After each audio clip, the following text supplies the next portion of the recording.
TV, you got a spoon radio, Tuto spoon.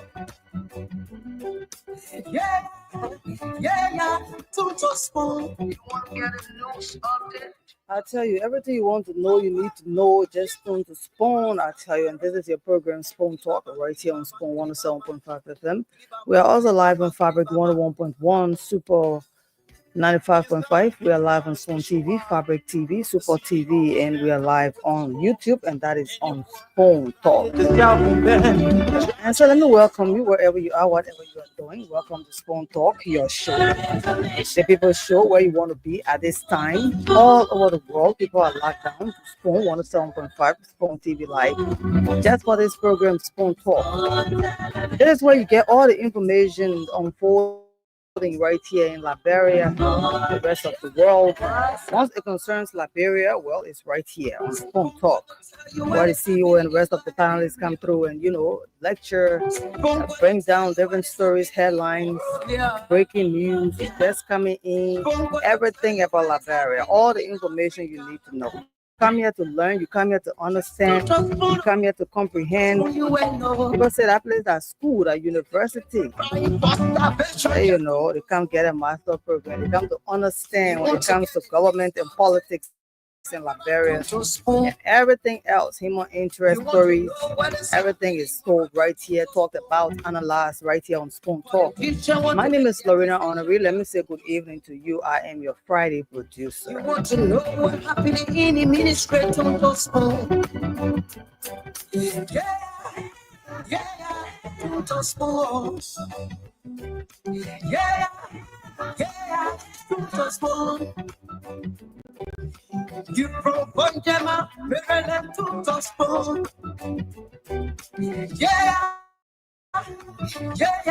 To Spoon. This is your platform, this is your show. That is why you are given the opportunity and chance to call and talk your phone. I know there are different things you want to talk about. You're already glued to your radio. Good thing you can catch the station. Using your button phone, your small radio with a long antenna, anywhere, any part of Liberia, any corner, village, town, city. Yes, you can catch Spoon Talk. So many thanks to all of those partners that are relaying the program. Shortwave stations, you are all appreciated. Yes. And for those sharing the show already, even before being told to share the show, thank you for sharing the show. Yes. For you, I'm asking you to please share the show with all your groups on your different social media platforms. Make sure the people gather. Let us gather.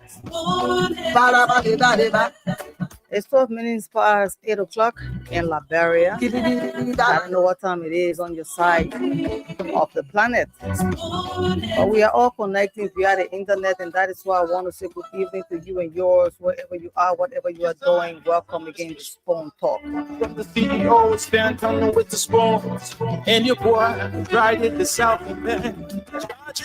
On the beat. To get your information. Different things happen across Liberia. People have been talking about the boycotting of the legislature. So, former Chief Justice Senate, your retirement. People are talking about drugs and drug addicted victims. Some of them dying, some of them fainting all in the street. Even though we just said no to drugs, we marched last week, Thursday, on the 7th. Yet. I'm going to tell you what is happening in Africa. Parents are concerned about different things, be it political, be it economical, social issues, human interest, health, the educational sector. Everything is discussed right here on Spoon Talk. I'm going to give you the chance. Get glued to your radio, get ready to call it. Let's talk about what you want to talk about. What is on your mind? What kind of feeling you want to express? This is a chance opportunity. LDA Deputy Director says drugs crisis rooted. We'll bring you a headline of that story from the Liberian investigator. We appreciate all of those print media, that are also on the internet, making sure we use your material. You are all appreciated. LDA Deputy Director says drugs crisis rooted in misrule. Warns of widespread involvement across government. That is a big one.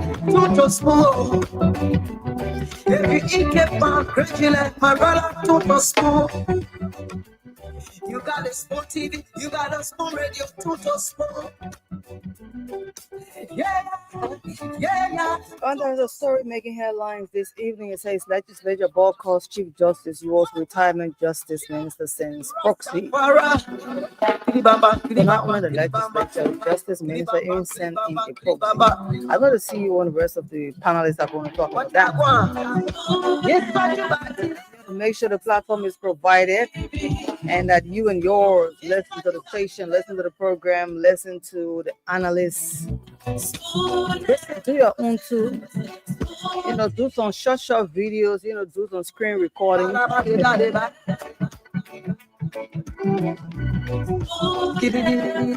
know you will grab your own, and when you listen as they analyze, you have your own that you enjoy. You can just do your screen recording and share it. Also bring clouds to you. WhatsApp, your WhatsApp story, TikTok, Instagram, YouTube. You can reshare. Don't you forget that on YouTube. Again, so let's welcome you. Call us. Tell us what is on your mind. What is it you want to talk about? Because phone talk is on. Time has been fast spent. It's 15 already. 077771075 055101075. Call us. Let's hear what is on your mind. What are things that worrying you, that troubling you, that you want to talk about? You said that only on Spoon Talk I won't talk. Good evening. Yeah, good evening to Spoon FM family, and good evening to my peace loving people of the Republic of Liberia, and good evening to you, dear. This is Lorino Honorary Institute in Liberia. By the introduction, I'm Alfonso E.F. Kamal. Let's quickly go to the issue, the topic on the discussion tonight in my mind. Mm-hmm. My concern have to deal with the educational in our society.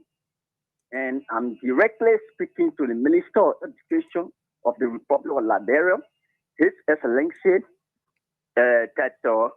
William Gasso Jala, to step as a working tools between the private sector's institutions of the government institutions. Let's agree, they have a lot of private institutions, the government institutions. So private institutions, every year academically, they are increasing their fees of graduation, fees of tuition. What's the graduation fee now? It's embarrassing to the parents. Thank you, sir. It's very embarrassing to the parents. So I urge you to step in that direction. There's a bridge between the private schools that are the government institutions. You want them to have a stable price. Thank you, sir. 077771075 055101075 077771075. Good evening. Good evening. You're live on the show. What is your name? Good evening, Mama. How are you? I'm okay, sir. What is your name? Where are you calling us from? I'm Ezekiel T. Star. I'm calling from the center of the last turning point. All right, Ezekiel, go give us. I'll come through quickly, please. Yes, Mama. Not about that, but about myself. Because I've been going over there and the security cannot allow me to go. You've been going over where? Yeah, to Spoon TV, Spoon Radio. What you been coming for? Yeah, I was being attacked since 2018, and they put fire in my hair. As I'm speaking now, I'm suffering seriously. It's not easy on me. Okay, so I decided to go there. At least I can have a talk for an assistant. All right, you already put it through. I was speaking with Firestone, and they just pulled me out when I got the attack. And right now I'm in the room there. I cannot use light. I cannot sit on sunlight. Are you saying that you work for Firestone and you got wounded on job? Yeah. And you want to tell your story? Yeah. Oh, okay. So you can record and send it, yeah? Record it and send it. 077771075. Good evening. Okay, let's take this caller. 05551010750 077771075. Good evening. Good evening, Lorena. How you doing? What is your name, sir? Where are you calling us My from? name is Andy Siaka. And I phone from Johnsonville Township this evening. Mr. Siaka, what's on your mind? What's on my mind has to do with the issue of our lawmakers. What is it? These are people who are in our country and the country pay them. They doesn't pay money back to our national coffers. But today, you found out that the RA 45,000 cars in less than 6 years, 2 of those cars. I think this is harming our economy. This is something that is destroying. Because when other ministry agencies, they are contributing to the national budget.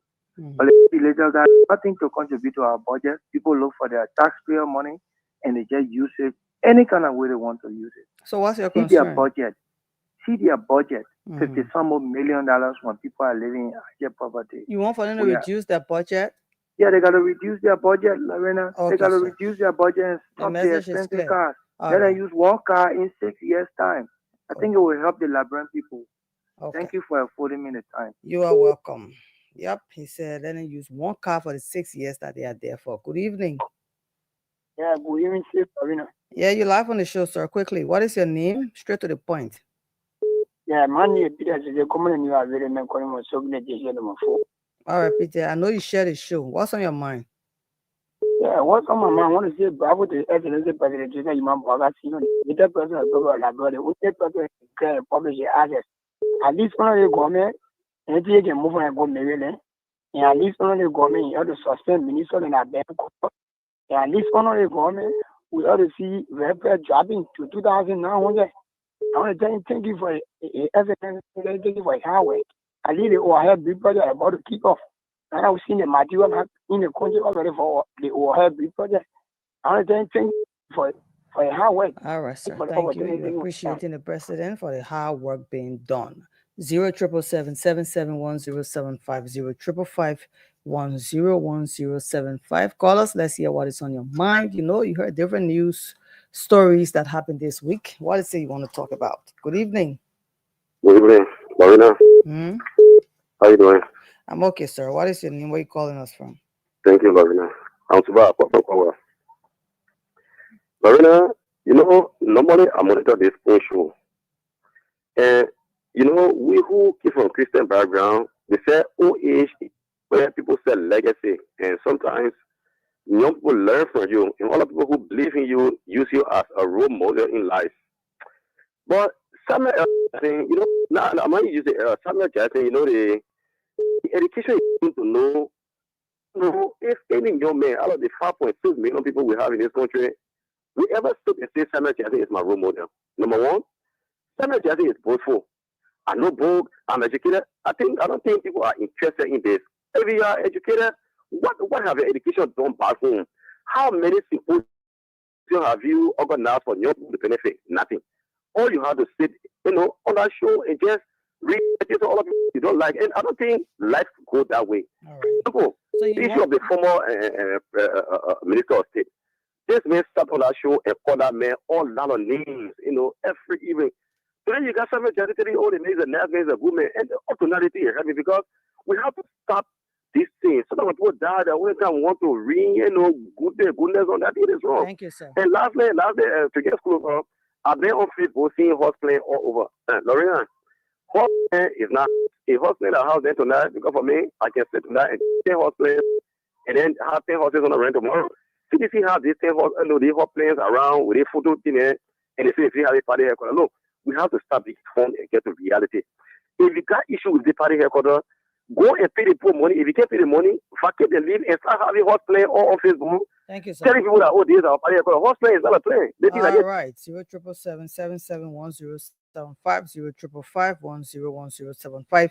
If you are there, we are here. Want to make sure, you know, you get your point through quickly. You know, others want to come on the line. Let's give them a chance to call us and, you know, put their own points through. That's why we have two numbers, 0777-771-075 055-101075. Let's take you. We'll bring in bits and pieces of information as we take calls. Yeah. Good evening. Good evening, this is Lorena. Good evening. My name is Edward P. Gavler, and I'm calling from Jacobstown. What's on your mind? So the burning issue that is on my mind is about EPA carry on demolition around in the name of people purchasing wet land, which of course it is not bad, but these things were not done initially, assuming from adding government up to George we are government, President Truman, President we are government, and even up to President. So, to just change issue right away or situation of that. People purchase their land already before government start taking legal action. So in my mind, I think the government should really think and see how best to resolve this issue with us. Because we have already purchased our wet land and we build on it. And moreover, they said it's actually totally wet land. Almost everywhere is wet land. And people purchase the land. At the time they sold the land condition was okay. But now, what do you want the government to do, sir? So government should put things in place like if you want to demolish somebody's area, at least you can make some other payment for the person to vacate from that site. Because like even if you do so, maybe you could provide a pathway for the water to pass so that at least that area can be well built. All right, thank you very much. Thank you so much. People are providing consultancy for the government, which is very important. Now, your country, you got to be interested in your country. Spoon 107.5 FM, the program is Spoon Talk. We welcome you. I am your producer tonight. And breaking news coming in: legislature boycotts Chief Justice U.S. retirement Justice Minister since proxy. All right. She was to retire at 70. Of course, her birthday came in June, I remember. And now today, Liberia's legislature on Friday today boycotted the retirement of Chief Justice Siene Giapie Yuo, joining the executive in a high-profile snub that left only a proxy representing the justice. The ceremony was meant to honor Yuo's trailblazing service as a female Chief Justice, but the seats reserved for President Joseph Numa Boakai, House Speaker Richard Coon, Senate leaders, and senior cabinet officials were all empty. By tradition, the Justice Minister serving as Dean of the Supreme Court Bar escorts the outgoing and incoming Chief Justices alongside the Liberian National Bar Association President. Today, the role was filled by a stand-in, prompting murmurs among attendees about the depth of the political divide. A brewing tit for tat, the boycott is widely seen as retaliation for the judiciary's own absence from the January State of the Nation address SONA. That snub came after the Supreme Court ruled that Coon's rise to the speakership at the time violated Article 33 and 49 of the Constitution, rendering any actions under his leadership ultra vires. Despite the ruling, the Boakai administration recognized Coon, reportedly relying on the Justice Minister's interpretation, as 10 critics said served the executive's political interests. Maybe you might be interested in that story. You are welcome to get it. I'm getting it from the Liberian Investigator, and all newspapers, that bring out breaking news. We appreciate you. Good evening. Hello. Your name, sir? Where are you calling us from? Straight to the point, please. Yeah, I call for. All right, we lost that caller. Let's take this one. Good evening. Good evening. You're live on the show. What is your name? My name is Henry Danuwadi P. from 540 Congo Town. I know that name. So tell us what's on your mind. Yes, madam. Thank you very much for your performance. This human rights report here for our country is very, very damaging. And just as President Boakai said, that he's going to look inside and see what is happening. And it's true. You really need to check all the things that the people reported for. So you try and check and see how, especially this police director. The police director, the way he's treating our people, he beating people. No, they do not care, especially the police. They don't care for the Liberian. Even if the Liberian try to say something, they will not listen to them. They will beat them any way. The one as beating our lawmakers from us. The police beating the lawmakers? Yeah, the people were beating the lawmaker in the house before the burning of the house. Oh, okay. Yeah, they did it. All right, sir. And, Thank and you. I told my brother, you had to be careful with the police people.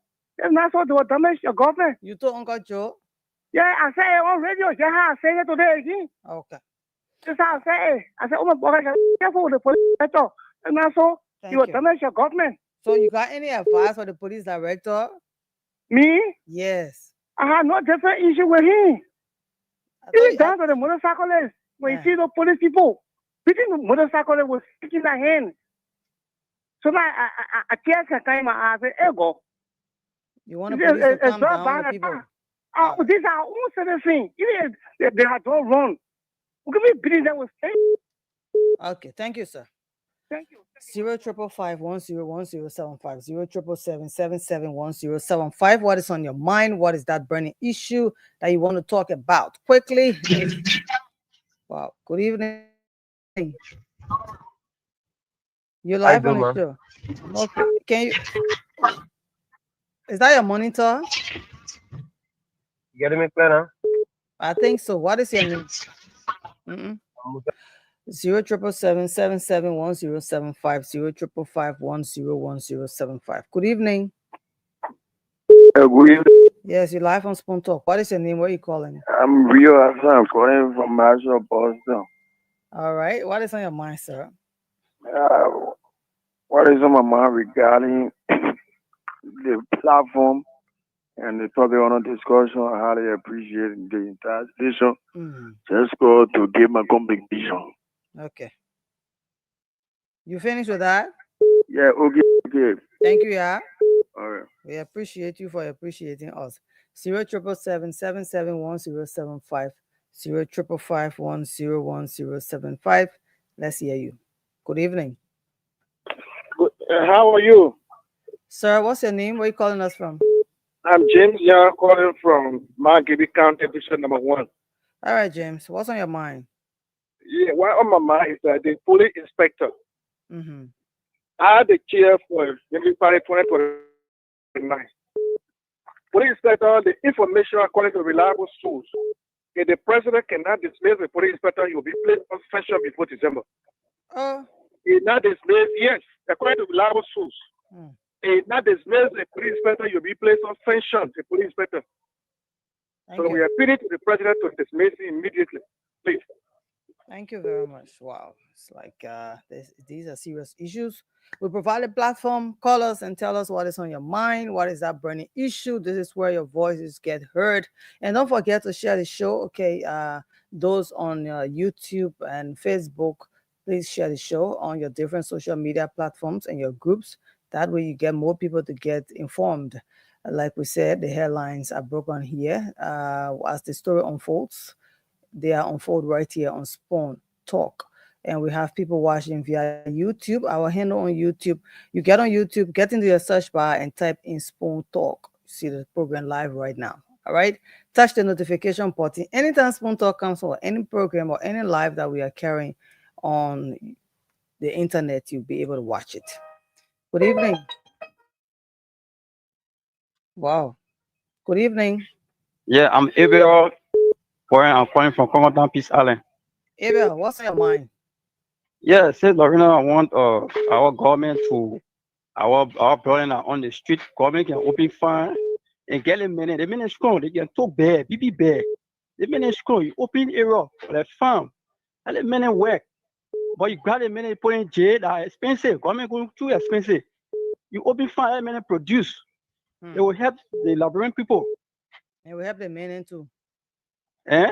I said, and we help the men in too. Yeah, you open farm. I want government to do. All right, thank you. You got to put in jail that expensive to government. Right, thank you very much. He's saying, look, government, you get all the zogis and disadvantaged youth. I mean, get the men in, get them cleaned up, get the jumpsuits, the colorful jumpsuits, and take them to make government farms. And you can even open a savings scheme for them, helping them to even be responsible in the society and not nuisance as they are. Every community you turn, you see there is a new ghetto constructed.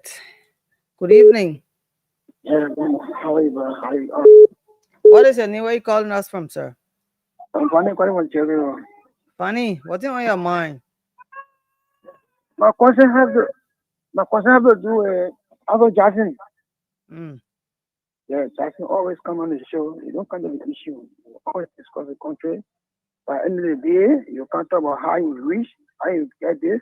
All the one is about coming on the show to show yourself.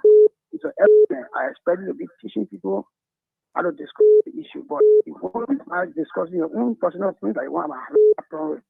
And secondly, one time I called on the show, I told Nelson, I said, I'm a kiddo. I want you to tell me, the CEO to send measurement to him so I can be able to sew clothes for him as an offer. Okay. Because I realize yeah. So for that day. You want so what kind of suits you want so for the CEO? The purple student, I want to sew 3. Okay, so give me a number here. So I can send you CEO measurement. I'm going to send my number to you or the number I put on somewhere. All right. No problem. We'll take the number. Money. All right, Fanny. Thank you for being on the show. All right, bye. 077771075 055101075. Call us and let's hear what's on your mind. Good evening. Yeah, you're live on the show. What is your name? Where are you calling us from? Hello, Lorena. Yeah. Yeah, Josh Cheers. If you can't so much, Lorena, thank you so much. I appreciate you. All the Spoon Network, all of you, I appreciate everybody. All you doing your best. All the thing on my mind today, I try to appreciate the government and government for President Bwaka. They're doing work for the country here. But I try to tell the young people, they seriously who voted for the government. If you vote for the government or you voted for the government, please, you're not there to see the whole year or the 3 years to see. Because to everyone ready to go for the government. But I want to see people say, because the government are 1 year, 8 months. I want to see people start complaining, the government doesn't send person, but some person that please. Everybody love the country here. Please, you're not there to see the government before they say there before you say, President Bwaka not do well. The message is clear. I'm begging everybody out there. Be patient. I know the government will do about yes. Thank you, sir. Thank President Bwaka. Come on, bless you so much. And please, we love you. Like people love you, President Bwaka. Thank you. 077771075 055101075. Okay, call us and let's talk about it. What is on your mind? Different things happened within a week. And we have been following the stories. You have been following the stories and you have your own input. So call us and let's hear you. Hello. Good evening. Yeah, good evening. Yep. I'm Derek calling you from Soviet. Derek, go ahead. So I want to recommend to my government to please look after the public toilet in the country. Public toilet? Yeah, public toilet. Many times we cycle when we go in the street to find toilet is high. So government can even collect money from now on. So government should pay public toilet? Yeah, in the various street. Okay. Because right around your station, around the hotel, there were motorcycles on a go to navigate. Even the 72nd. Okay, thank you. There are other people in Liberia that have money that could just do that. One thing we have here in Liberia, everything we say government should do for us. 077771075 05551101075. You know, somebody could just take on that initiative. Build public toilets. All of you viewing via the internet, we appreciate you for being there. Some people say I'm watching, I'm sharing. We appreciate you. Make sure you share into different groups and make sure people come on to watch the program. Good evening. Hello? Yes, you're live on the show. What is your name, sir? Benny Jones calling from Temlesego. What's on your mind? Yeah, what really on my mind is about the traffic management. Really, they are giving hell to we the driver. Some of we take the car as a work and pay to pay people money. Sometimes we come on traffic. They will have no bus stop. They lay over. I got one car space. When we go past there to put passenger there, we will see another motor can park it on the or request for the document. We'll get everything down to lesson. You only take the lesson and get what you get $30. While trying to go explain it to your car owner, another police will hold you when you take that lesson again and tow your car. tell you say that graduate come say they should get our ticket even when you get ticket. So it brings suppression to we have nothing to do. People free time for and give our car to hustle and they're doing that kind of thing to us. Ready? They're giving her hell. Thank you. Giving her hell. Message is clear. This is where you will communicate it. Thank you for being on the show, okay? All right. Those in authorities that are listening, Librarians are calling and they are talking. Hello? Yeah, hello. Yeah, what is your name? Where are you calling from? My name is Louis D. I'm calling from Pago Page Junction. Louis, what's on your mind? So the thing that is on my mind is when my little sister fell sick, she got heart problem. I start to tell the government, let government help, my sister, even the CEO can help my sister. Did you go to any government institution? Yeah, we'll go there, we'll go to JFK, we'll go to Jama Hospital to Earl Junction. They say every day in a 400 a year, every 2 days in a 400 a year, and we're not getting money. Every 2 days. People. Okay, sir. The message Every is 2 clear. days. Thank you for calling. 077771075 055101075. Call us. Let's hear you. Good evening. Good evening. Yes, you're live on the show.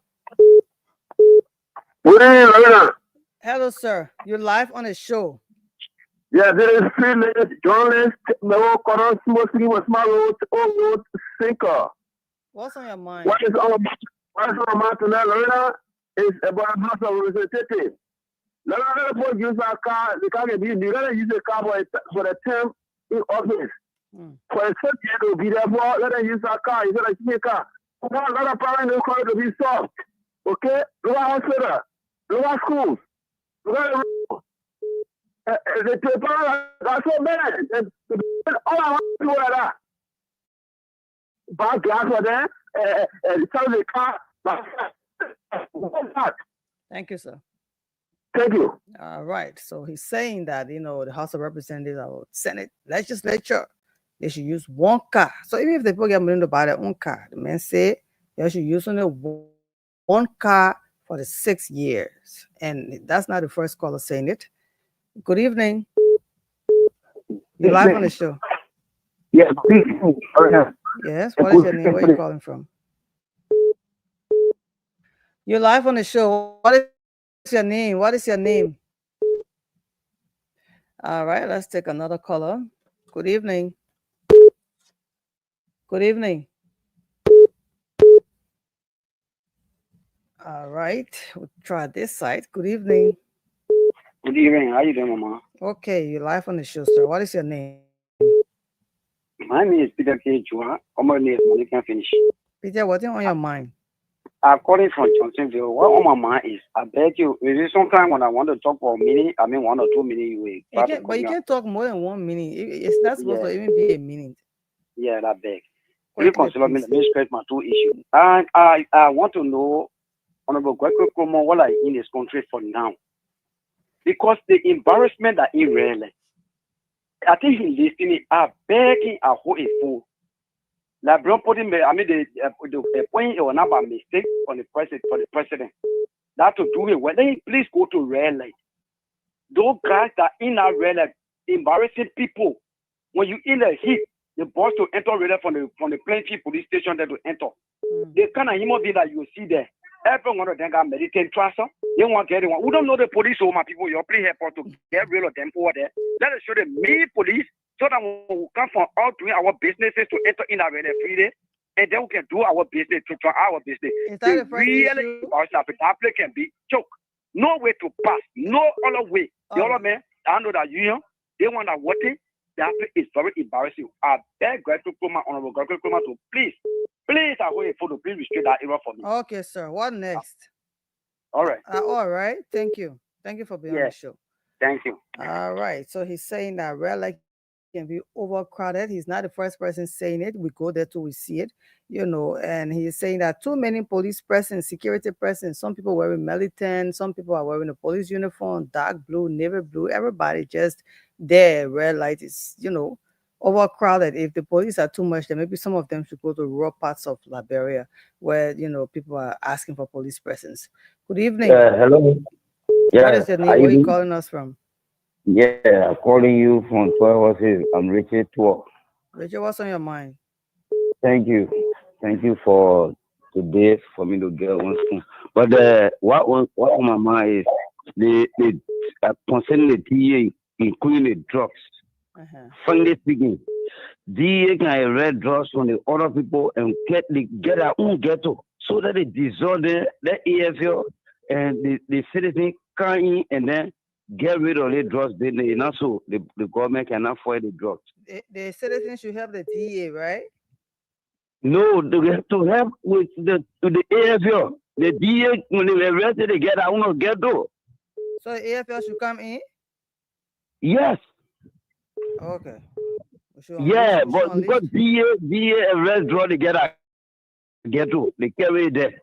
They have some ghetto, they can raise their oil for them. Sir, do you have proof of that? Even if you want me to come to your radio station, I can come there, one of your, and then even two generally go with me from radio station, you see some of them there. Okay, please come so we can go there. No problem. Thank you. Thank you too, sir. 0777-771-0750 555-101075. Call us. What is on your mind? For all of you following, the bosses will come on and say, holler you. But we like that you are there. Maybe more you're watching via YouTube. We appreciate you. You love the show. We know you're going to share it. There is a way to share on YouTube.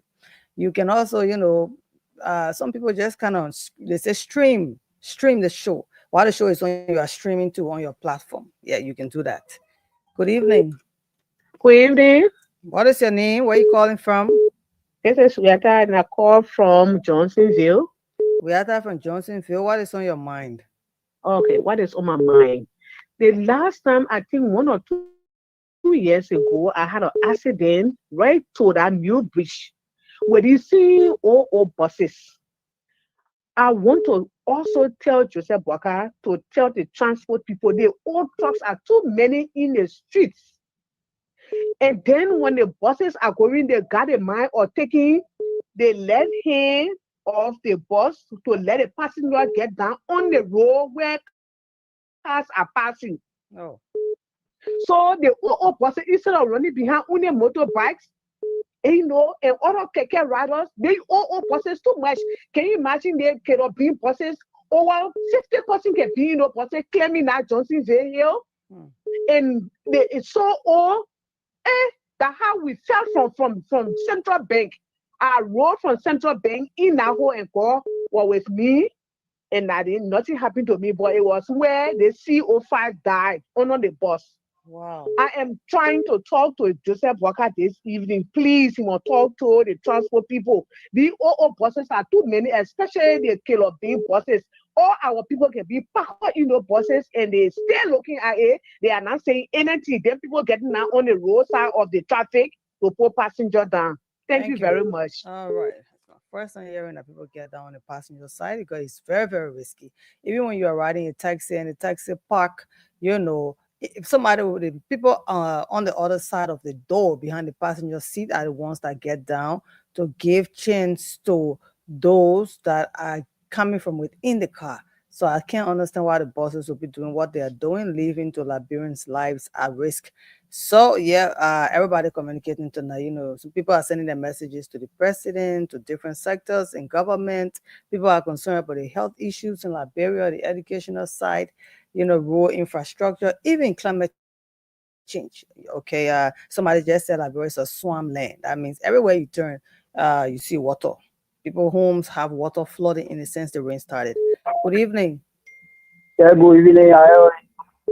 You're live on the my show. My name is Francis Daniel, calling from Ghana's TB2 Factory. Francis, what is on your mind? Yeah, what is on my mind that is with the concern of this company they call Diamond Mineral Water Company. And then we, the workers, since we started a collective bargaining agreement, the management, they don't want to implement the agreement. And they don't even want to go by what the agreement says. Terminate employee, suspend employee without following what the agreement says. So we, the workers, choose to go slow. And there are even sexual harassment by the human resource manager in the company. Diamond Mineral Water Company. Okay. We went to the Ministry of Labor, the minister the Minister for Manpower says that workers should go back to work, and then the company deferred the ministry directive to stop the workers from making entry in the plane. Only because the workers were on go slow, right? Yes. Okay. So they stopped the workers from making entry in the plane, and when they hire new workers from outside, they function in the company. The workers went back to the Ministry of Labor.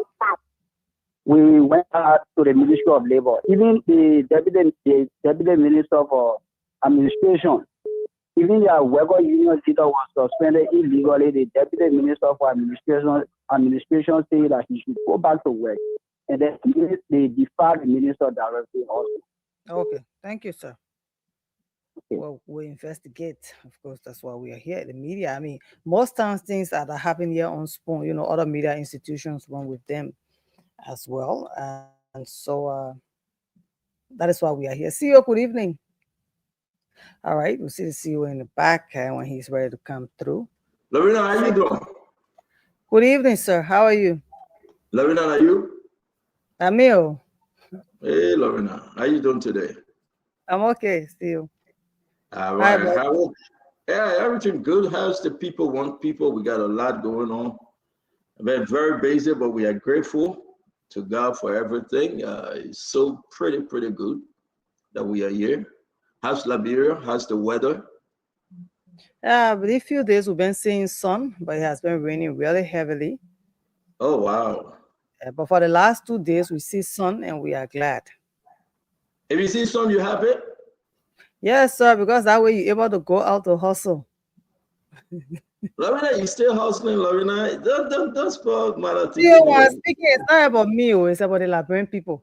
Oh, the Liberian people go out and hustle. Yeah. Yeah, I'm about to tell the people how much money you make it. I'm about to tell people how much money you make it every week. Yeah, I'm okay. I thank God. But Liberian people can be thinking about, because if not, if those that can work, the people that are working, they're the one responsible for them. Plenty, loads of people just bring the problems. Oh, yeah? We ask them, yeah.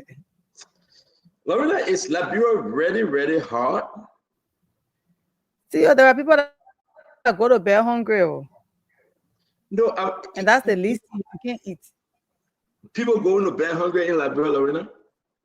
Yes, there are people that go to bed hungry. At times, I don't say, it's because the country is so hard. Some people are lazy too, CEO. You think, but if some people are lazy, then someone will ask you, say, show me no job. Then you tell me, you have not given them work, and you say they are lazy. The thing is that there is no job, right? I mean, point to a job and ask the people to go apply and see how many people will apply, right? There are still people who just don't want to work or CEO. We understand. It happens. But where's the job, Lorena? I mean, where's the job? I mean, that's what people are saying. Things happen though, but to all of our people, we just want to welcome you. I'm sitting here today with my sister, Lorena Honoré. Lorena, where are you from? Which country are you from? That's my father from Bon County. Your mom from where? River Cess, Passa Woman. Oh, okay. So you're part from Bon County. And you're part from Bon County. Okay. So you're River Cess, Bon County person. Okay. That's cool. Lorena, I saw a very bad video today, right? About this young man on drugs and something was happening. Did you see that video? Yeah, still. Can we play that video? Can the people see what is happening in the country? It's I don't know, Lorena. I really don't know. I mean, what was going on with the drugs issue? I mean, what's going on with the drugs issue in our country? We're going to discuss a lot today. A lot of stuff happening. In my phone, if you take this phone from me, you take Liberia's story. This phone, you get all the story in Liberia, Lorena. This phone actually will be the most expensive phone with stories in Liberia. I want to say Augusta Reeves, Sanford Roberts, James Masale, Eddie, Santiago Salary, Joel Bimba is here. Voices of Lawalazu. We want to welcome Asa Root, Oliver Sambula. We're going to welcome all of you. Guess what happened? Today, Chief Justice Sienna Yo retired today. So now she's former Chief Justice, but something happened. The people say you didn't give us invitation, you didn't inform us about your retirement, so there was no call, no show. President Bwaka didn't go there, and we're discussing, Lorena. It's one of our topics today, right? We're discussing, and also on the other side of the aisle, President Bwaka, how you call it, he commissioned the new Chief Justice, and he commissioned the Associate Justice. He commissioned some group from LTA. We're talking about it likewise. I don't know what you think it was. A beautiful Friday, people going on the hustle. But my thing is that before the guys join on, what it was necessary? I mean, who arranged this thing, Lorena? Why the president didn't attend the retirement ceremony of the former Chief Justice? It's concerning. Now, the president is leaving for Tokyo and Japan with 40 men and women, 40 people from the government, 40, fake numbers, by the way, for 1 week, from the 16th to the 23rd, for 1 whole week. He's going on the Liberian people business, but he's taking lawmakers, he's taking everybody, like 40, with the exception of, his protocol staff and security, 40 men and women, 40 people traveling with President Bwaka on this trip. A lot of money, though.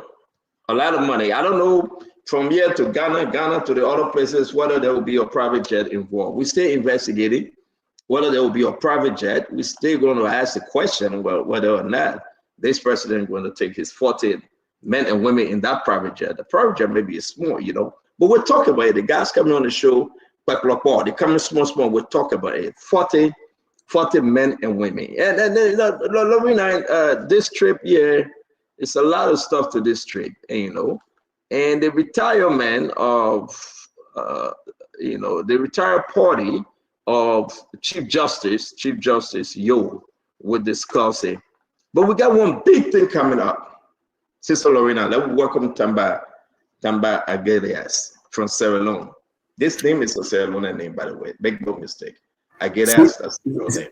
CEO, thank you. Good afternoon. Be welcome. That's a Sierra Leone name. I'm from Foya District, Lofa County. I agree, but the name from Sierra Leone. So you would tell us how you got a Sierra Leone name. But I want to say to you guys, it's a lot going on. Sit back. Let's just sit back and relax. And I want to ask the Liberian people. Like I asked Lorena, Lorena said people going to bed hungry. I don't know. I don't know. I'm trying to comprehend here. I don't know why in Liberia people. I mean, open the phone line. We got a few more minutes, 3 more minutes. Do we have anybody going to bed hungry? I mean, but we played it. You got a video for that drugs video. I mean, they say it's the most recent video, by the way. So we got to play it. Lorena, you have it? No, see, I'm still trying to locate it.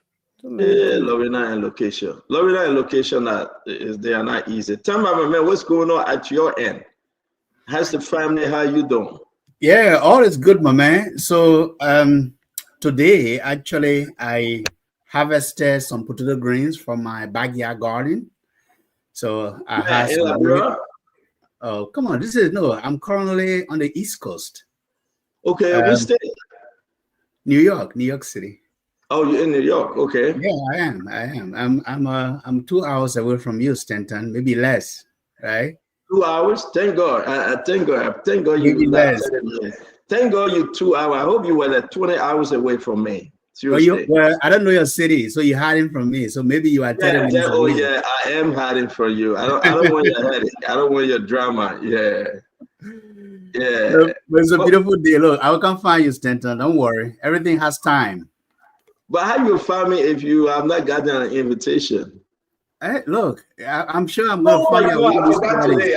Oh man, I had an appointment today. I forgot about it. I supposed to meet this guy. I supposed to meet this guy from hey man. Should I say it? Yeah, I can say it.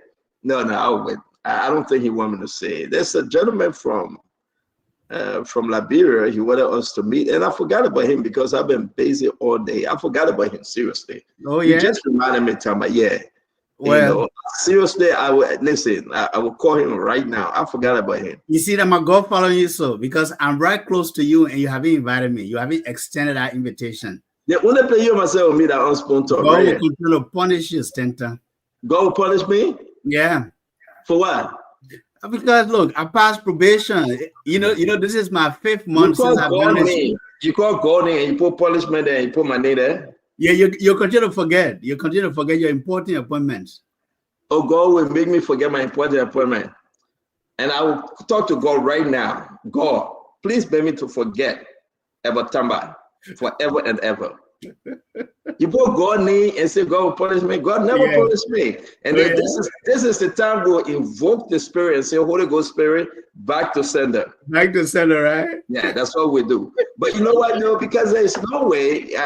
Listen, I really don't want to. I don't have time just to go about meeting people. Not about you, but just to the time I don't have. Philip Bala, I'm not looking for no force. I got to pick on Stanton. You know, Stanton been overlooking me, ignoring me. I'm 30 minutes away from him. It's intentional. I'm not ignoring you. It's intentional. Tamba, I don't want to meet you. It's intentional. Okay. We meet on the show. We meet on the show every day. Why? Every day we meet on the show is enough. I don't go about meeting, and you know, I try not to. I got a system. I follow that because if I swerve away a little bit, right, then you get yourself in trouble. I just follow the one system. Like get up in the morning, I do X, Y, and Z, do this, do that, and you know, come right back on Spoon Talk at 4:30 or 5 o'clock. I don't like to go left and go right. When I do that, I'm in trouble. I see. Yeah, you gotta just be consistent. I don't want to meet a stranger. I don't want to, and you know, have new friends. No. Yeah. The stranger he invited to come on the show 5 months ago, and the stranger has been here 5 months now. You know, but it's okay, Stanton. But it's enough. It's let enough. God forgive you. Let God forgive you. Let God forgive you. Oh, you said God will forgive me now? Yeah, let God forgive you. I don't keep malice, man. I don't keep malice. Let God forgive you, okay? Meet me just to meet me. That thing is serious thing though. My man, we got something to talk about. What we got to talk about? Let's talk it right here. The library. Oh yeah. All right. I'm looking for some people with deep pockets to sponsor a campaign in 2029. To sponsor which campaign? Your campaign? Our campaign, our movement. And I want to recruit you, Stanton. Oh man, you just said no very well. You see what he's talking about. You just said no very well. You see, brother. Let me that one, my man.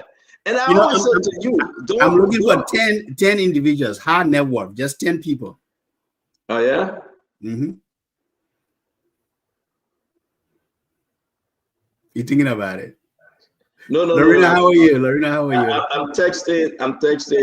Fubi is not well. He texted me that I'm going back and forth. Okay. So we wish Fubi well. He's in Ouagadougou, wishing him well. You want me to start recognizing the people following in Radio Land? Well, that's the best thing you can do. But if you say something about me that would deal with you, that's all. Okay. I mean, the best thing you do, just leave me all of your conversation. We'll meet on the show. I will not meet you privately because I don't have the time. Because you already made up your mind, right? Talk. You already made up your mind, right? Go visit Acedo. That's why many say go visit Acedo. No, CDC is now ready for me, my man. Anyway, let's welcome our followers online in Radio Land. Tina Batama, Charles Mars, Fomba Sam Morris. Damasco Moses, welcome to the show. Augustine Tazo, welcome. Momo Dana, Saros Zio, Voices of Laulazu Vanjama, welcome to the show. Voices of Laulazu always following you. Dennis Brooks, welcome. Eric McGill, welcome to the show. Kafumba Kova, welcome to the show. Anna Singh Kroma, Mo Freeman, Ralph Weah, James Kroma, Tanu Colley, welcome to the show. Sylvester, Dawo Jaliba, Mary Ann Harvey, the fugitive. Who you running from? Abraham S.K. Gotolo, Miata Walker Gifford, Daniel Tante, Jerry Sewe, Dampun Clarence, welcome to the show. Emmanuel Moses Jr., Samson K. Doe, Joe Rodney Joshua, Maman Nelson, Sanford W. Roberts, welcome to the show. Yanti and Yanati, Vamuya Fofana, welcome to the show. Harris Willie, Dixon Pagnon, Sean Wright, Cube Wilson, Toga Dawkins Riches, welcome to the show. He said Mo Ali Drive Police Academy, Pinsville. Okay, welcome to the show. Alucin Kamara, Morris Babai, Lafayette Go Senior, Counselor, welcome to the show. Ben Yema, watching from Cinco, 9th Street, welcome to the show. Toga Daxi will say you. Nelson Jacobs, Tewa Towe, watching from Virginia, Liberia, welcome to the show. Lawrence Darway, Olivia Winifred Elliott Wright, Bono Masakwe, Baka Jala, Daniel Tante, Peter George, Samuel Peters, welcome to the show. Habaku Esto, watching from Dreadful City, welcome to the show. Mary Ann Hill, Koluba Flomo, Amara Jabi, Peter Toba, well, that seems to be repeating. Mohammed Kai, Anthony Tieji, Bilson Pei, Albert S. Cephas, Prince Wozi, joining from the UK. Welcome to the show. Albert Cephas from North Minneapolis. Welcome to the show. James Gaddafi Faya Thomas. Good day. Welcome to the show. Pearl Campbell. Abbas Kruma, following from my residence in Congo Town. Welcome to the show. Philip Bala, welcome to the show. Danny Harmon, Sarah Zio. Okay, I think the names are repeating. Ronnie Brown, some people are commenting. I'm going to go down. Amos Jabi, I said that. Solo Dunzo, watching the CEO. Welcome to the show. George Telewoda, watching from Burlington. Welcome to the show. So George Telewoda, that's our faithful follower. He's a pap, a very good, strong man. That's he's like 10 minutes away from, no, 5 minutes away from me. He's right back here. Oh, I can walk to his house. That's the kind of person I can face it. That's the kind of person I can drink some hot Wawa coffee with. It's not a rascal call you said like you. Okay, well, one Philip Barat said I'm doing better with the name than some people. They didn't say who. So thank you for the comment. Even though you don't want to be with me, but it's okay. No problem. I want to say welcome to our brother Councilor Good. Councilor Good, it's good to see you on. As always, like our brother, Tamba Aguilas, it's good to see you on. We're going to be having a wonderful show today. A lot of stuff happening. A lot of stuff have happened in the country. Now we're going to bring us up to speed with the headlines, news headlines, or those newspapers. I don't know whether you got my message. I asked you for us to run some of those data, but maybe you didn't. But if not, I want to say to all of you, it's going to be a great show. Invite somebody. We ended up yesterday with the passport, the diplomatic passport of our brother Kebby, and the allegation is just adding up. These people reached up to me again today. They are serious, and yes, indeed, Councilor, they heard you. They will be coming on the show to explain the side of the story from yesterday. Just to recap from yesterday, if he's still an ambassador, a mixed reaction, people thinking whether he's still an ambassador or he's not, since they were all recalled, folks are concerned, but this is how it is. Hey, guess what happened? It is why it is. Today also, having said that, we're going to bring us some of the old documents. Since this is like a week now, Friday, something strange happening today. There's an investor out there, right? This guy is crying that he was robbed. He was shaken down. People stole his money. I think he promised that I should call him today. It's a possibility that he will explain his side of the story today. Uh, the comment that was made by the, how you call him, our brother counselor, I mean, it was unique. People appreciated it, that these people need to talk. You know, they reach out to the network, they need to talk. And also, he got a lawyer. He took a lawyer. We were able to speak to the lawyer today, counselor, in Liberia. And this guy took a lawyer in the United States too. There's a gentleman. I'm going to lay this thing. Let's just run into it. The phone number connected, the individual phone number that he gave us is this individual phone number. This individual. I don't know if any one of you in Liberia know him. His name is Lorenzo Yoma.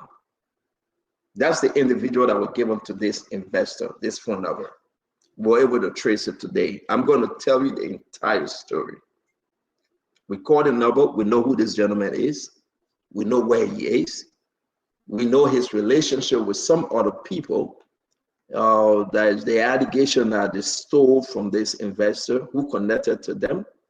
This is the individual. We're able to trace the phone number. The phone number is registered in his name. We're able to make contact with some of his family members. They confirm. This is a big syndicate. This is a big story, and we will share this story. People in Liberia shaking down investors and stealing the money. It's huge. So I'm going to put this up briefly. I want you guys to just go ahead. I will put the phone number up likewise for you guys to see the phone number. And we know a lot of them. So this investor came in the country, and to tell you the truth, he was robbed. He was robbed, seriously. He came in the country, they stole his money. He's crying. We were able to talk to him today. I added Mambe to the call again today. We spoke to him. And this is a big story. Not only him, counselor, he and others, he called in other investors' name. That folks in government and outside of government robbed. And we were explaining the story. I just want to share this pictures with, and I will share his picture because he have given us the okay to share this picture. I don't know some of these people on this picture, but you can tell he was in Liberia. You can tell us, some of them I know. One, there's a counselor in this story, you know, the deputy police IG, I believe that's him. We are still digging deeper in this story, but we just want you to understand that those names that are involved is crazy. And we're going to go ahead. What time is it? Okay. We are almost there with the time. It's crazy. People, this guy is crying. I want you to share the show continuously. We'll tell you the story. We'll show you some text messages, which we'll play what we have, what he sent us. You decide. You let us know what you think. But you know, picture is nothing small now. The people get picture, they get picture. And you know that. And you know that very well. So, Counselor, let me welcome each and every one of you. Let's jump into this thing while I put up all the documents that we have for today. Lorena, bring us up to speed. What you got? What's happening? We're just cooking right now in Liberia, Lorena. All right, sir. So we have different headlines and different things have been happening across the country. When it comes to the print media, the Variety newspaper talked about modern slavery at the University of Liberia. People have worked for 6 months and they haven't received their salary.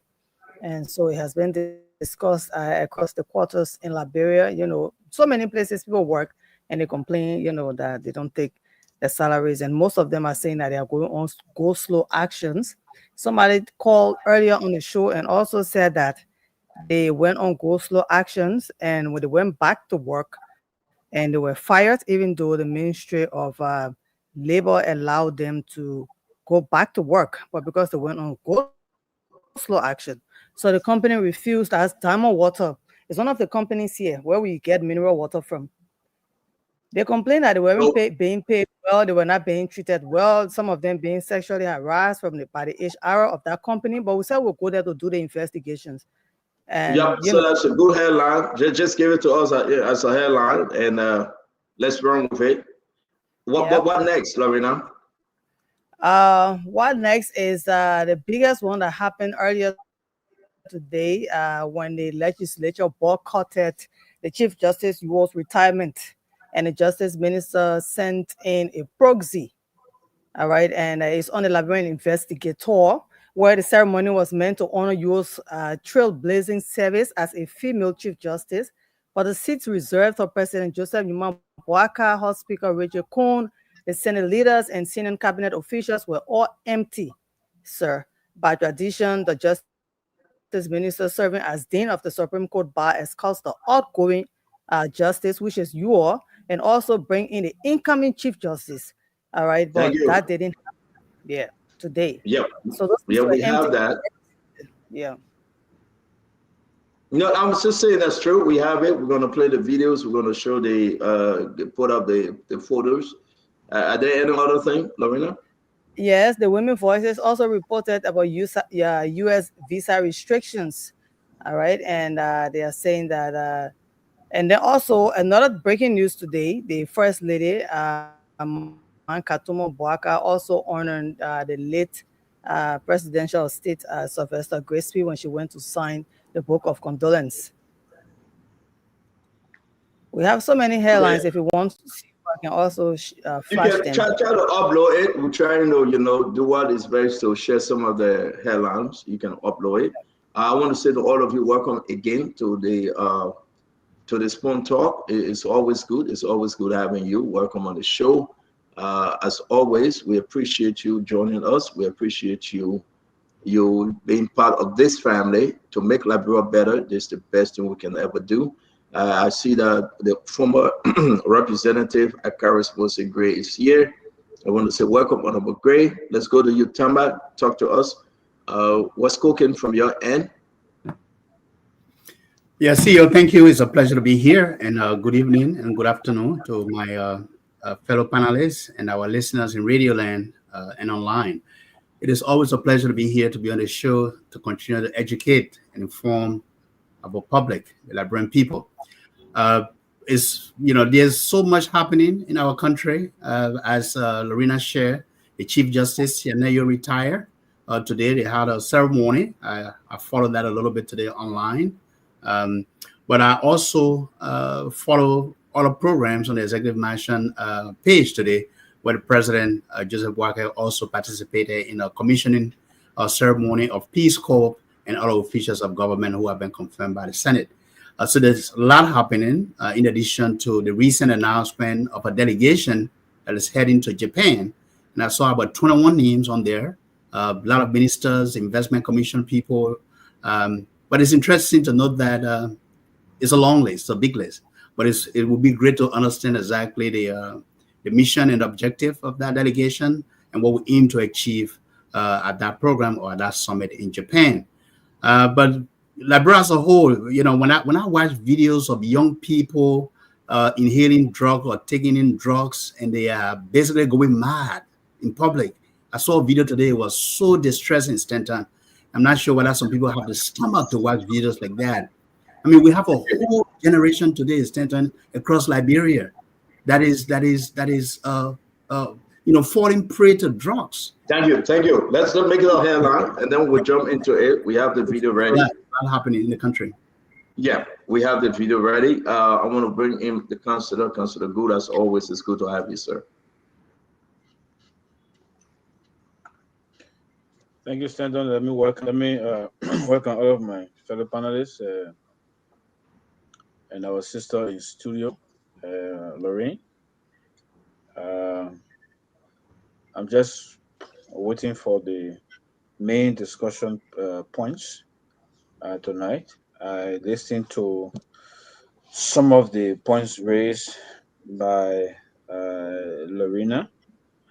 I think it's concerning the issue of the snubbing of the retirement ceremony of the outgoing Chief Justice. It's concerning. We have just, the President has just declared prayer for the nation, and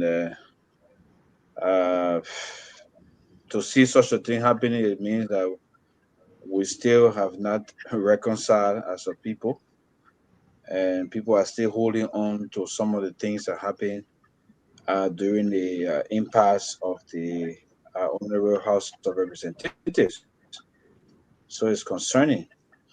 And what any other issues that will come out, the other issues that's raised as it come up, we'll discuss it. But good to be here tonight. We hope Thank to you hear very much, from Councillor. Kebe. What is the Kebe, right? Hope to hear from him. Let's hear what you have to say, and let's hear what the accusers, I mean, those who are accusing the ambassador, have to say. Whatever pieces of evidence they have, we encourage them to submit it to the Anti-Corruption Commission for the investigation to be launched into this matter. So thank you. Thank you very much, Council. Thank you. The Honorable Karis, most agree. Yeah, good evening to all. Lorena, how are you? I'm fine, thank you. Good evening. I Councilor Gusian. I know who the dream. I stand on. Tonight, you don't get bocha. I get bocha. I get boy children. Boys children. I got 3. You don't get bocha. So Well, your son and my son, that's why I got ya. Bocha. Okay, you see. Yeah. So yeah, but I'm basically concerned about the hijacking process of the governance of our country. 419 guys have hijacked this country through the governance process. Too much Black D ongoing, and His Excellency is not acting in that direction. Not just contracts, but extortion in the diplomatic setting. Those who are ambassador extraordinaries, for example, ambassador at large, for example, people who are acting on behalf of the state, the extortion, the robbery, the con artists, putting everything together is undermining not just the integrity of the state, but nothing is being done. Is very concerning and extremely damaging. One thing that caught my attention today had to do with the issue of that young man who was in the gutters. That is very, very disturbing. Extremely. It doesn't matter.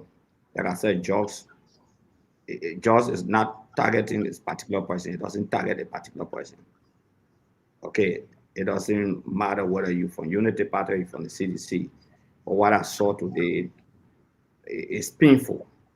And can you imagine holding on the tape saying that if we got a new jobs in time called tension?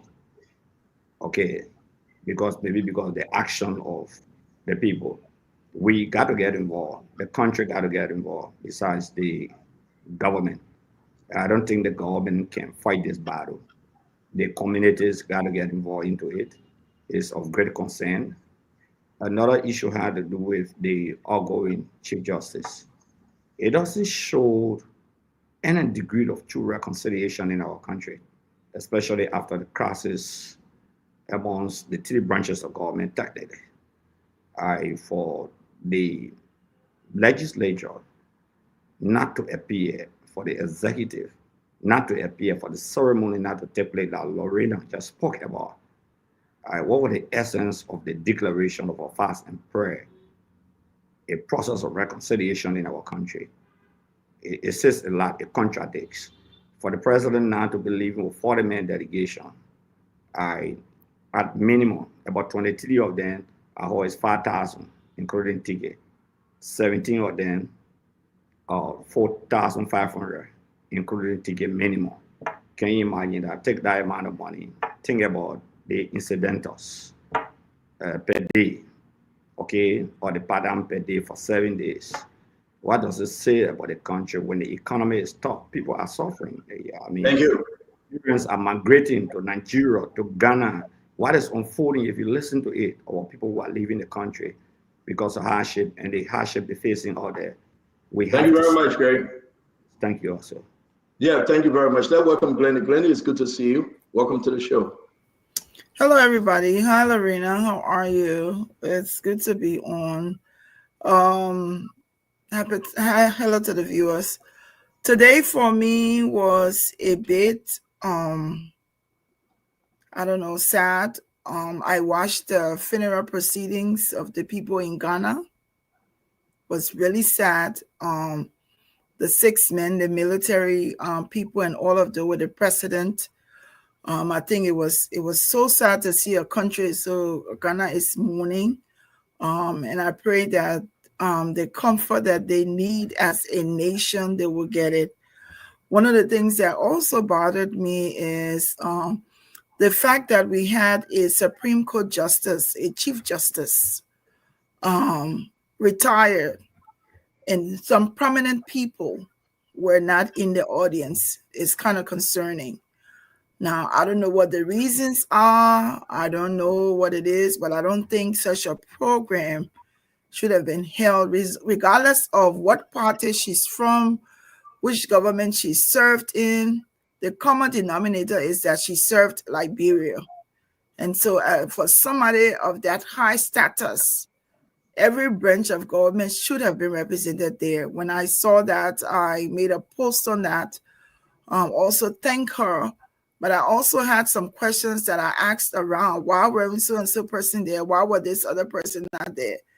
If you're having a program of that magnitude, then all three of the branches of government need to look at their schedule. They need to look at it to make sure that they're represented.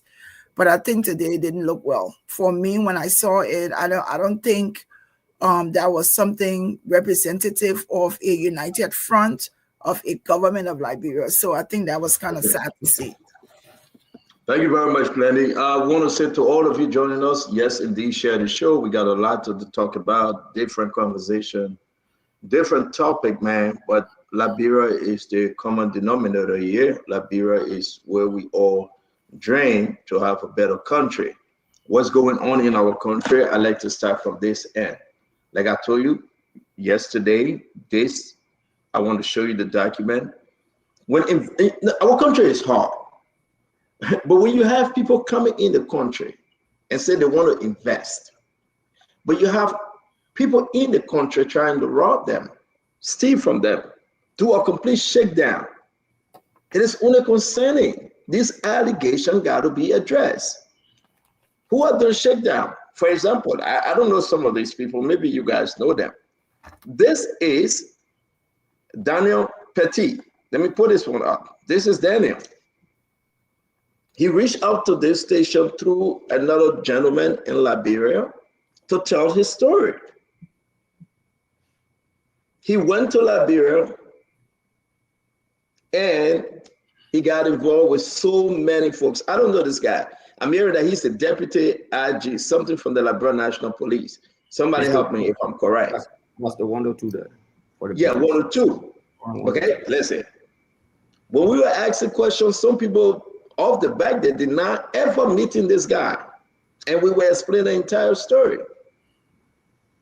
So when he heard it, he got mad. He sent in pictures that he met those folks. He met them. Another picture here. I think somebody said this is who? Who is this senator? You look at Danish. You look at Bocha? Yeah, I think it looked like him. It looked like him. Okay. I mean, I will share this story with you guys. Yeah, it's just what they call in peace, but I hear one of Bocha. So the gentleman in the photo, he is angry like hell. The gentleman in the photo. The gentleman in the photo is saying to everyone that they stole his money in Liberia. You know, I'm gonna brush up a little bit because I want how you call him Fadela Patrick to do a quick intro. I got to explain the story. So VP, welcome to the show.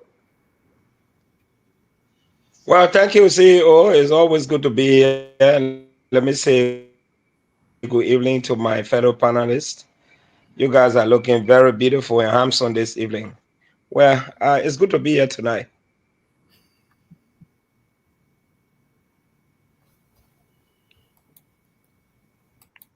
So thank you very much, VP. Thanks to it's good seeing you, my brother.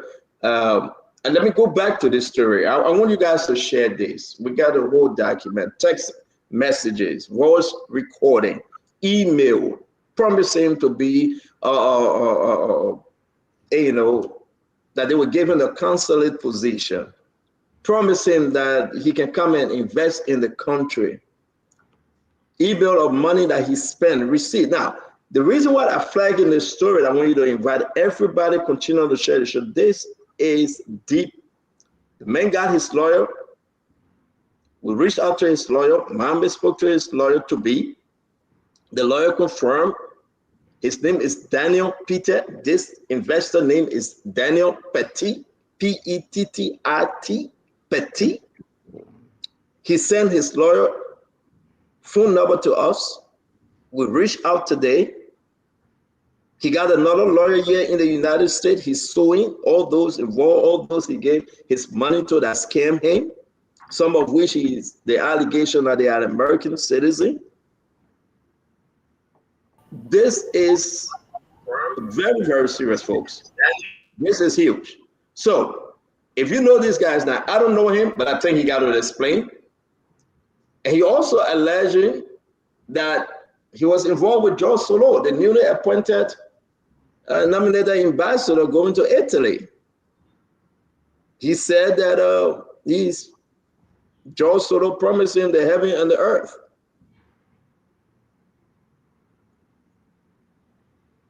And through it all, since we started the conversation, he's been sending us text messages. I will display to you all the text messages today. I will tell you all the letters that he sent him. And he sent one phone number he sent us. And the letter had that phone number. When we traced the phone number, this gentleman's name came out. This gentleman. From Moserado County, Lorenzo Yoma, that's the name. We traced the phone number today. We got this. We went on his Facebook page. His Facebook page lacked, but we were able to locate him right now as we speak in whose house he resided. We spoke to his family members. They confirmed the phone number. They confirmed where he is right now as we speak. And some of those names mentioned this gentleman stay at one of those individual homes. If we do not fight and help this government, I don't know what else we can do. So I'm going to upload all the messages. I will share with you guys. He asked us to do it. A lawyer will be filing a case. The lawyer here in America will be filing that case. This man is crying on the phone. I said, can you come on the show? He said, yes. I said, can I call you? He said, yes. Then he asked Mommy and I said, but what will come all the way? Everybody I met in the country, from the airport to all the time I spent in the country, Glennie, everybody asked me for money. The first amount to do a background check for the diplomatic passport 2005, the receipt there. The second amount, they said, oh, we found something on your record, but send us $7,500. The receipt are there. The bank records, I have it. I don't know the work of the foreign ministry. I don't know who's in the foreign ministry, who job, who's responsible. I don't know who's connected. But this man is crying. He said, I don't need the money, but the corruption in Liberia needs to stop. He's crying. He said, I do not need the money, but the corruption in Liberia, it needs to stop. You cannot treat an investor like that.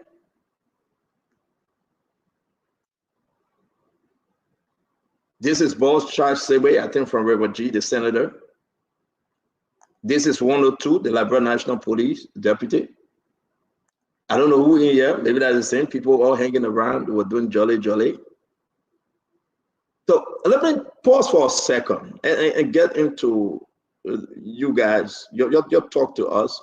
And I will share the text messages, and I will share this with all the senators I know. I will share this with everybody in government, somebody, the names they are calling, the names on those things, people that are connected to who. And we just hope that President Barker can fight this thing. It's a serious thing. It's like COVID.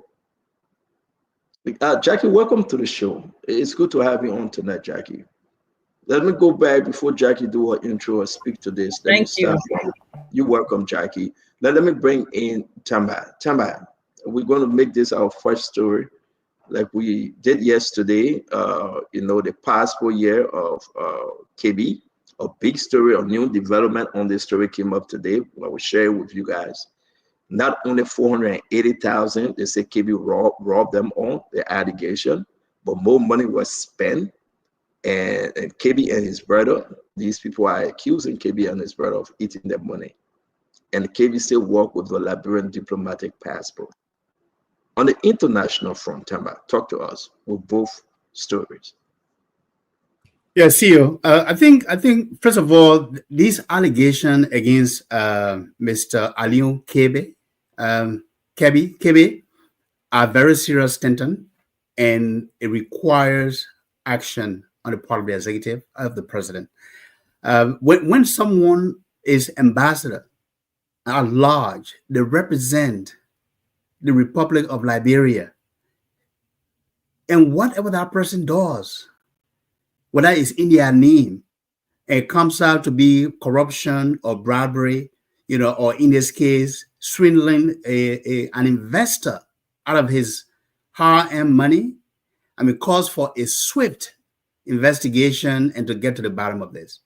And I'm glad to hear that Mr. Petit, the investor, the French citizen, national, has come forward and is taking legal action, because right now that's his best course of action. And I'm also glad that he has accepted Stanton to come on the show.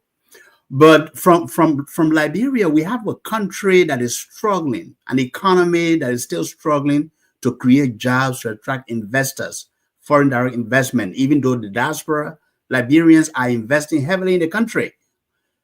And for you to see someone who works in government to be involved in such an allegation raises serious credibility issues, Stanton. And if he is still carrying this passport, this diplomatic passport, then I think it should be recalled, and there should be a suspension pending an investigation.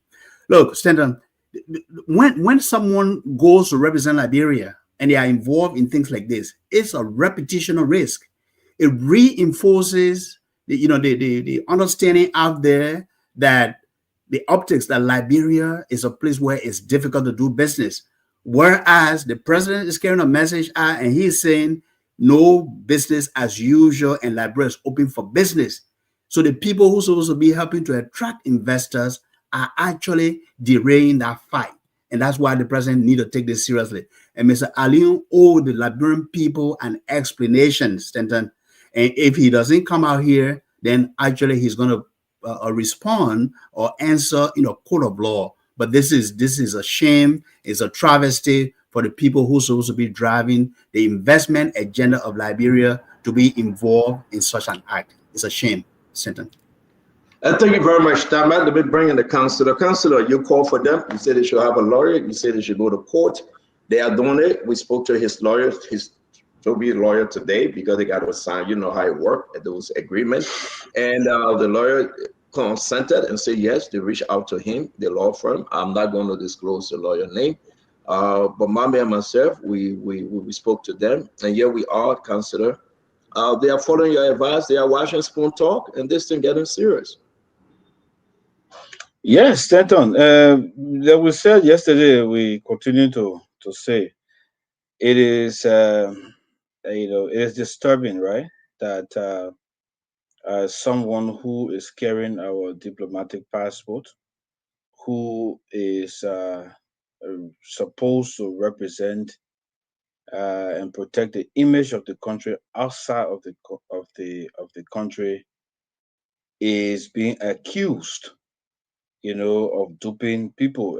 Liberia is a country where we are all crying and craving for foreign, investment to come to the country so that jobs can be created and people can have the opportunity to choose, on what kind of a job to do, whether to work in government or go in the private sector, and if you have our image being derailed by people who um, are carrying, our passport, diplomatic passport, it speaks volume, or of what is happening to our country. So if they have found a lawyer to proceed to go to the LACC because the issue that they're raising, it has criminal element, and so that's why I call on the LACC to take charge of the matter, proceed with the investigation, and once the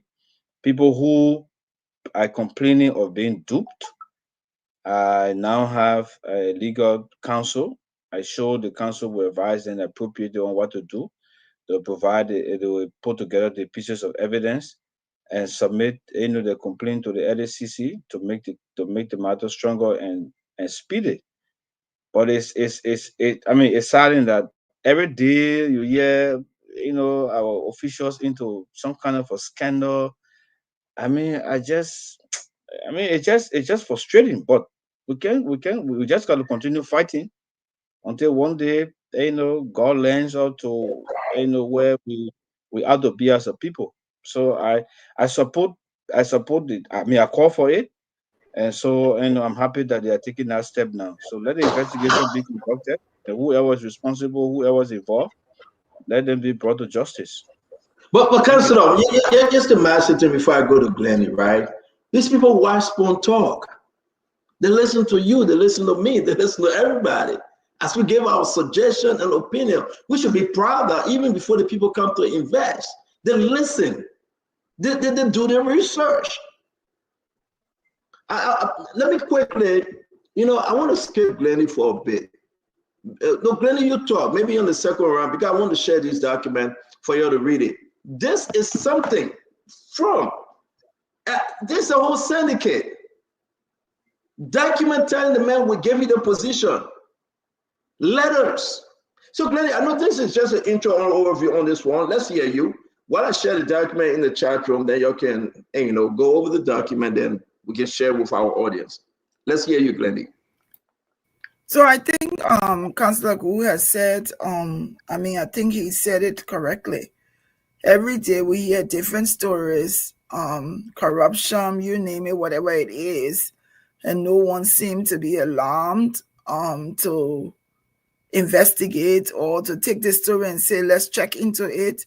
I mean, there will be more stories that's going to come when the government is not acting on some of these stories.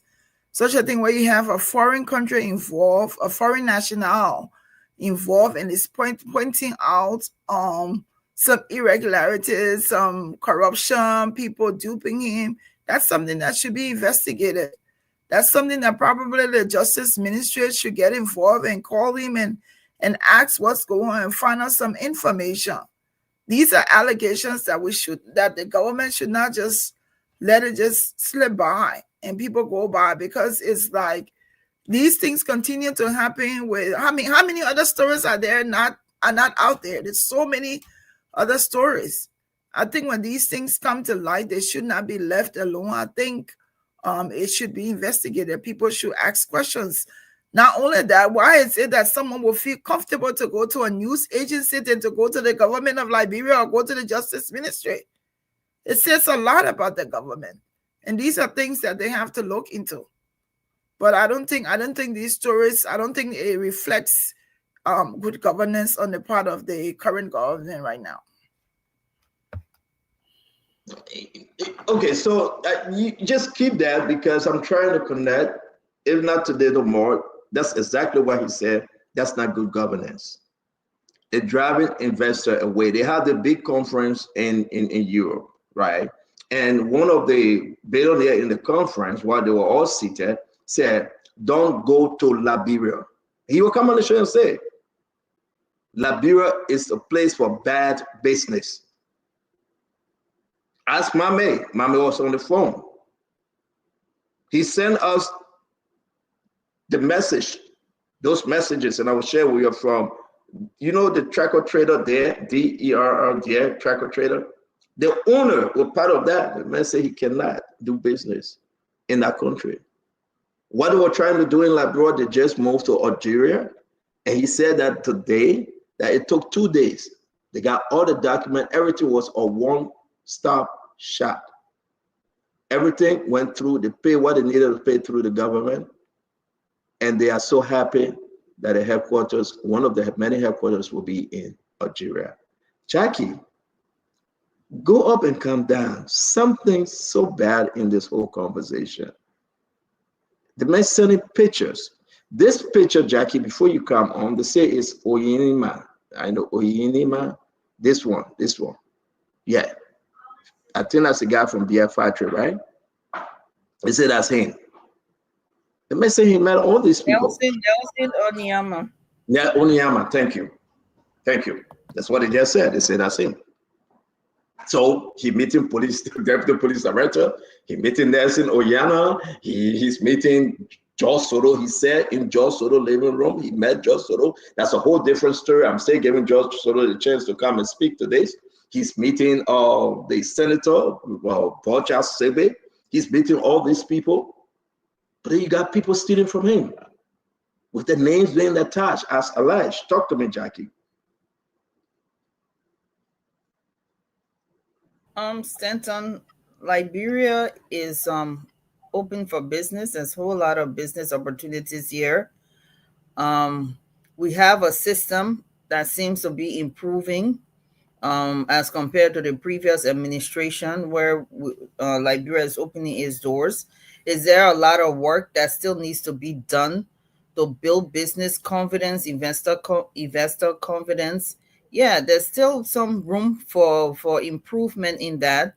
And the president talks about this all the time, that we really need to have transparency. We need to have that enabling environment for investors, for businesses to thrive. So having said that, I don't know. I know I'm learning the details on here, and I hope there will be clarification from the other side as to what unfolded, what may have unfolded or not unfolded during the time that this gentleman apparently came to Liberia. So did he contact other agencies regarding his story in addition to contacting the media? I'm not sure if he did or not regarding what his experience was in Liberia. Thank you very much, Jackie. Fundetta Patrick? Well, thank you, Steve. Let me emphasize that Liberia is open for business. Liberia is a place to do business. The laws are there. As long as you can follow the laws. I'm hearing myself the background. I think somebody need to mute, please. Liberia is open for business. Nobody should scare anybody that Liberia is a bad place to do business. This country is rich with mineral resources, gold and diamonds. In the midst of our disagreements, we understand, but this country is open for business. We have laws to protect investors. In fact, I was a part of a team that developed Liberia's most significant investment guide at the National Investment Commission. So any investor that comes into this country, you go to the National Investment Commission, the protocols are there, the laws are there.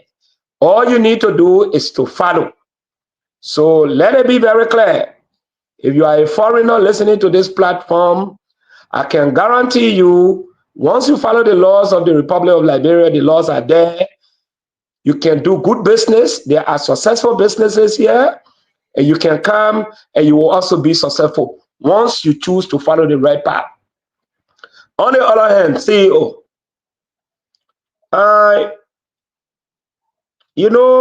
we beat on our officials. Of course, they are not supposed to be at the center of controversy, especially when it comes to criminality. But if an investor who is aware of investment protocols, no stupid investor, before you invest in any country, you have to check whether there are laws to govern to guide your investment in the country. The laws are there. But if they come in this country and want to use people to bypass the channels that have already been established, and in the process and they are robbed, I can say to them they should go to hell. They should go to hell, rack. They will not get, they will smell the scent of their investment feces. Why will a sound individual come in this country? If you went to the, I really want to see him. Whether he went to the National Investment Commission, you were not giving attention. Whether he went to Liberal Business Registry and they were not giving attention. And he decided to use the other way around. And in the process, he got duped. In my mind, this individual did not follow the proper channel. It was a scam intended to dupe us. And he found the right people thinking that they were helping in the process. He got duped. And now he's crying. I will not be one of those individuals to sit with them to cry. There is a clear indication. Look at like for example, like China Union, like Asila Method. We saw here that they bribed some of our people. Our lawmakers, they bribed them. And they accepted it. Why if it was going to backfire? Should we sit down with them and cry? They don't know they're supposed to follow our protocols. So CEO, I will not cry with them. I'm happy they're using the law. Let the law take its course. At this time, we cannot conclude that these people, did something wrong. Thank you very much for that. Let me bring you. Kev, welcome to the show. Well, thank you, Sentinel. Let me say hi to everybody.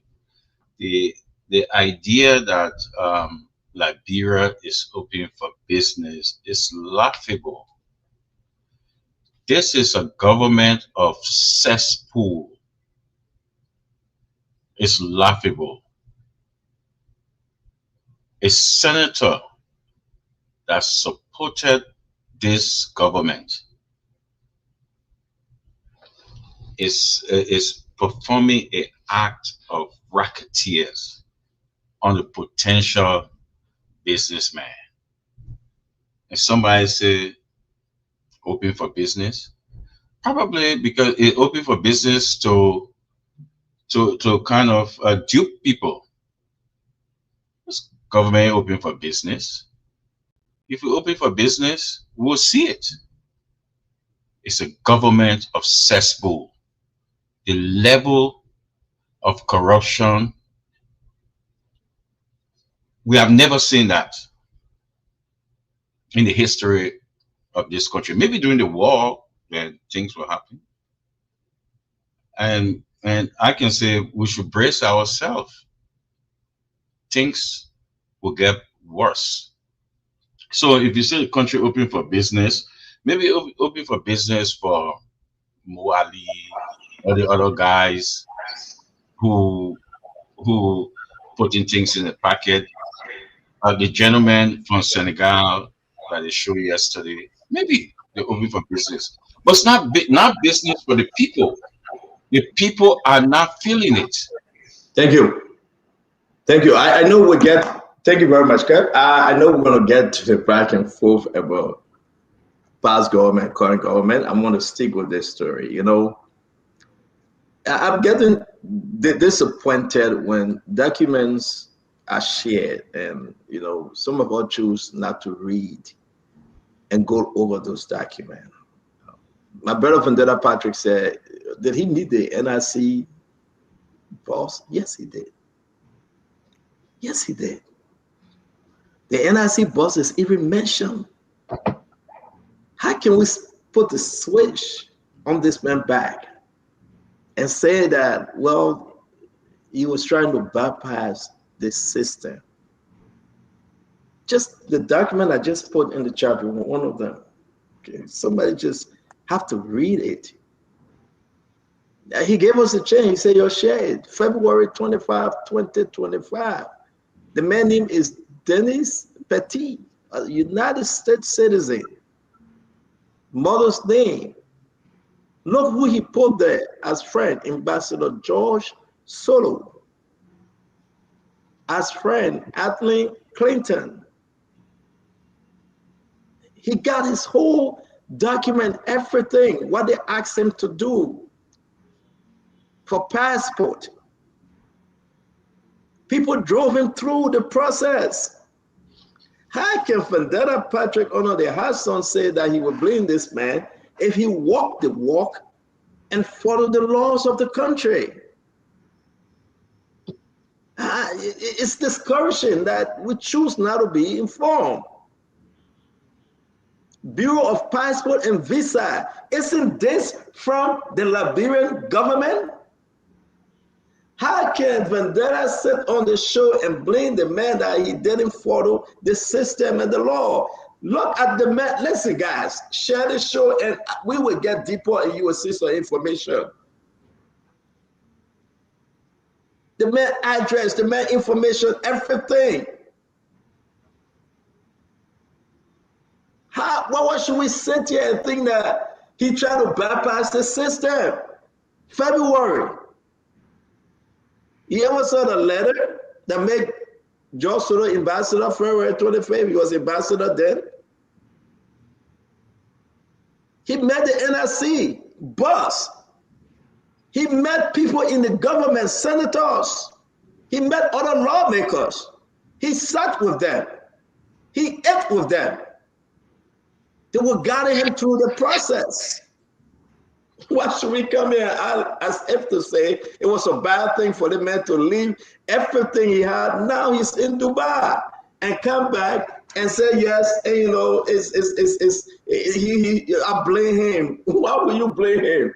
Let me give time to Representative Gray. You have not spoken, but I share the other document. It's very important that we should research, and that's why when I get information, I call other people and put it on the phone call. And Mame was very instrumental. Even the guy, this gentleman, and we'll come to that part of the story.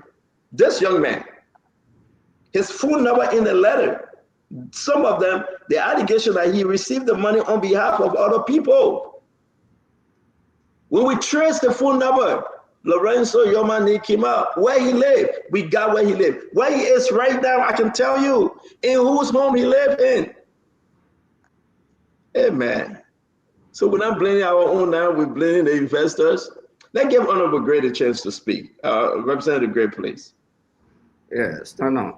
Let me say good evening again to all. I'm not shocked when people try to blame the investors. I'm not shocked. An investor could know anyone on the show here or has a contact or knows someone and bring the person to the country. And you could say, okay, Akaros is the chairman on the executive, so let me reach out to him. I think he can help this investor to get him through. That does not presuppose that you should abuse the introduction or the interaction or extort funds through the processes. It's not illegal. It's not illegal for a Liberian citizen to see an investor and bring him, even take him to the director of police and say, look, that you are no. So maybe you can talk to the NRC, you can talk to the president, you can talk to maybe the foreign minister. People do that. It's a normal routine. Okay, somebody want to be a consular general. The Minister of Foreign Affairs will be involved into it. So if you have people appointed as ambassador at large, extraordinary, okay, plenipotentiary, and they are to act on behalf of the state by negotiating. They have that authority. That's why you call them ambassador. They are the faces of the country. They represent the country. It's a representation of the country when you say ambassadors. Look at the history of ambassadors. So, for example, the picture you just put up with the ID card, the National Elections Commission ID card, it's a public record. Who this guy lives with, something you don't want to say, but I think I can say it. He lived with George Solo. He lived in the home of George Solo. That's the guy George Solo used the ball number, a name, and they transfer the money to him to receive the money. When the guy come on air, when Petty come on air, he will tell you it's a public record. You can see that even this guy is doing a recording, the Petty guy, Look at one of the videos. You can see when you were talking to Josh Solo, you had the phone that bent, and you can see the floor, the living room floor. You can see that it was sitting in the living room where Josh Solo comes on record. And these are things that we're talking about. He tells the guy, he said, trust me, if you can bring in a big check for any one of those areas, you will come and have what did he say? Every day you will have a tea with the President of the Republic of Liberia. You will have tea with him, with the Excellency, the President of the Republic of Liberia. These are grave matters. People are not showing all gossip or speculation and say, okay, Representative Gray, that this or evidence. The guy has dossier of evidence, pieces of evidence of bank transaction, document he filled in for Liberian passport. He has the document in his possession. The guy has recording, bank transaction, everything available. So do we have to wait for this guy to sue these people? When these people are in the cycle of the government, they are appointed officials of the government, Republic of Liberia. Some of them are in the Senate. Do we have to wait for the guy to ask his lawyer in the United States of America or his lawyer in Liberia to sue people to get his money back? The state, the president, has to take action. Councilor Gushtok appointed last night that the LCC has to act. There's not just mere allegations we're talking about. The allegation of dossier of documents, evidence, prima facie. When you call one of the appointed officials to come on air, ambassador, they run away. People advise them, don't go on air.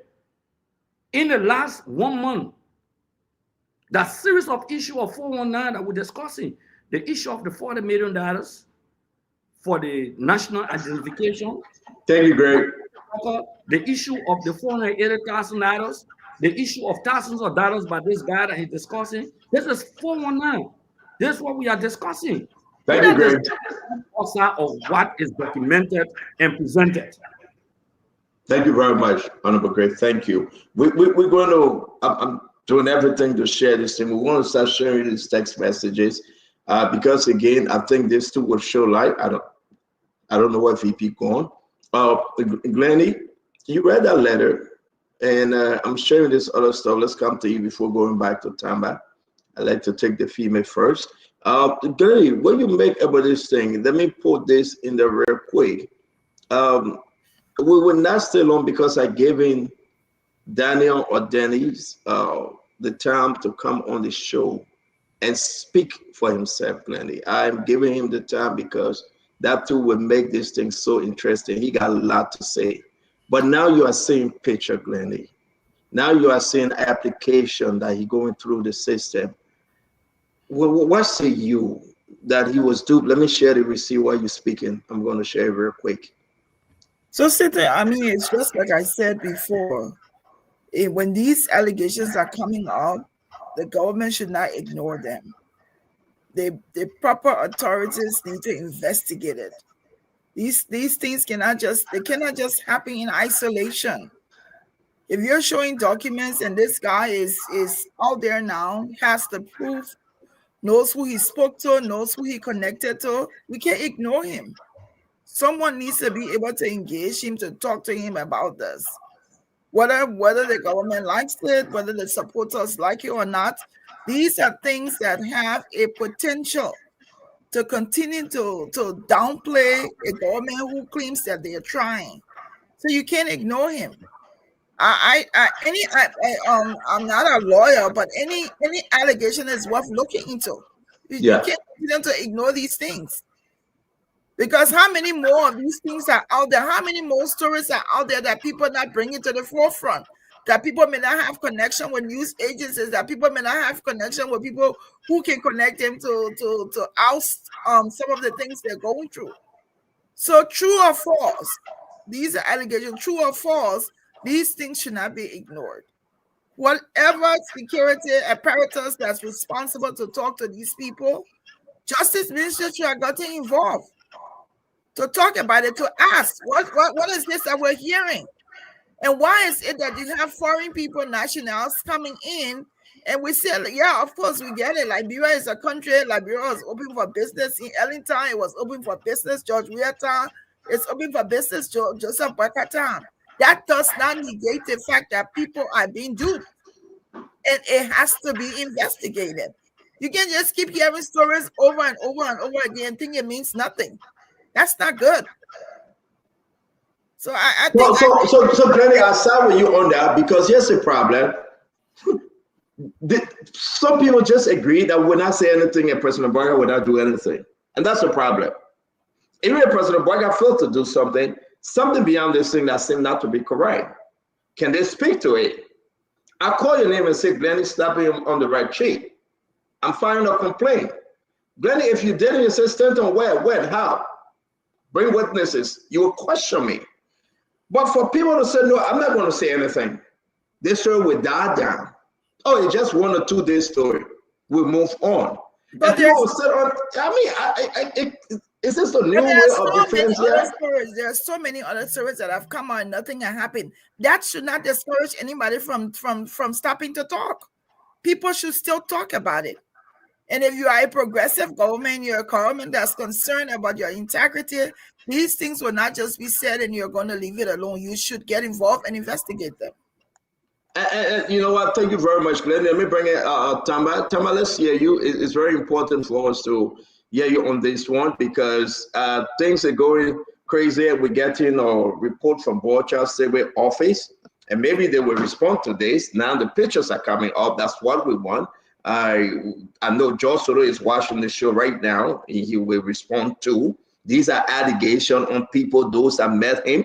Okay, these guys now watching the show. You see, we know whether to say anything, but now we have to talk, because you know what? People took upon themselves to be quiet.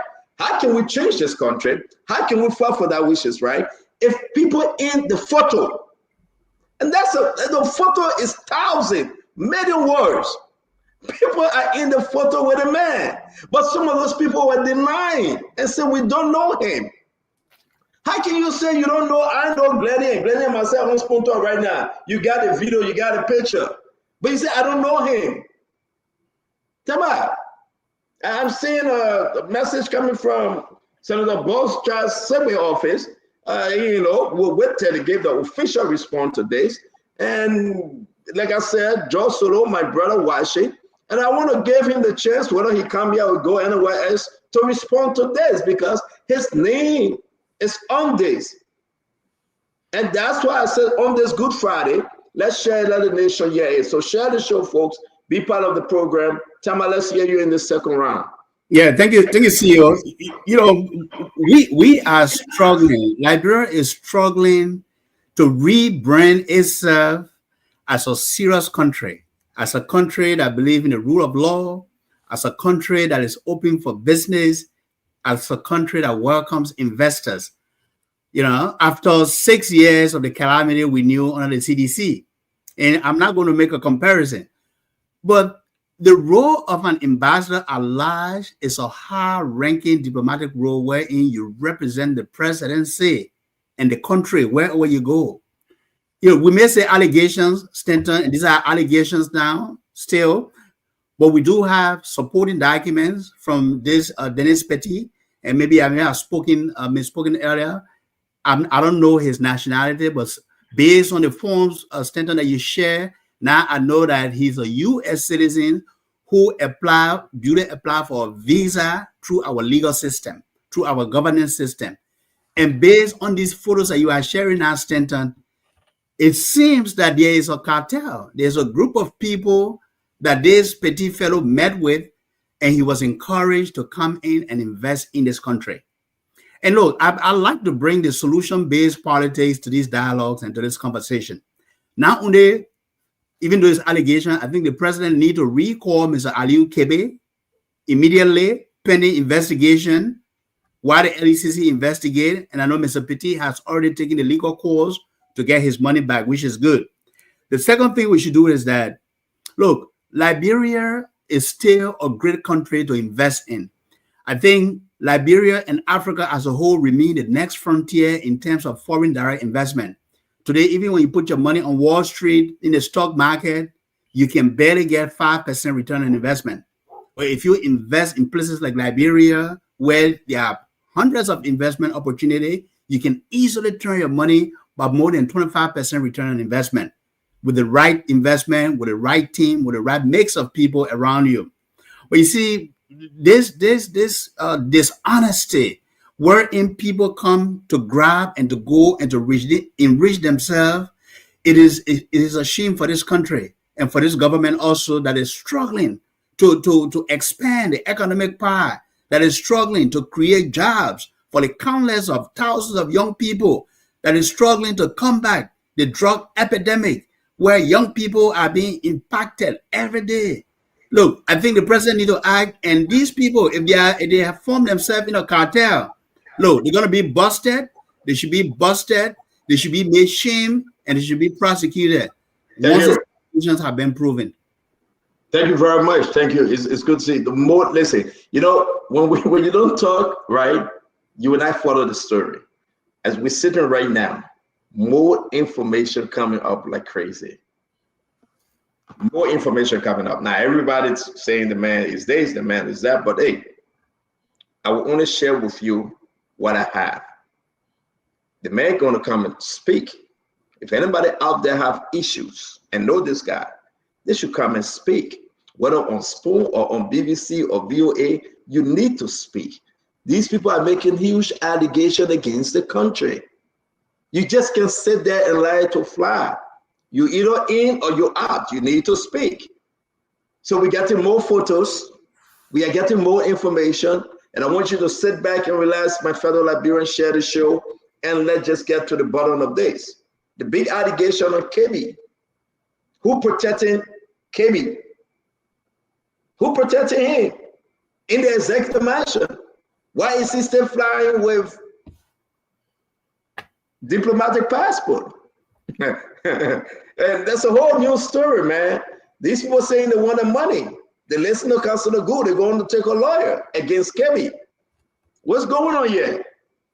Two other ambassadors brought some people in the country. We received new information on them again. Ambassador at large working pro bono. I'm not going to call the name yet. We are still investigating. Let me bring in my brother, Councilor Good. This second round, you almost said texting each other. I'm going to pause on the information we're sharing, but talk to us on this second round. I mean, what's your mind at right now? So my point here is, I know that there are a lot of information that's coming about this guy, but I'm more concerned about the people named by him. So let's agree he has, criminal records. He's a fraudster. He's this, he that. But he's talking about dealing with officials of government. If he were dealing with ordinary business people like himself, who maybe would be fronting, and pretending as though they are close to authority. Maybe they took picture with somebody and they came and said, "Oh look, I am the minister." They fake some document to show that they are John Brown when they are not, or when he or she is not. Then we can understand. But he's directly pointing his fingers to persons, or some of whom are officials of government. So I'm more concerned about those individuals because some of them carried our passport. Some of them are bearing the image of the country outside. And so it is important for us to dig deeper into it. If it's a fraudster, fine. But should officials of government also get involved into activities that will also defraud him as a person? Should they also get him because okay, the man's a criminal? Yeah, so he bring money, we'll eat it. Does that make you any better than him? Does that place the country in any better position? So I'm more concerned. That's why I call on the LSCC to open the investigation to investigate this particular matter, because names of people have been called, and it's an opportunity for them to go and clear the name. Because we've seen bank transaction. Yeah, this is not the money that somebody threw in the bag, and there was a hand-to-hand crossing. No, this is something that passed through the banking sector. The records are there. We can trace the records, and then the investigation will be conducted to know who received the money, who is this person, why did you receive this money, what role did you play, you understand, what promises did you make to this person, what the essence of these transactions. So I just want to pause here and say that I look forward to the investigation being conducted and for the truth to be on earth. Whoever is involved into any act of criminality should be held responsible. If the investor himself is involved into conspiring to defraud the country, and he thinks that he's been duped in the process, who other than crimes are committed against the state. So if you brought your complaint and we found out that you the complainant, you are also culpable, we will hold you, with the same standard that the person who you complain against, will hold him back, and will prosecute all of you. Thank you. Well, thank you very much. I'm going to bring in Jackie. Jackie, let's see you on the second round. We're trying to make contact with Daniel, or you call him Dennis, and see whether we can hear from him tonight, if not tomorrow. Jackie, you got anything else to add? Yeah, I mean, Stanton, like I said earlier, no investor wants to come to a country and feels that the enabling environment is not there for him. At the same time, like I said, the system under this administration has improved a lot since this administration came on board. The investment climate is getting better, is thriving. Yeah, are there still hiccups in the system? Of course there will be. There's always room for improvement. And like I said, the president is serious about making sure that when investors come into this country, investors who mean well, because we know a lot of investors come into this country and they don't mean well. They are looking for a fast break to make a fast money. So I'm not talking about those type of investors. The system is improving. There's still a lot of room for improvement.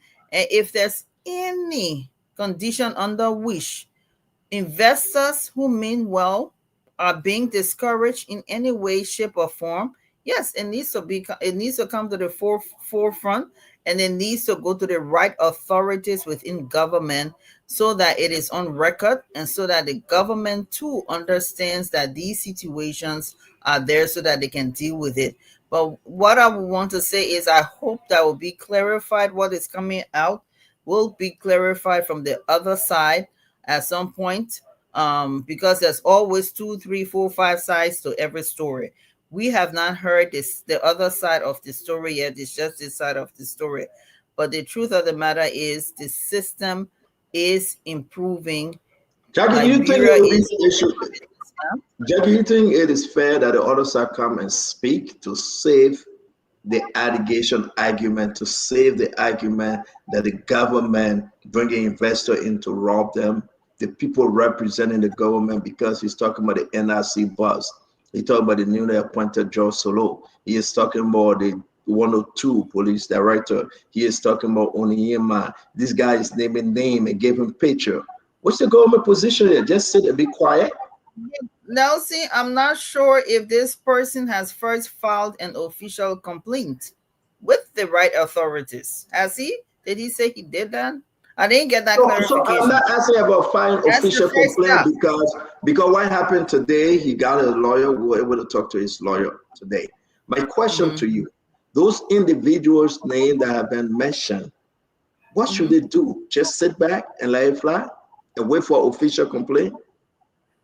I'm sure those individuals too are seeking the right way to handle this stuff, because they too have their own side to their story. So just like how he's getting his lawyer, like I said, that's what I'm saying. The first step should be for him to file an official complaint and have supporting documents with that, so that the right authorities can look into this matter. And once that official complaint is filed, then it forces the other side to respond. So he has to. So without official complaint,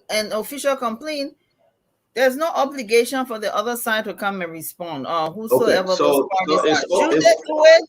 It's probably good for them to do it, but the first step is somebody we'll wait for official complaint. File an official complaint. Yeah. Okay, thank you very much. Supporting documents. Okay, so go ahead, Glenn. Let me get you 10 seconds real quick. Go ahead.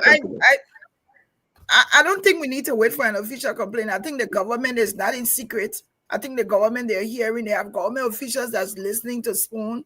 I think if they're hearing, the fact that Stanton is saying that even Senator Borchas is getting message from his office speaks that the government is aware of this story. George Solo is somebody who's in the government now. He's aware. We should be encouraging the government to investigate this, to get involved in this. We shouldn't be saying, let's wait until they do it. Are they coming to file the official report to us? They're not. I mean, these Glennie, don't you think if something happened to somebody, they should file an official complaint? They should file it, but how did you get to know about it? You heard it here. So your thing should be. I'm not saying the media is the media, but you still need to. Every country has a law for the government to take action. That has to be. You cannot go to court and just walk in the court. Nobody's going to court. Jackie, guys, that move on, right? Please. There's a process. Jackie, hold on. Laws. Yeah, right, Jackie, hold on. Jackie, hold on 1 minute. Jackie, hold on 1 minute. I beg you, hold on. We just brought you. I know we'll come to the argument, the crossfire. Let's allow others to speak. And everybody will say the election to each his own. When we start saying bank documents, bank records, trails, pointing to people and names, it's our right as the fourth estate to put these things out. If someone alleged and accused you, Jackie, you must speak. You want wait for official complaint to come to speak. Anyway, that's your own side. We move on. Let me bring in Jackie. Wake up, Jackie. That's your own. Everybody will say that we on the show. That's what makes Spoon Talk interesting. You say your own. I think since Glennie is actually not 100% with you on that line, that they should wait for official complaint. Look at the people the men meeting. And let me say this. I spoke to Josolo. Let me announce it. I spoke to Josolo. I said, Georgie. He said, yeah, what's up? I said, congratulations. He said, my man, at your job. That's not my job. I said, thank you. We texted. Then I said, look, I got something. Let me call you. He said, yeah, sure. I called Josolo. I said, do you know Daniel? He said, who Daniel? I said, Daniel Petit. He said, no, I don't know him. I said, Georgie, you don't know Daniel Petit, the white guy that want to invest in Liberia? Josolo said, no, I don't know him. I said, But the man said he know you. He went to your house. He sat in your living room. And he said, you don't know him? Then I said, but he sent a document though. That you guys tried to give him something on job consular position. Yeah, it didn't go well. You owe him money. He's mad at you. I explained all this to Judge Soto. Then Judge said, don't talk to that man. He's a fraudster. Then I said, but you say you didn't know him. Maybe I will not have no friends in this war. Maybe that's my new life. So I said, well, Judge, you gotta address it. Can I put you on three-way? Then Judge said, stand on that man operating AI. Don't listen to him. So I'm saying what Judge Soto told me now, because I want to go to bed in peace tonight. So Glennie, are you hearing me? Because you were making the point and say people needs been mentioned, and somebody text and say, but why still they didn't reach out to them? I spoke to Judge Soto. I'm on the record. You can attest to it. So I said, okay, what I'm hearing, let me add Mami on the call, because I don't want to say Stentor alone, right? I need a witness. And Mami wasn't enough. I said, you know what? I will add Mo Ali, because Mo Ali is my friend. In probably with glass of each other in the back. He's my damn good friend. I will add Mo Ali on the call. So I spoke to Judge Solo. But for you to say you don't know the man, And when we talk about document Jackie, then you say, the man is a fraudster. Then you're not being fair to your friend. So I was taken back. So then the man, I asked the man, I said, do you have bank record? The man said, I can see it myself. I said, do you have the information? The man said, let me send all to you. He sent me over 75 different document, text messages and everything. I said, do you have picture? He said, yeah, let me send you all the picture. I said, can you come on the show and talk? He said, when, Sunday? I said, yeah, come on Sunday. He said, when is your biggest audience? I said, Monday. He said, let me come on Monday because I want, he said, wait, anything change? So I'm telling you the story now. He said, will anything change? I said, so when Mommy was on the call, Mommy asked him, Mommy said, do you want your money back? He said, hey man, I don't need the money. He said, it's not about the money. He said, but we got to do the right thing. He said, well, what is hurting me? When they did my background check, I had issue with my ex-wife.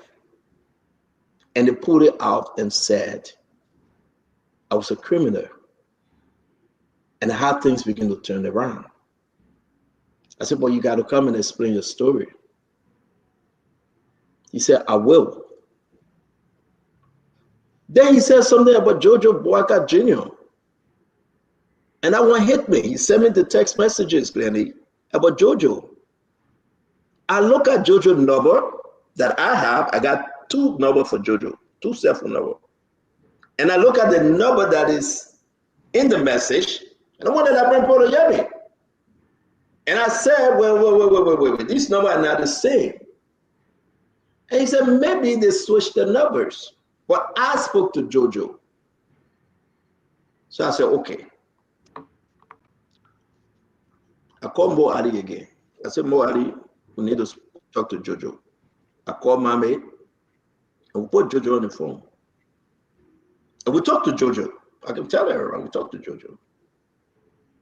I said, Jojo, do you know him? Jojo said, my man, I don't know that man from anywhere.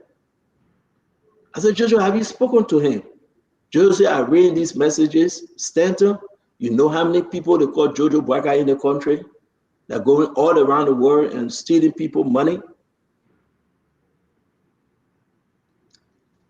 So I called Daniel. They call him Dennis. I said, you sure you spoke to Jojo? Then Daniel says, Stanton, there was this gentleman that served as go-between. I said, but did you talk to Jojo? He said, probably not Jojo. I said, did you give Jojo money directly? He said, it was this gentleman. So I told him, I said, you think that you were scammed? He said, the Jojo owned, because it was one off, I cannot speak to it. Hear me very clear. He said the man is saying the Jojo owned, because it was one off. I cannot speak to it because I don't have enough evidence. But all the other individual owned, I can send you pictures.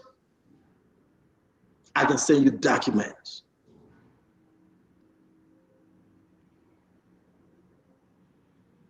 He said, let's leave the Jojo owned. Because if I don't have evidence, I don't want to go there. So, ladies and gentlemen, this is what we do for our country, Liberia. I know everybody listening to the show, but this is an embarrassment on our country. Do I believe what he told me? We are investigating. This morning, while having breakfast, we reached out to him. Call Mommy. He sent a phone number. Mommy said, Stanton, let's call the man. I said, okay, let's call this man. Here's the phone number he said. Let me call the phone number. Maybe people can call that number. The phone number is a Liberian number. The number is 088 003 2020. That's a Liberian number. 088 003 2020. When he called the number, Mommy said, let's investigate. We did our investigation. The number is assigned to this person, Lorenzo Yoma. this person. The number is a sound. The number is registered, Glenny, in this person's name. Who is this person? We begin to ask questions. One of the person family member know Mame. And I said, well, Mame, and I picking. Mame said, who picking? He said, Mame. I got to tell the other story, maybe just let's follow the story. The guy you used to love too. In that house beyond there, he explained the story. That he played the boy, that he played just solo living. Down the street before Mame came to America. So Mame said, oh, Stanton, I remember. Hold on, let me connect with one of my picking. The person Mame was connecting with that person in America today. The person confirmed that this young man is connected to George Solo. These are all part of the investigation, folks. From one connection to another connection. I will keep the rest of the story. The other big people that scammed this guy that he alleged, that took money from him, he would tell that part of the story. But can we come back now to say, yes, there's a human being called Daniel that met people that alleging that people stole from him just because he wanted to do business in Liberia. And all the dots coming together. Akaris Gray, Kev Hassan Darius, for Dada Patrick, and then we'll leave the story for part 2. This is just the intro. Yes. It's very, very scary. If this is how we welcome investors in our country, they got some good people. President Barker got a good plan to bring investors. But they get some very, very bad people that all they would do, they will use that diplomatic book to steal. Representative Gray. To just have under the canopy of saying somebody should complain. I mean, how does it sound when we have laws on the book? Bribery, for example, is a crime under our laws. Token gift of over 250 Liberian dollars. Any official government employee or government that takes that is an issue. That's the code of conduct right there. He doesn't need to complain anyone.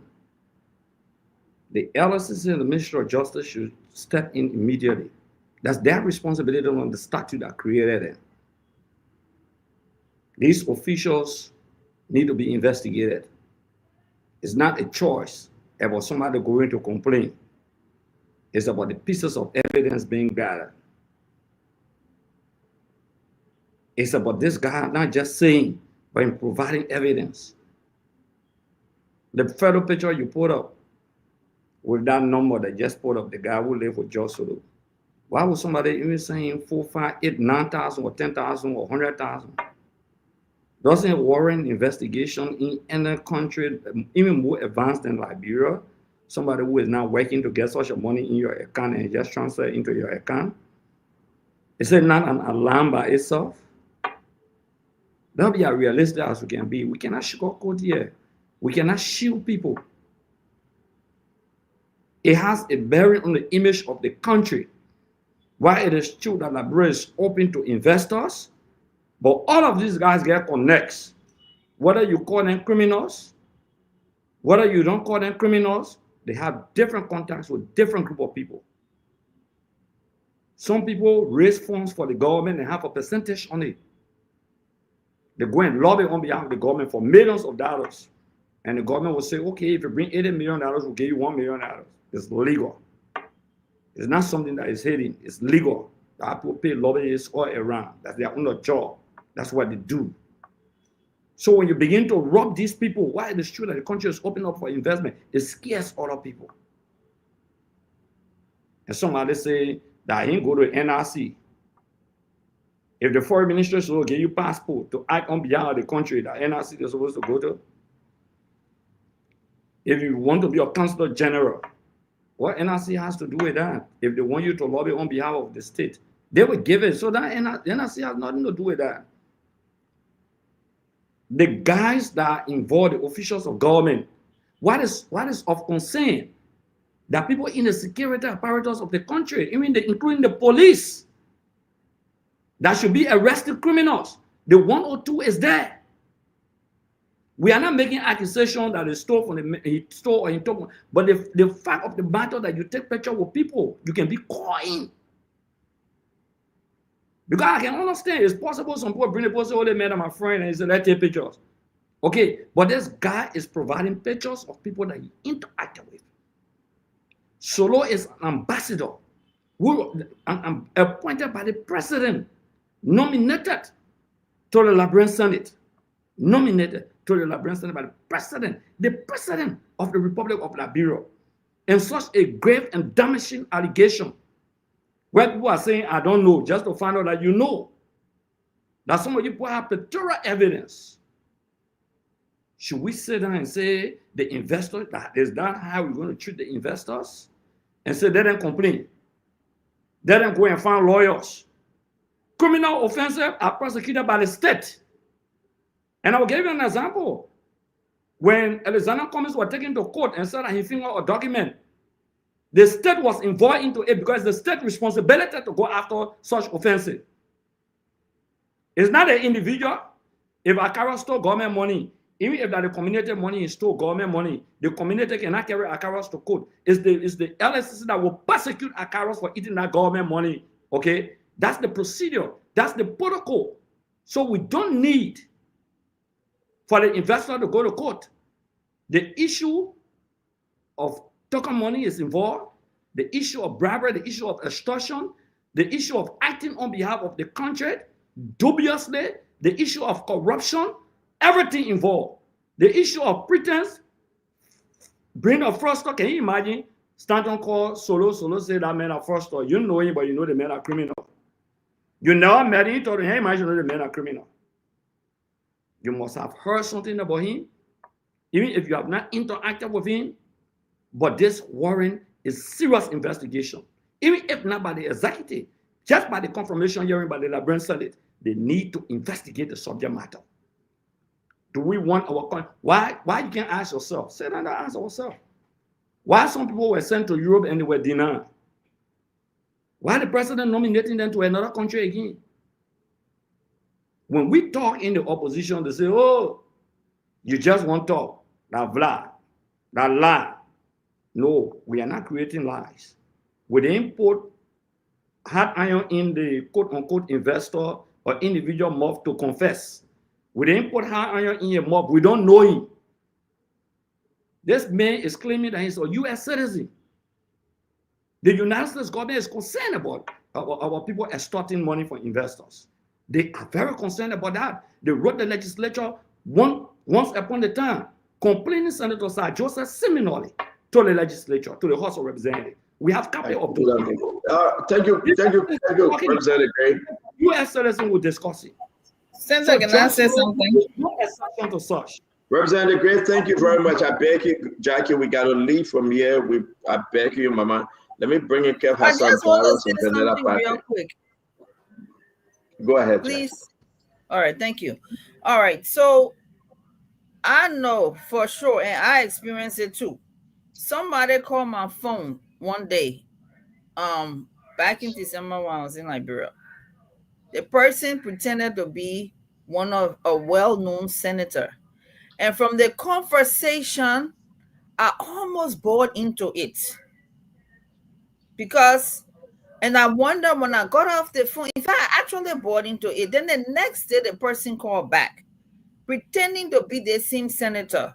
When they called back, that's when I started to think twice. I said, something is wrong somewhere. Fast forward to 2 weeks ago, a friend of mine called me. I will just say it real quick and said, oh, this minister gave me a call. I will not call the minister name. And it was nothing bad. But anyway, the minister reached out to him. And he said, and he started to ask me questions. I said, are you sure it's the minister that calling you? So he sent me the exchange messages through WhatsApp. He said, but look, there's a WhatsApp with a minister picture. I looked in my phone for that minister's number. And I compared to what he said, the number that called him. And I told him, I said, that's not the number I have in my phone for the minister. I said, apparently you have been duped because people do this all the time. They pretend to be somebody else, steal people's profile picture, and act as though that person is talking to them. So sometimes when these people bringing up stories, we got to compare to other real life situations that are taking place out there where people are using other people's name wrongly. Thank you, Jackie. And to carry out certain transactions. I agree with you. And Jackie, myself too. I agree with you too. Maybe everyone on the show have experienced it through these difficult times in our country and around the world. But Jackie, when your name being mentioned, when they call your name, you can come to the people and say, la la la, that are true. You should come up and be free to debunk this story. When they have paper trail and Jackie name on that paper trail that they gave $1, that I made it, Jackie. They did it about Jacob Jalaba. We discussed it yesterday. All the documents say Jacob J. Jalaba. And people are running behind Jacob Jalaba for no car. And I called him, I spoke to him. Bwaka Jalaba, thank you. It wasn't Bwaka Jalaba. It was different Jalaba. But he answered the question. So we are not saying you got to come on spoon, but for you to say, no, I don't know him, I'm not answering, Jalebi, then you were suspicious though. I believe that then you were explaining tired. But let's bring in Kev Hassan, Darius Dove, and Della Patrick. But guys, can you use 1 minute, please? We'll push it against to other conversation. Yeah, certainly right. Let use 1 minute. But Stanton, this is not about misidentity. This is not about calling somebody. You did your research. The number that you trace went directly linked with those guys. So this is not that calling, oh, the duping. We all got all of this call. So it's not the same, Jackie. I think she went. It's not the same. This investigation was done, and Stanton placed a lot of calls. But the fact that George Solo denied and then the phone number traced to him shows that there's something. But the main thing is this is a cabal. This is a cabal, and George Solo is part of that cabal, right? You get the senator Boucher is part of it, and the important thing is the senator will be in the Senate trying to confront George Solo. So you see the contact, you see the game they're playing, you see what's going on. They duped this gentleman, this investor. He was duped. So George Solo should not be confirmed until they investigate the whole situation. But at this moment, the senator who's supposed to confirm George Solo is in bed with George Solo on this game. Senator Jonathan Sigwe is in bed. So at this moment, if somebody say they should wait, no, they should come out and clear it, because the Spoon did the investigation. They trace everything. There's a documentation towards them. So nobody should say, let's wait. They should do this. Somebody should complain first. No. So this is a whole cabal. I use the word cesspool. This is a whole game they're playing here. So at this moment, if George Solo is in our Senate, supposed to be confirmed by his partner in crime, that's gentleman. What's going on there? Well, thank you very much, Darius. Let's hear you and go to Vendetta Patrick. Yeah, so I think Liberia is on a dangerous path. Yeah. Already our investment climate report is not favorable. It is not attractive for more investors to come to the country. We have poor infrastructure. We have weak legal framework, and then corruption continues to deter foreign direct investment or investors from coming to the country. On top of that, government officials are duping, robbing, and scamming potential investors. This is terrible. Today, you dupe the man, you scam him, and then you call him fraudster. You call him AI investor. This is so sad. Those government officials must account. They must face the law. Mind you, that France investor, American investor, what I would say could Dukle with the Chinese investors. The Magnitsky sanction is coming. Human rights report, corruption report. This is not good for our country. And the Justice Ministry, LACC, the legal authority should seize this matter and bring it to book, because we don't know, there are many other instances out there. People using ambassadorial position, diplomatic passport, and duping people and scamming people. People who are coming to invest in our country to provide job opportunities. They are duping and scamming them. It is so sad.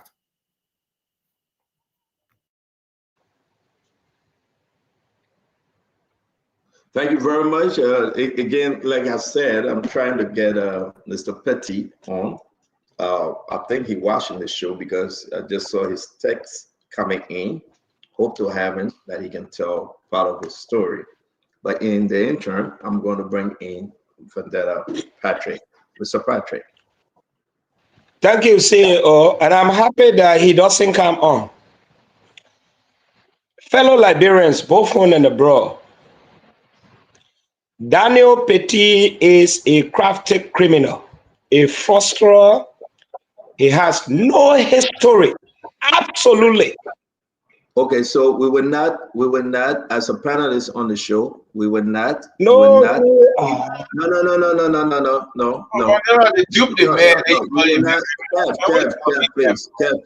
Kev, please. Okay, you have nothing to show that he is. And I want to speak very still. Oh man, Vanilla Patrick, you would not go that route. Let's speak to the issue. You will have the fact. Vanilla Patrick, till he can come and you ask him the question, okay? So you can share your fact. I am not going to allow you to call him a criminal. I will not do that. Everything we said is these are allegations, okay? If you have a fact to call an investor a criminal, then you provide us with your fact. We did a lot of investigation on these, and everything is pointing on to the allegations. I will not allow you to do that. Please, you cannot. So, CEO, criminal. Do you have his indictment? No, wait. Do you have his indictment? Let me talk now. Wait now. Do you have his indictment record? Do you have his court indictment record? Something Councilor Gould always asks for a year. Do you have it? Good question. Councilor is sleeping.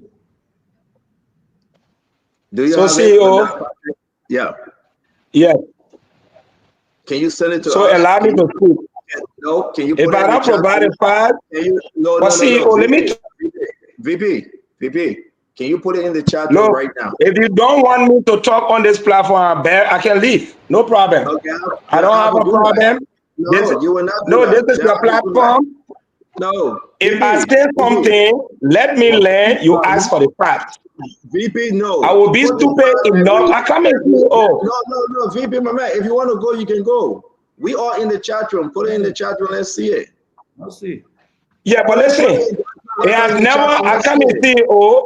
It has never been a precondition when someone makes a statement. They say provide evidence before you talk. It has never been. Let me learn. I will provide you the fact.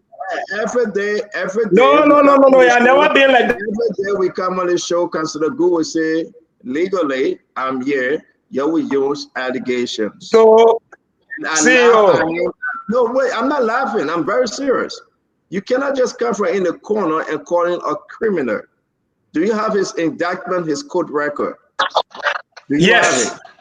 Can you put it in the Yes. chat room? Can you please put it in the chat So room? let me put it right down. You give me 2 minutes.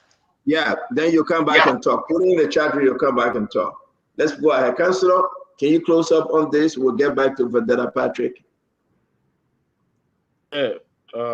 So second, we're just going back and forth.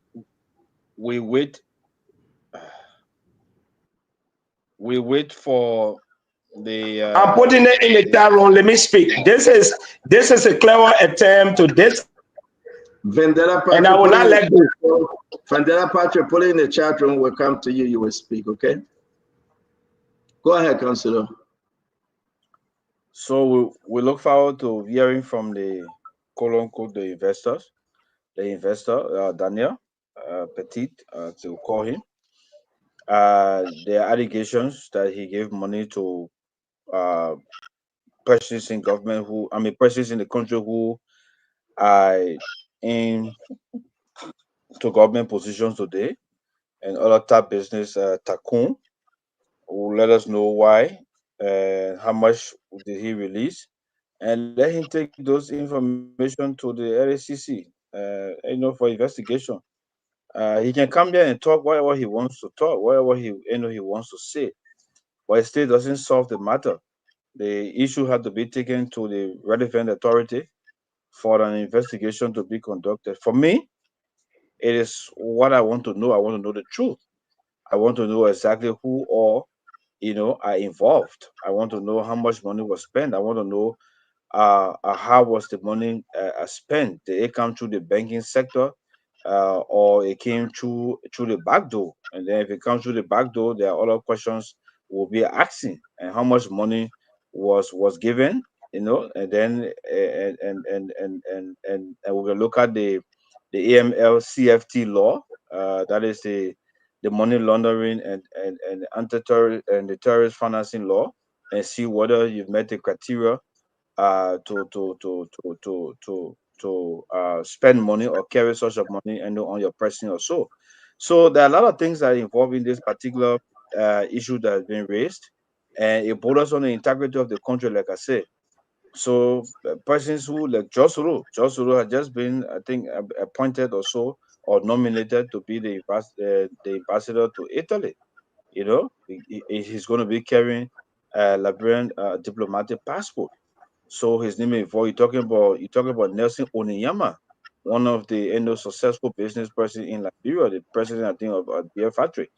So there are a lot of people names involved. So let's see, let him come, let him talk, and let him present those pieces of evidence to the LACC. Since Solo name is involved, and Solo is a government official, let the investigation be conducted. But I don't want to bear on whether he criminal, whether he did. I'm more concerned because if he criminal, we'll know. But I'm more concerned about the names that have been called that he's doing business with. If he's a criminal and these people are doing business with him, does it make them any better than him? What impact does it have on our country? And that is the issues we'll be talking about. We're talking about Liberians who are officials of government. So whether the person is a criminal, you allow a criminal to come and you join him and you say you steal from him, you yourself, you are a criminal, it's established. So I don't think that argument should be something we should push that this person is a criminal, so we should not listen to him. It doesn't make sense. So let us go through the investigation. If they are criminal, if he's a criminal, we'll know and we'll hold him. If he came to conspire to defraud the country, we will know. The investigation will unearth it and we'll hold him also for that. So, that's what I have to say, Stanton. Thank you. So can I talk now? I provided the information in the chat room.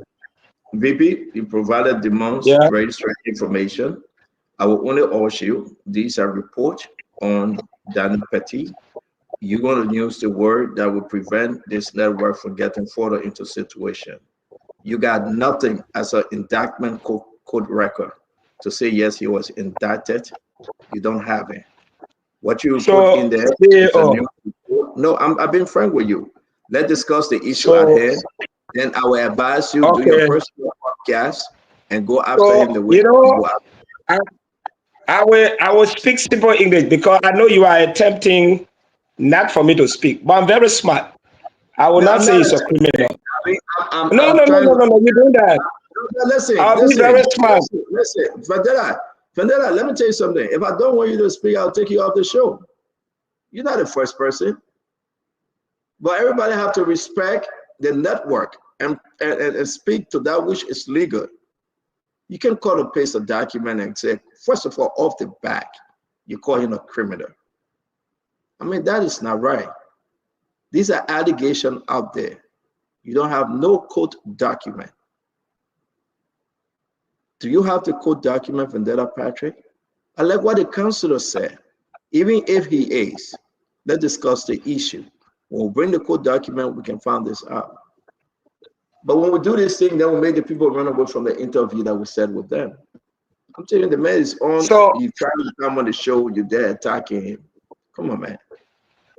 So, CEO, let me say something. I like what you are doing. You sat on this platform. You're very, very good panelists. The men who are in the photo with Daniel, they are describing them as criminals. And you sat here, you said nothing. No, don't lie on anyone. Nobody described that as criminal. Nobody described that as criminal. Okay. These are allegations. So let me go into the matter. Let me not go into that. Daniel is not a sin. I come in. I know it is an attempt not for me to speak. I provided you the information. Let me just let the library people know. Daniel is not a sin. But let me talk now. You say I should not say he's not a criminal. I don't like when you're lying like this, man. Don't do this. Don't do this. What kind of information you provided? No, seriously, it's not laughing okay. until we have to. But let me speak. Fellow librarian, if you are listening, don't do that. So listen, maybe I may not convince you. Let me say something now. Yeah. So fellow librarian, I may not be able to convince my fellow panelists. Maybe they are taking side. But just Google the whereabout of Daniel Petit, Daniel Pettrt, I think Pettrt. Pettrt. Yeah, Google, where is Daniel Petit? Or all about Daniel Petit. Everything will come out. For some of you who can read and write, let me tell you, this man in the state of Des Moines, he filed a bankruptcy of 230 million. The judge denied him. And some of you who are living in the United States, the good thing about it is that you want any information, you will get it. If you are a Liberian living in the state of Des Moines, you can go to the court. The records are there. The judge will provide you the information in May of this year, or not too far, May of this year, May, June, July, 3 months ago. 3 months ago, this man is on record. He has a record of collecting money, millions, from churches.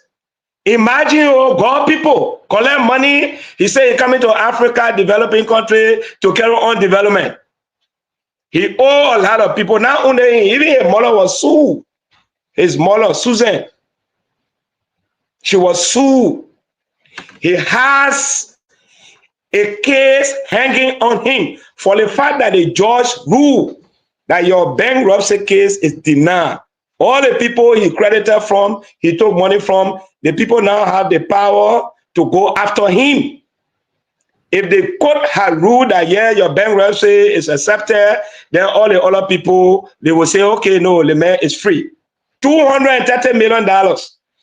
And the document also says the man left freestyle, he like enjoying, jolly, collect people money, scam them, and come. So, coming to Liberia, I see some of you talking about the man like investor. Oh, the man like American investor. If the man can do a sophisticated system in the United States, then Liberia, you want to allow him to come here where I live with you because I know some of you, your skin itching right now. You don't want me to talk. No, Vendetta, we're going to ask you a question. No, hold on, guys. Hold on 1 minute, I beg you. VP, everybody will have the right to talk. Even if we go back and forth, you have to talk. VP, the man, let's just say this. Follow your story. Follow what you're putting up there. No, it's not a laughing thing. His allegation on senators and representatives and ministers and ambassadors in Liberia. You're going to dismiss it, VP? Because he have right. No, I'm not dismissing that. Let me clarify. Let me finish, VP. His allegation, right? And I just put it in the chat room, and I think, Glenny, you guys are seeing some of the money wire transfer. VP, if these allegations are true, don't you think the country should investigate whether this guy is the #1 criminal in the war, though? Are you saying we should dismiss it because now you found a bankruptcy document in his backyard? So, CEO, from the inception, I made it very clear. A sincere investor will follow the due process. I mean, the channels. I told you, we developed the Liberia's most powerful investment guide with its policy. It's still operational today at the National Investment Commission. I was part of that document when it came to the preparation. Secondly, I asked a question. I come and see you. Oh, you asked a very good question. Let me take my time to address it so that I don't look in the eyes of the public like I'm trying to blackmail this individual and trying to ignore the fact that all of Liberians might have been involved. I asked a question. If this man is a true investor, did he go to the National Investment Commission? Because there are processes how you can invest in the country. Did he go to the National Investment Commission? What's your question? In my mind, no, in my mind, if he had followed, he's talking about giving this person money, giving this money. I'm not saying it's a lie. It is a matter of investigation. And I also say, VP, when you ask the question, whether you went to NRC, what's your question answer? It's a rhetorical question.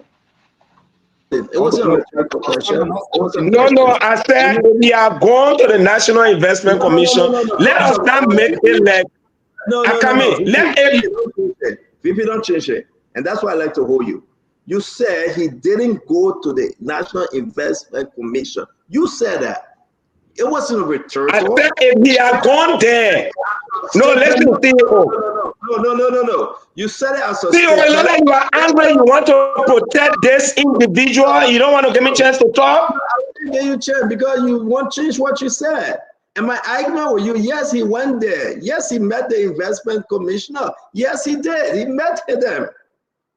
He got picture with them. But anyway, let's leave so if he met with them, we got so CEO, let me conclude on this matter. My point, I don't want to be misled. I said there are procedures. We should not make Liberia to look like we don't have a system. And that is the reason he thought to use influential people in the government so that he can get his way out. I am saying there are procedures to follow. If he had followed, all these people would not have come into the picture. The same thing in the United States. Follow the channel. If you thank you for that. My only thing is that after what I can tell you is you're not being fair to me. You should talk. I will never ever be fair to you in my entire life. I will never be fair to you. Kissy Pepsi. Can you correct the people's state name?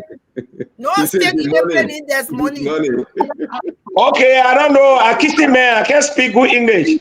And you know I'm not an American also. But I want to say this to you, VP. He met everyone, right? He got a picture with them. Maybe he didn't hear that. I just put something in the chat room. He's not alone. Another gentleman is complaining too. Now, find that gentleman name. I put it in the chat room. The gentleman, even American passport is in the chat room. That gentleman is also complaining about shakedown. So can you run his criminal background and tell whether he's a criminal too? VP. Yeah, I can do that. Listen now, listen. it's in the chat room, and everybody got to have to read these things. These guys don't go in meetings and they complain about Liberia.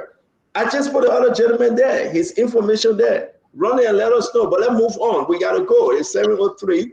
Glenny got to go walk. You know, every evening she go do a 30-minute walk. Glenny, I think you got to increase it to 2 hours because you need it.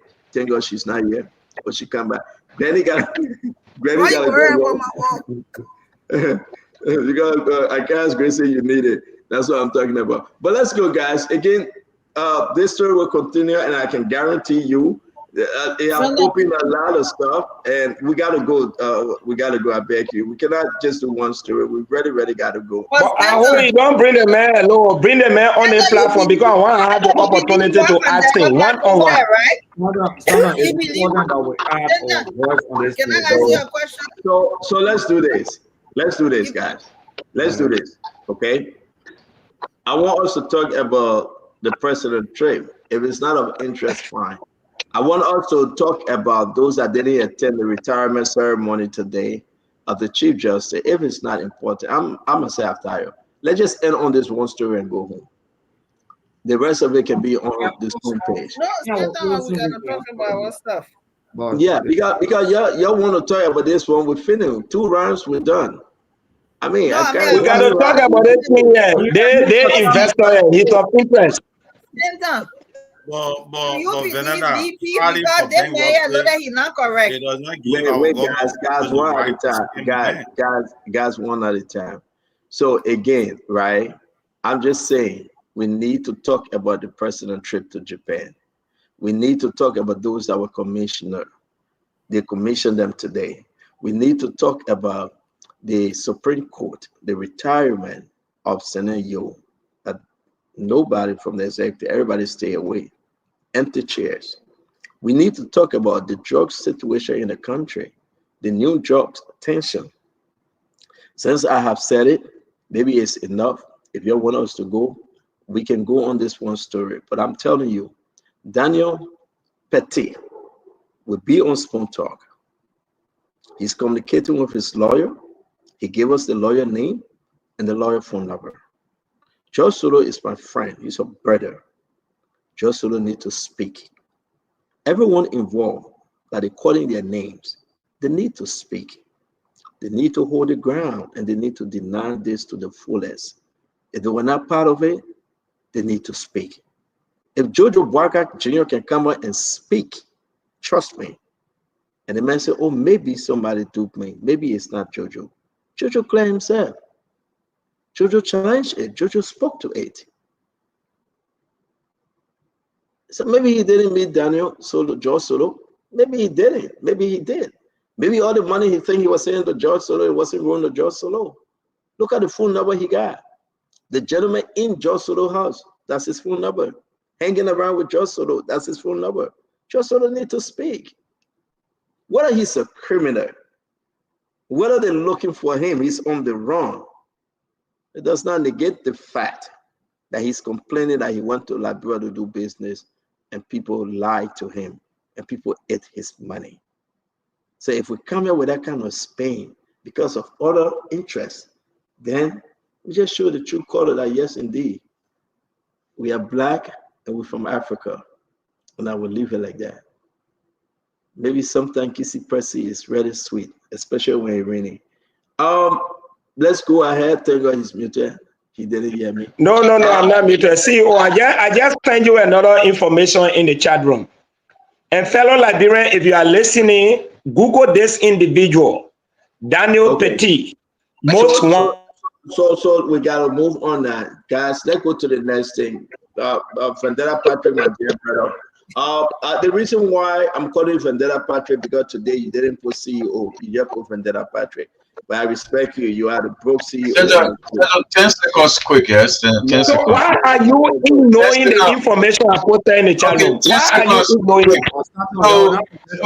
So if Vandela Patrick is saying, VP is saying, right, Stanton, that this man is a criminal. So that means that the senator, George Solo, they all get that information and they tell him. So what VP is saying that The Senate, the senator, and all these people, everybody had connection with this man. Know he's a criminal, so they all in our same cabal to duplicate. That's what VP is telling us. All right, that's So a let's good way move to on. put it. So I beg you guys, we got to move on. At the end of the day, I want to say to all of you, it's good that you came on to discuss this issue. Something is happening in your closet, you still want to talk about this, you can talk about VB. I'm not meeting you because I hate you. I'm meeting you because you're getting a bad feedback. So can you just mute No, I'm yourself okay. and unmute? Can you mute yourself and unmute if you're ready to No, now speak? you unmuted me or not me. Maybe you did it. I didn't see my hands up. No. Yeah, I want you to just mute yourself. If you're ready to speak, then you unmute yourself, please. I mean, you're a CEO now, not disrespect you, please. All right. So guys, I don't know whether it's even prudent to put this up. To say, but it breaks my heart. Like, I had to go down and see how we could revive him, get him milk, red oil, and he said he didn't eat anything. He was hungry and went and took tension. I don't know what is tension. They say it's kush, but I think it's higher than kush, or it's not a normal kush or regular kush. But please, to all parents, if you're out there in a position to help your child right now, to rehabilitate them, to it for the sake of God, I know you have tried. I know the things that have put you through, but just try again. Do it. It's not easy. It's not funny anymore. Please.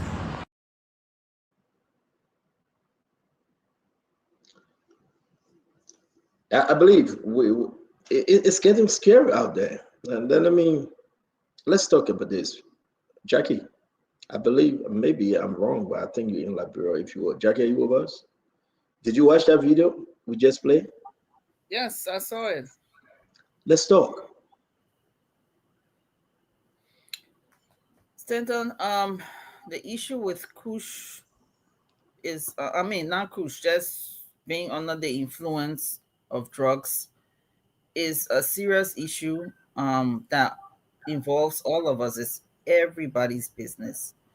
It is sad that drugs is easily available to kids, to minors, to children in elementary school. But it's also encouraging to see that we are taking this matter seriously because it's a state of emergency. There is a special steering multi, what is the term? Interministerial steering committee that has been established. We saw last week there was a march against drugs in this country. So there are initiatives that's been done. Do we have the financial support to really fight this? Because you need honest people in the system and transparency to fight this stuff. But I'm glad to see that the government is taking this matter very seriously. The president is taking it seriously, and he's calling on everybody. All of us need to do something, because I know I have a family member who caved into drugs when he was in school. And we know many other people, either directly through our families or our friends, whose kids have fallen prey to the use of drugs in this country. So it's everybody's business, and we all need to pitch in and try to minimize this stuff so that it's no longer an issue in the country. Oh, thank you very much. Honorable Gray, this new drugs, tension. Yeah, it's not. I'll use my 2 minutes differently, and we got to correct the wrongs. It's very No, important. Honorable Gray, I beg you. Let's talk about the drugs. We'll come back to that issue. But Just then pause on it, I have no please. comment on the just issue. That's what Okay, I then know. we will come back to you. I beg you. I just want us to run through these different hell. I beg you, Gray. Let's talk about the just. You know, Councilor, you want to contribute to this drugs thing? Yes, Stanton. I mean, it's sad for our country. Like we said before the march against drug, we need to work collectively. We need to put aside the politics, past regime, current regime, no regime. Drug is killing our young people, and it's a national security concern. It's a public health emergency, and so we all have to work together to combat drug abuse, drug trafficking, and drug abuse in our country. So we need to push since the march, since the petition was presented. I know the House, I think they're on recess, but we don't know what the leadership is doing because there's a leadership. Even though they're on recess, there's a leadership. We don't know what action the leadership is taking to ensure that something is done, to fight drugs. Sometimes they can call themselves back to session because they want to pass certain laws. Sometimes because they got some financial instrument they want to pass.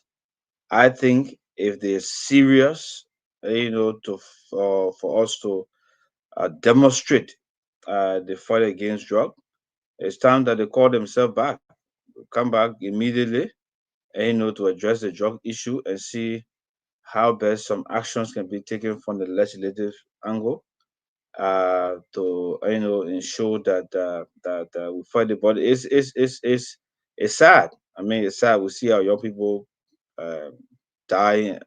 I think there's the news. I think yesterday about I think 3 persons that died in the soul cleaning era. I think you talk about it just now, in fact, and it's concerning.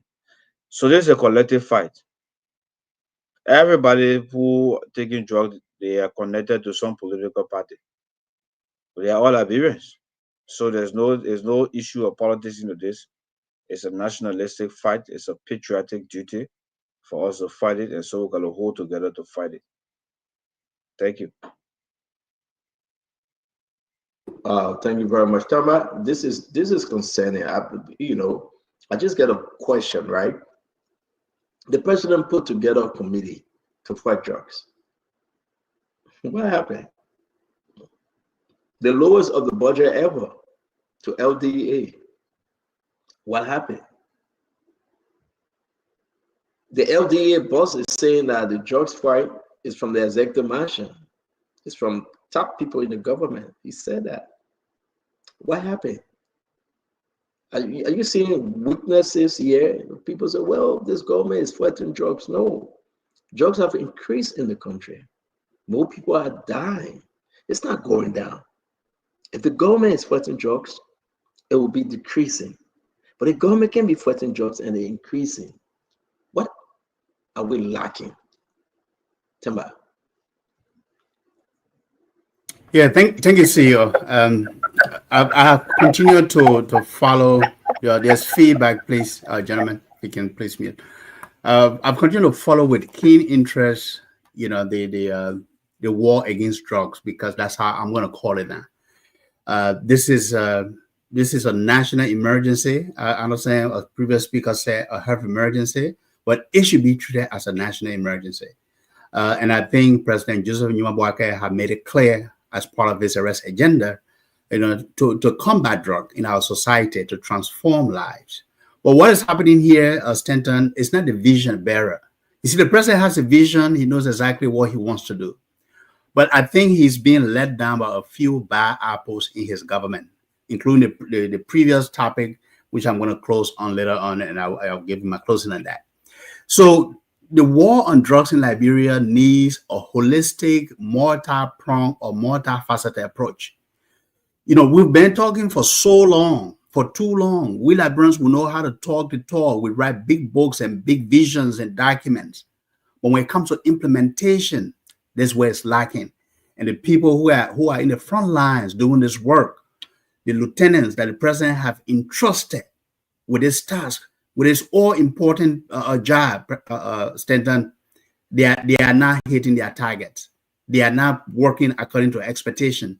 And this is why every day when I see a video or videos of young people dying in the streets, as Councilor Goose said earlier, and I watched that video. I also saw a video today where a young guy, a couple of videos today, this other young guy is in the mud, in the septic tank, basically. He's taking this thing and he's losing it, he's going crazy. And another one similar thing. As a father, for mothers, when you see your child in that position, in that situation, it breaks your heart. And I really feel for the many and thousands of parents and mothers and families who are experiencing this, whose children are falling on the wayside and are dying on a daily basis. I know the president means well, he's put in place this task force, but if these people can do this job, they have to find people who can do this job. Secondly, we need to put resources to this, Stanton, Sia. We can do all the talking. We can do the protests, and it was a great protest. You know, people whose children have been impacted came out in this protest. But we need to commit resources. Not only having the technician, the people who understand mental health issues, the people who understand addiction, you know, project managers, but we need to commit resources. A couple of years back, I wrote a paper on creating the Agriculture Corps of Liberia to address the unemployment issues across the country. Because an idle mind is a devil's workshop, Stanton, as a good book will teach us. When you don't have things that young people can, you know, put their minds to, we have a society that it is very difficult now for many young people. We have a generation that's lost to the world. They don't have education. Some of them are semi-literate and they can't find jobs. They have resorted to taking drugs to get over their problem. It's creating a problem in the society. Every community have a Zogo dent, and I'm sorry to use the word Zogos, but that's how they call them. Every community across Liberia, and that is extending in the counties. If you go to Kakata, Magibi, you find Zogos then. If you go to Banga, Bon County, you find Zogos then. If you go to Yekepa, Nima County, Ganta, you find Zogos then. Across Monrovia, all in the slums. Look, I think this is one of we are losing a generation here, and I'm very passionate about this issue. We are losing a whole generation, Stanton. So the president, meanwhile, he set his agenda. He has his vision to transform this country. If there are bad apples who are not doing this job, who cannot deliver, they should step aside. Let the competent people come in to help the president achieve his agenda. Yeah, so Vendetta, you said they should step aside. I thought that the president should step them aside. He should fire them. Well, Vandana, yeah, he should fire. He should fire when he can. He said they should, you know, we try to do this thing both ways. It won't work.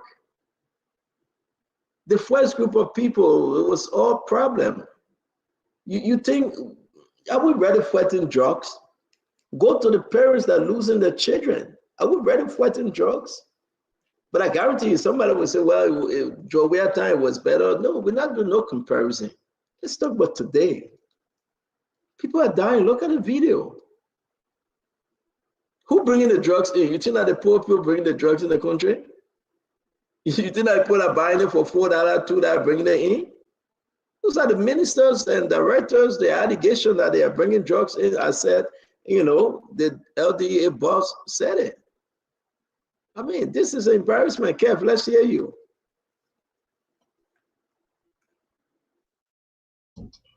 Stanton, when it comes to the matter of drugs, personal to me, and as you know, Stanton, back then, my sister passed away due to those kind of,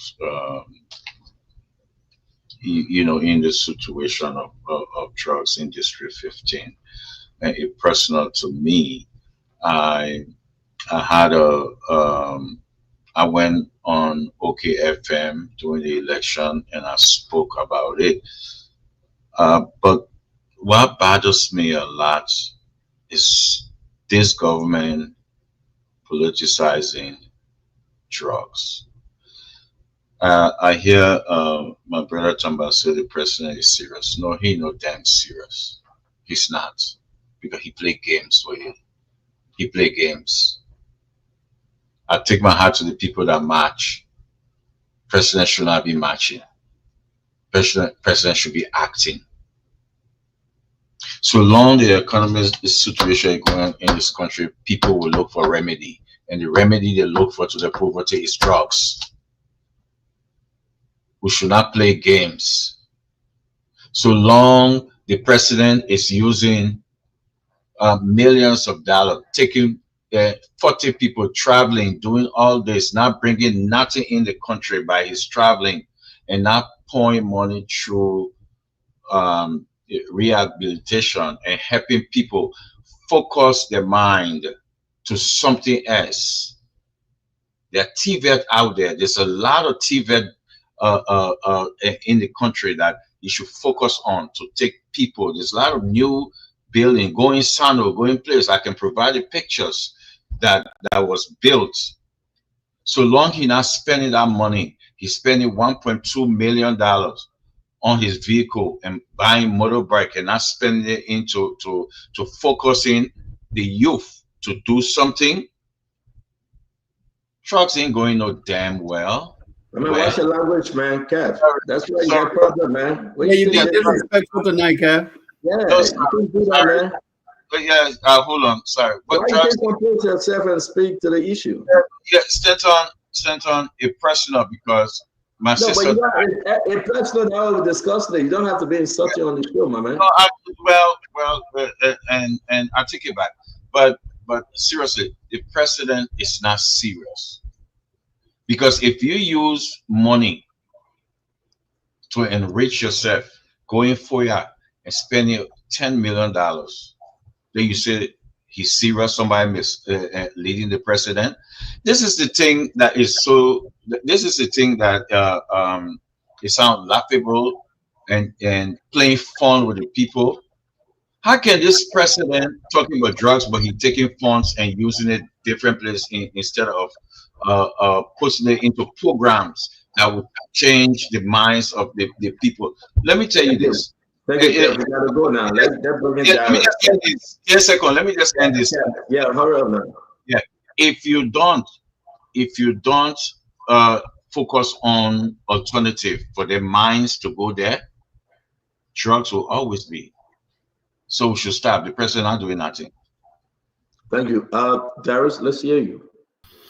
Yeah, the thing is, it is so sad. I watched 2 of the videos today trending on social media, seeing a young man in the video.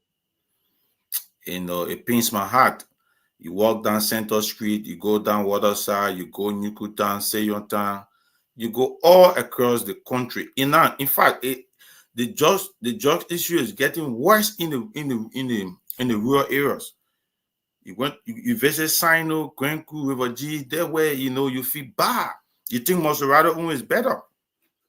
Drugs is actually taking over the youthful population. 2020, under the past regime, politicized the issue of drugs when Kush entered. Every speech of President Boycott at the time, he would mention that Kush is killing the young people. When the president took over in 2024, President Boycott declared drugs a national health emergency. But I think that was just on the paper. That was just on the paper. Someone wrote it in the speech. Because what are the actions the government are taking to address the issue? Look around the country. There is no national rehabilitation center. Oh yeah. Saying that they don't just get 2-3 rooms there. And now people's donating rice and things to it. Can that loan center, that rehab center, take care of all of those disadvantaged and array youths across the country? No. What is in the budget to fight drugs? Look at DEA budget 2024-2025, 5.6 million combined. Under the Ministry of Justice, what surprised me most, you have a budget line called Kush Project, Kush Must Go Project. You got 1.2 million combined, 2024-2025. Even on the Ministry of Youth and Sport, at risk, they call it at risk youth, you have 1.4 million combined, 2024-2025. So what are we doing with all the money being pumped in the fight against drugs when we don't even have a national rehabilitation program? How will you want to stop drugs from entering when drugs already our youthful population are addicted to drugs. They are languishing on the street. You cannot take them from on the street and carry them to rehab home to reintegrate them. Drugs is being sold for $150, $50, even on campuses now. It is dangerous. So I don't think there is sufficient or enough action from the government to fight drugs, because declaring a state of emergency or national health emergency, that's just the talk. But what are the mechanisms, the measures put in place? Take the first group of young people that are on the street, that are languishing, Center Street, Waterside, all over, they're sleeping in the street, in the graveyard. Take them from there, rehabilitate them. Then you start to put mechanisms in place to tighten our bullets and empower the DEA. Thank you very much. I want to say to all of you, the drugs problem is not a one-person problem. I think it's very, very serious. It's concerning. It's the government, it's the people. But the government leads in the situation, yet they fight on drugs. The mother, the father can try. What is government doing? Everyone heard from the LDA boss, Mr. Swire, that it is within the government the situation of drugs is happening. He spoke. I mean, it's surprising that nobody questioning him as to who bringing the drugs in the country, why you made such a statement. Nobody asking him why. Everybody just allowing it to fly. He's the drugs czar. He's the boss of the LDA. He said ministers and directors, lawmakers, people in the government, they are the one bringing drugs in the country. They are the ones should be held responsible. They are the ones selling drugs. Anybody ask him who you're talking about? He got records. He knows exactly what he's saying. The young men and women will die in the country due to drugs. And we want to believe that we are fighting drugs. How? Online? Oh, that the new way to fight drugs, that we're online fighting drugs. You think online we can fight drugs online? Drugs is a physical thing.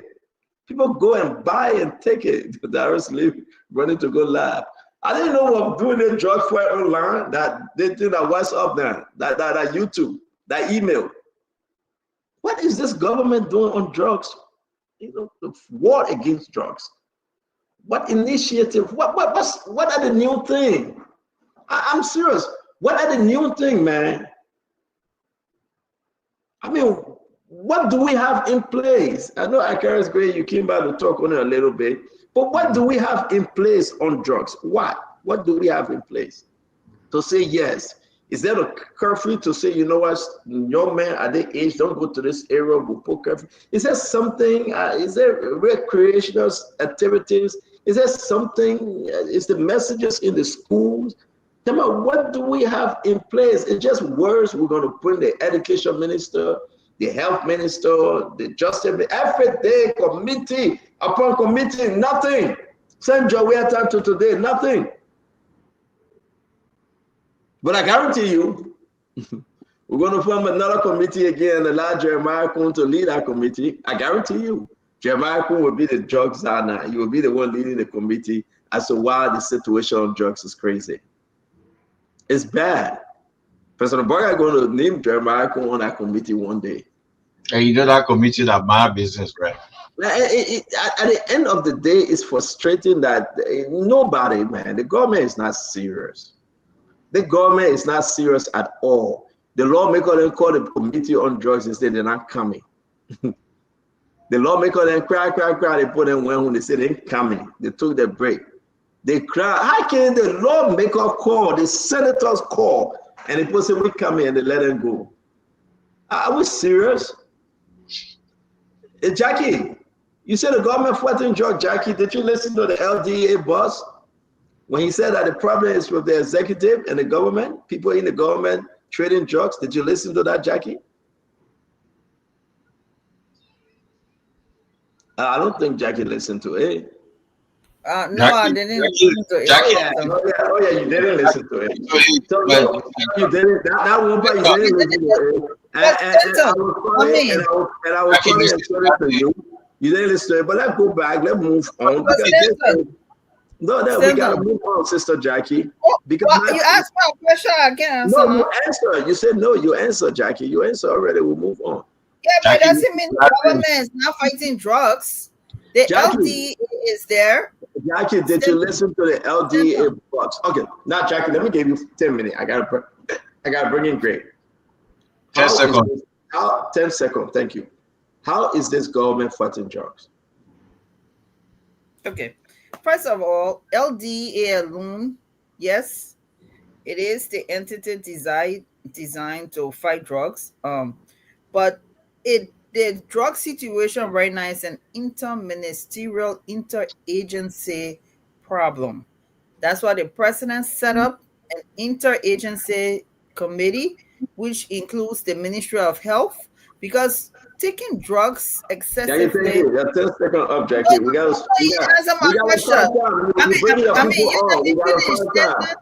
We gotta find time. Jackie, you have to explain the whole book. Okay, but answer your question. The government is fighting drugs. Do we have all the resources? No.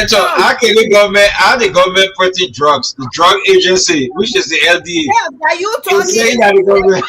You're talking about how can the government? Y'all made this. How the government fighting drugs? The government agency LDA. The government is trying to correct the wrong you did. So you Jackie, that 1 minute. No, you cannot be leaving the show and come and say 1 minute. No, you can't do that. You gotta stay on the show. The government is fighting drugs, but the government people that the puppet set the committee and say you're trying to get up. The people that say they ain't coming nowhere. The senator they call them, they say they coming. They get to put small money, the lowest ever, and they say they're fighting drugs. They can't even collect. The small one they put a gap, I can give it to him. The money that they put in the budget for LDA, Gaffer says he doesn't have money to give the man. And you don't tell me that the government still to fight drugs. Jackie, let's face it, my people. Joel didn't do it better, but the government didn't do it even better. I'm not going to go and be on Joel for that. It's a systemic situation. We got to take action. How can the government be fighting drugs if we put more money in the budget for LDA? Now, the money already small. But then Anthony Swab went to get our money. Gaffer saying he got money. There's no money. But we should believe that the government, you brought an old man that don't even know how to navigate the international community for money, called Anthony Swab. He just sitting down. And Gaffer said, I got money. He said, yes, sir, he go back. So when the drugs hit the border, people taking bribe to bring the drugs in the country. There's infighting in LDA today. They're fighting between FAR and SWAT. The same thing with Fadika and AB Kumar. And you want us to believe that this government is seriously fighting drugs. You left the LDA, you put a committee together that get their own businesses all over. Education worried about the amount of students that didn't pass WIA today. Did you see that? The amount of students, high school students, that failed in WIA. Education is going down. The amount of students, but we can say now, that failed in WIA. I've never seen a century in town. Have you seen that? The amount of students, Jackie, I don't know whether you're in Liberia or you're in Lana Land, but anyway you are, may God bless you and your soul. The amount of students that fail in WIA, you think the education minister will go take her time to go worry about setting on drugs committee? The people that are taxed, you ain't getting the money that you budgeted for them. You don't say you're getting 800,000. The man you get the first month thing. Gaffer said, man, you gotta go look for the other one yourself. Gaffer lied to the man. Gaffer lied to the man. The people are complaining. The money that is in the budget, Gaffer can't get the man the money. How can we fight drugs and no money? Gaffer lied to the man. Gaffer said you get money. Gaffer tell the man to come to the front. Let me tell you, you ask me a question. Gaffer tell the man say he must come to the front administrator. The money they will get that which was budgeted for them. We talk about fighting drugs. I can ask you. Today, they are complaining. Gaffer said no money. But Gafa on the trip, over 40 people going around the world again to look for another $3 billion. Tokyo, Japan, over 40 of them.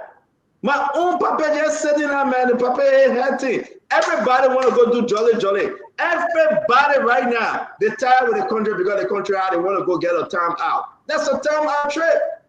That's a trip they want to relax. So when they now buy a ticket for the girlfriend, the boyfriend, and to go in from. That's a trip. Jackie, let me say my own. I know it would never be fair. Jackie, you know me.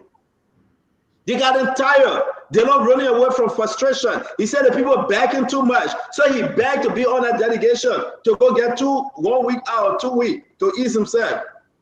That's a live and ease him trip. That's it. I mean, let's face it, folks.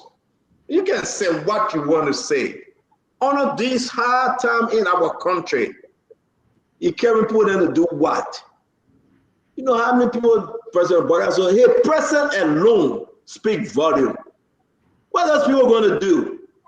They will live on the DSA they will give them. They will eat that which they're going to eat. They will sit in hotel and just rest for 1 week because they say the country high. People will not knock on the door to beg for them. What kind of stuff is that? Our country is going down rapidly. Ambassadors, they're stealing, robbing people. Minister, they're cutting. You sit there, Gafan cannot give you your money and make Fagon cry and say, I will not go live anymore. They got a call on Yamasoko Summit on Fagon. Investors in the country, they shake them down. You think we are doing better? We that supported Joseph Boakai and continue to support him? We are not doing better. We are going down as fast as we can because everybody fighting for the 2029 election. We are not doing better. The war on drugs, we are losing it. How can you budget the amount for drugs? Then the men go for that money for operation, you say you're getting money. I mean, are we serious though? They are going to spend 1 week in Japan, in Tokyo, go all around. They will spend 1 week, they will come back with dry hand. Nothing will be in the hand. They will just come out and tell you, say, yeah, we took a trip, we took a picture and can't sit down. Are we serious? You care the president and 2-3 people enough. Not 40. Look at the list. What those people are going to do on that list? Some of them, what are they going there for? Joea told 28 people who were crying on Joea's name. We're taking 40. I mean, this is like they are running from the country because it's hard. They can get to America and say they get a chance to game plane. You get them to Soweto, said they will be running there. Some of them. I can't take us home, man. Then Sister Jackie gets some people. She bring it on tonight. She want to talk about that program. But you know, we sit down, we're monitoring it, we asking questions. People taking drugs, they're dying. Because you know food, you go and say, let me try this one. The country's hard. Look at the report from Wyatt. Look at the report. I can't start. Let me put a video up. 1%. Look at the report from Wyatt. It took an adjunct teacher to go and rob the bank because he can't get his pay. Is the president addressing this issue? Can we ask the question?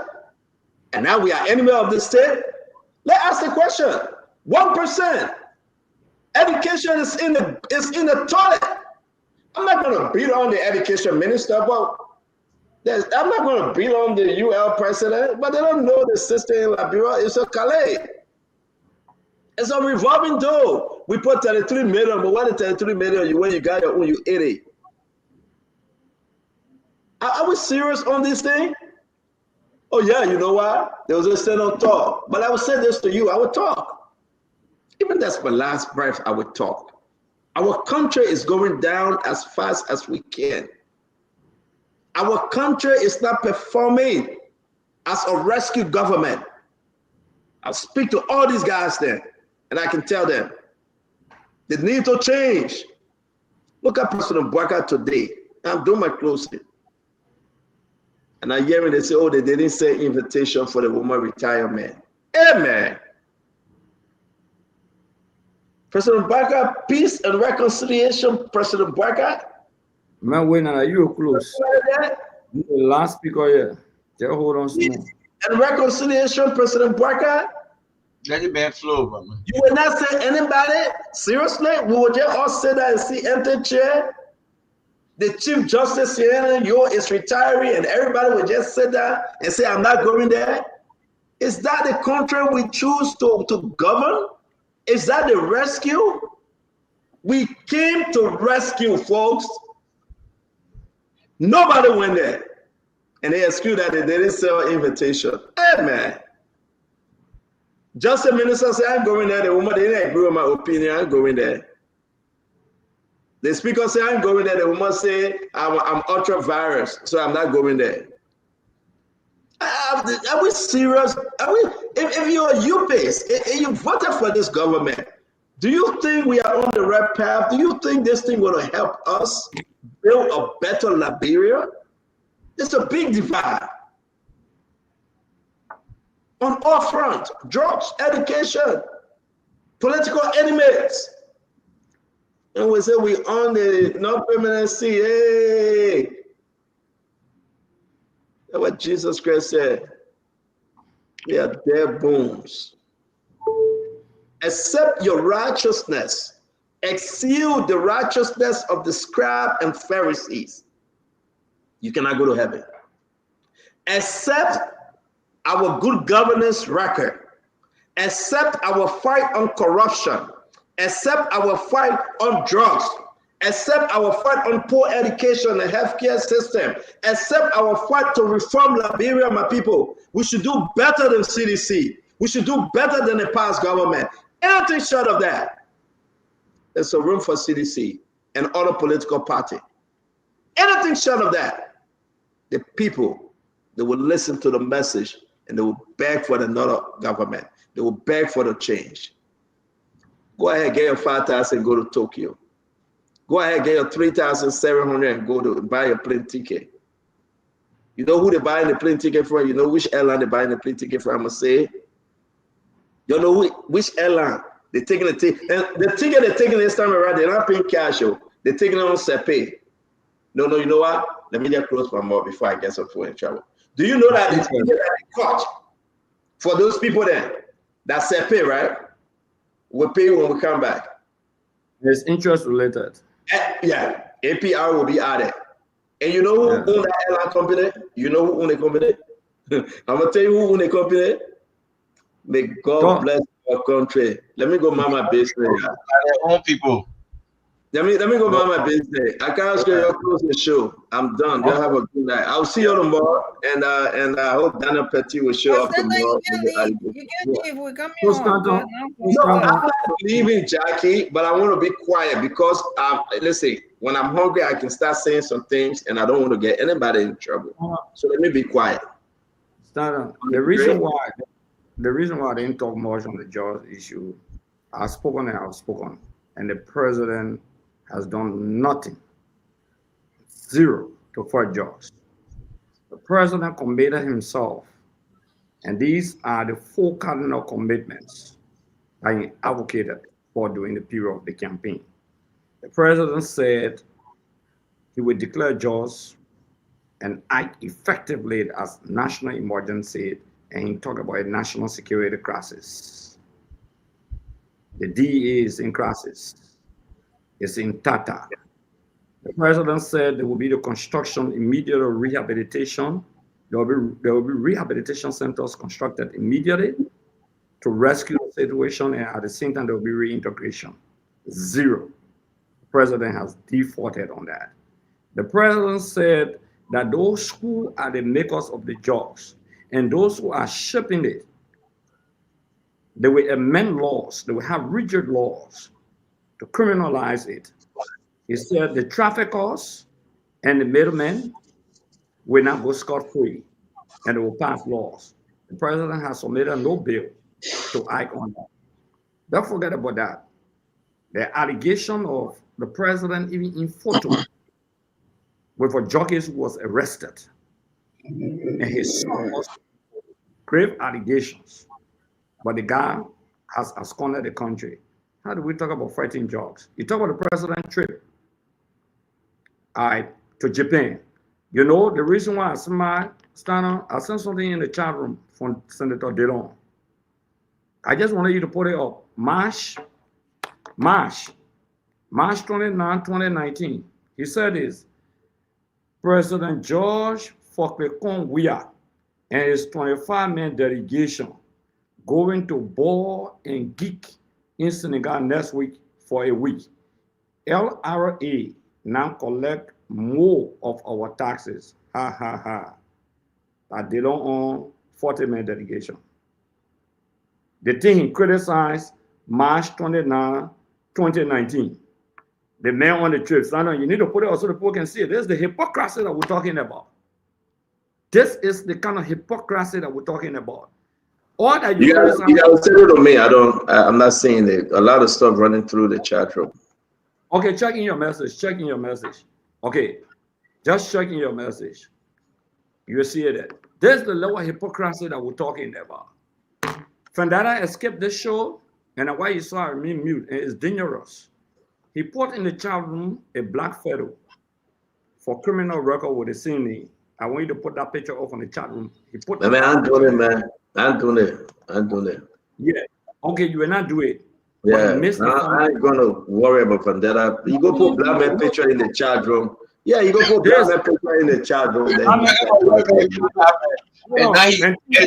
now you have put Chinese men there too. Please, gentlemen, wait. Please, not only that, he lied that he made research on WhatsApp. When someone sends you an information, it's on the forwarded. What Fandera put in the chat room is someone who's sending the information. It will forward it to him. The record is there. It's written. We all know some degree of technology. That's great feeling. Nobody should come misinform us here that you just made a research. Assuming that somebody declared bankruptcy, it does not mean the person is a criminal. Assuming that you are even accused, it does not presuppose that you were found guilty at the end of the day. A lot of people have been accused. I myself have been accused. I went to court. It didn't mean I wanted to watch you Ellen Johnson-led administration. No. We got to be careful when we're now. Let's assume with assumption that a man, that criminal, let's assume infant that Patrick was, which I don't believe because he's not found guilty. There's no record to show that he's been guilty in America. Okay. And so you mean government official will knowingly know, they may no research on something. Yeah, knowingly know. Yeah. Hey, Kev, let him talk back. Yeah, seriously. Okay, so you want to? I believe that one of those people who took money from the man that forward you the message, because for that message came to me while we were on the show. Someone said the guy is a criminal. They forward that message to me. The same message they sent to you that you put up. Okay, for that we know people. The people know people, but we can't be on the show and put misinforming or you go put black man picture or in the chat room. That deception, and you did not do any research because the message you say in the chat room show that it was forwarded from someone. Someone say message sent to another person, you will see it's clear. That one not gossip. It's not technology. So the one I just sent with the white man photo, the real photo, you not see that one. The time you are on the show, the one you talk about, the time you are on the show, what you inform the Liberian public about is what I'm talking about. I don't know what you put in the chat room. That one maybe we can look at it. But what you put in the chat room is a deception. You cannot put a black man picture in the chat room and claim that's the guy. This guy is a white guy. The pictures stand on, put all the pictures up. Okay, so if the person went and send you another picture again, I mean the person is an alleged criminal who sent you that picture to deceive you as an educated man. Do not allow people to lie to you because there's public record we're discussing here.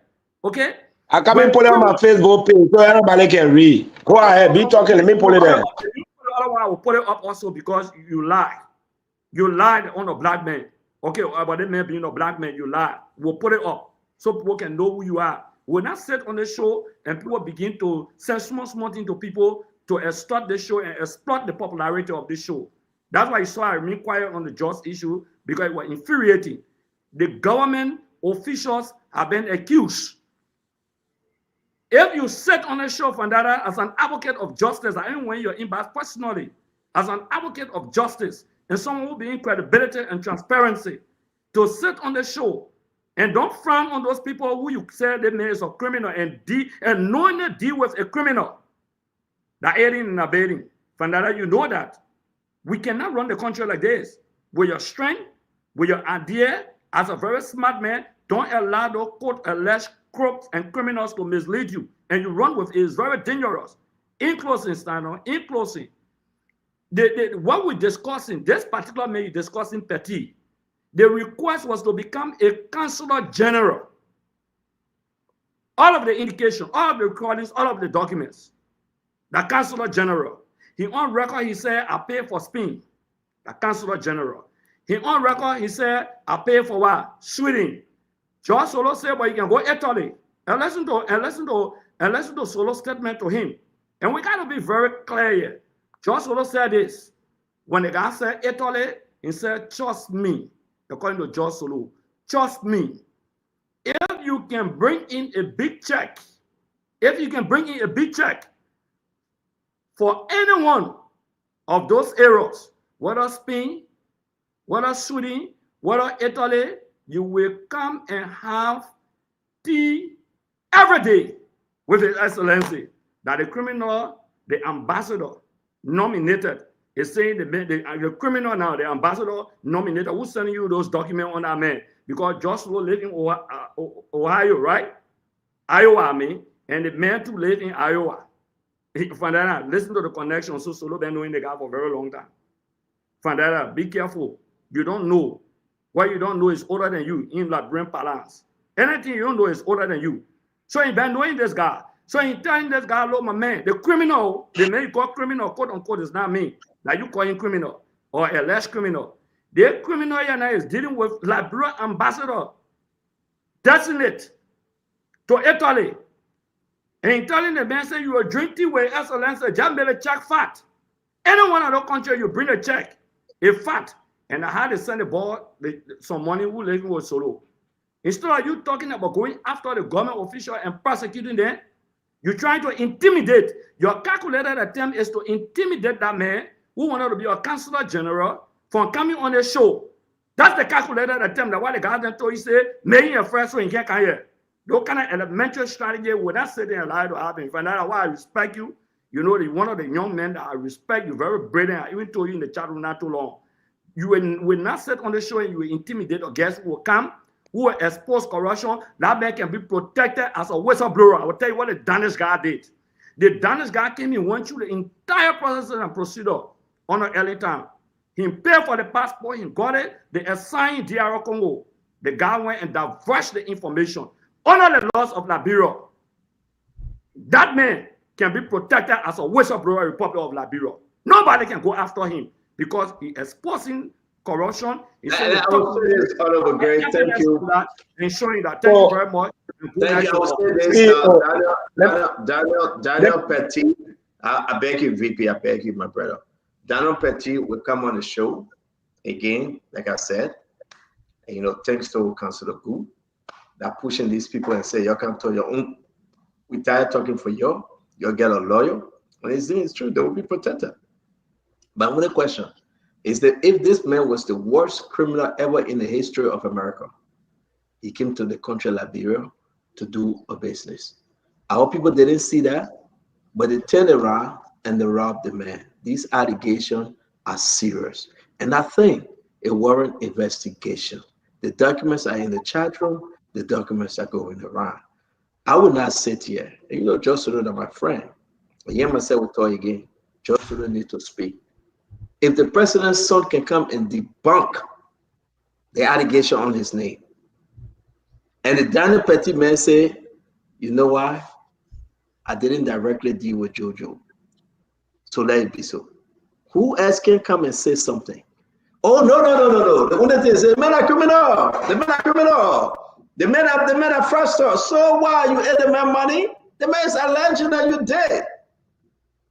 So let's see with that whole water. And you think you're trying to talk to scare him from coming? Oh no, he will come. He will come. And he will come, you will watch. You will not be part of the discussion. You will watch the show from a distance. From a distance, the world look blue and gray. You watch it from a distance. So it's now it's clear. It's now you are telling me now. I will not ask the man nothing.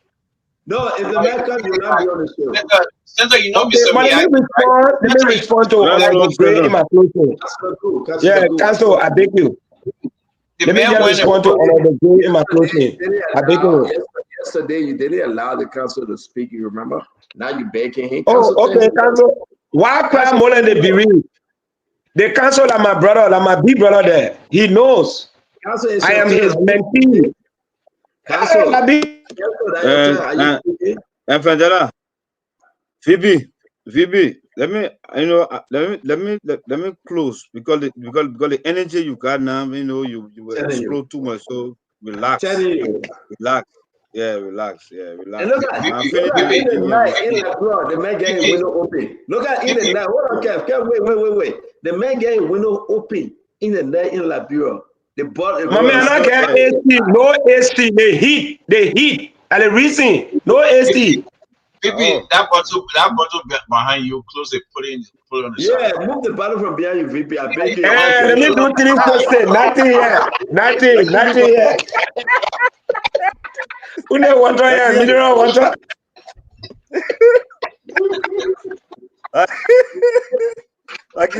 My man, I gotta close my window because the mosquito entering. I gotta sleep. No AC. But you put the bottle down to your foot. It's not on the table. You put it down. You knew what was Put the camera down quick. Let's see your hair. Let's see your hair. Put the camera down to your legs. Let's see. No, man. No. See, no honor here. See? Nothing here. Absolutely nothing. Let me show you us. The table here. You see everything here? Nothing. Everything here. Nothing else. My man, a big man. Come on. Every day now. What are you doing in the back? What are you doing in the back? My man, your closest to, I open my window to get cold air. And I get AC like some of y'all. So let me close. I think it was a nice show. Stanton. Let me say, thanks to Jackie, Tamba, Fendela, Gray, all the guys who were here tonight. Kev, I think we had a great show. Look, first thing I want to address the issue with the chat room. The chat room is. You talk about chat room in our chat room. Don't advise us. No, it's our privacy. It's our privacy. That's what I'm going to say. Just put your note in the chat room, man. I beg you, man. No, I'm not saying anything from the chat room. Great talk about this man and sending issue in the chat, picture in the chat room. So I want to say that the chat room is our privacy. I don't think that we're supposed to bring our chat room. But that's why I say put it in the chat room, but you bring that up. Correct us in the chat room. Yeah, put it in our chat room. Okay, no problem. Send Gray expose and no talk the chat room. I can talk you on the show too, so no problem. I will continue. That's the thing. I finished saying it already. We should not bring it up. Period. So I'm going to talk anything again. What I have to say again and to close is that this particular matter, Gray raised an issue. All this person name were called. All this person was given this. All the person at this. That is the reason why we need investigation. Because allegations have been levied against people. Those people have their own character to protect as well. So, and the country is involved. If the ordinary citizen, like a VP, will now have time. Will say, "Well, you can go ahead and if you don't bring your complaint, we don't care. You see VP, you give him money, whatever, give him your play. That's it." But to even suggest that somebody who is an official of government is involved into such an attitude is worrisome. And that is the reason why it must concern every one of us for us to call for investigation. Whether a formal complaint is lodged or not, when the integrity of the country comes into question. It is upon the onus is upon the state to intervene, to ascertain the facts, to know whether those allegations are true, and if anybody is involved, weed the person out and take the necessary action. So I think the gentleman who say he's going to come on the show to talk, great, but he needs to aid the investigation. Move to the LCC. You give money to people. You must tell what you get the money for. Those individuals whose name have been called should go to the LCC for investigation so we can close the matter. We have heard too many times, even Manasalita on top of the Danish man, too many times, President, we have time, we have our passport being sold from this place to this person to the other person. And it's just continuing. Too many times we've heard officials of government being involved into doping people. Whether it's true or not, the fact that just the fact that the country need will be involved into official doping people, it's a problem by itself. Because the world is open, the world is digitized. People can put things on Facebook, on YouTube, anything, and just destroy the country image. So I think in order for us to protect our integrity as a people, we need to push for an investigation to be conducted so we can lay this matter to rest. So stand on the issue of the people not attending the outgoing Chief Justice farewell program. And today I think was what? Today's the closing of the court. Look, we all know. And that's a problem with the protest. The House of Representatives, when they had the annual message, the president, the State of the Nation address, the benches there were empty. Supreme Court did not attend for ultra virus. So the ultra virus issue came up, Supreme Court didn't attend. So people too, I'm sure that's the reason why. But I think the Justice Minister were represented. I'm not too sure because the Justice Minister is the Dean of the Bar. And the Minister of Justice has to be represented at every opening and closing as the Dean. So if the Minister of Justice himself was not there because of some other matters, I'm sure he had to send the Deputy Minister. So the Minister of Justice, the Ministry of Justice was represented. I'm very sure of that one because that seat was not the ministry. They sent the sweeper. The sweeper represented them. That's fine. They said no. The Minister of Justice will send the Deputy Minister of Justice. If the Minister of Justice is not available, he will send the Deputy Minister of Justice. Why every day you must send my force on the show? I agree with you. Yeah, because you want force. I'm discussing the Ministry of Justice, the role of the Ministry of Justice when it comes to the Supreme Court. There can be no way that seat, that DC will be empty. No way. Councilor, only you alone know the role of the Ministry of Justice. Only you alone. No, I'm not the only person that knows it. I am saying to you, yes, indeed. The Minister Oswald Twe didn't go because they didn't favor his opinion. That's me. I'm saying it. But the ministry, hold on, the ministry was represented. And the ministry could be represented by the sweeper, by the bathroom cleaner. The ministry could be represented by those people that get on volunteer. So don't waste my time. It was calculated. So that's what I'm saying to you. The Ministry of Justice does not run. No, Ministry of Justice does not run like that. Your propaganda will not work. Your propaganda will not work against the Ministry of Justice. I know very well that yes, indeed, you want to extend your time to them. I understand that. Right, Kev? I understand that. But notwithstanding, let's leave this one. I will talk to Oswald Twe. They will extend your time to them. I understand that. But I can say to everyone, they will get a man. You close the show. You close the show. You say you are not talking. You are not talking. I beg you. Please don't disrupt me. The Ministry of Justice, the Ministry and the Ministry of Justice cannot be represented by a sweeper. You have to be in the team of leadership. So the Minister of Justice represented. The Minister of Justice now a party to the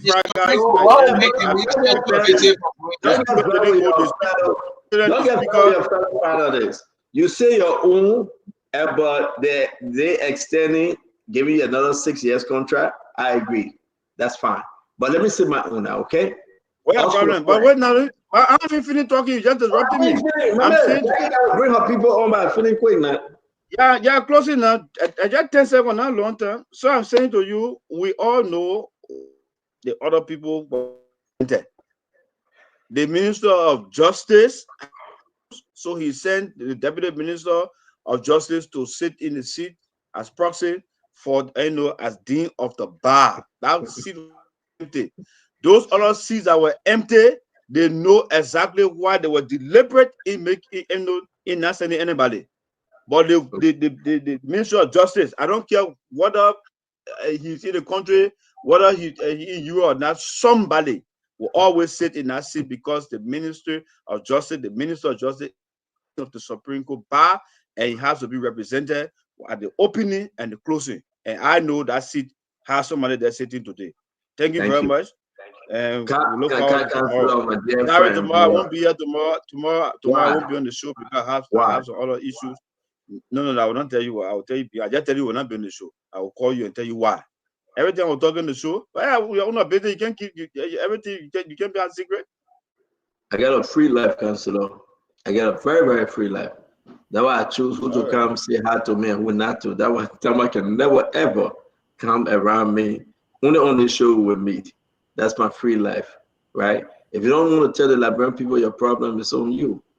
But the Liberian people know me and I know them. That's why they love me. The majority of them. Liberian people love all on the show. Now you won't. Let me tell you.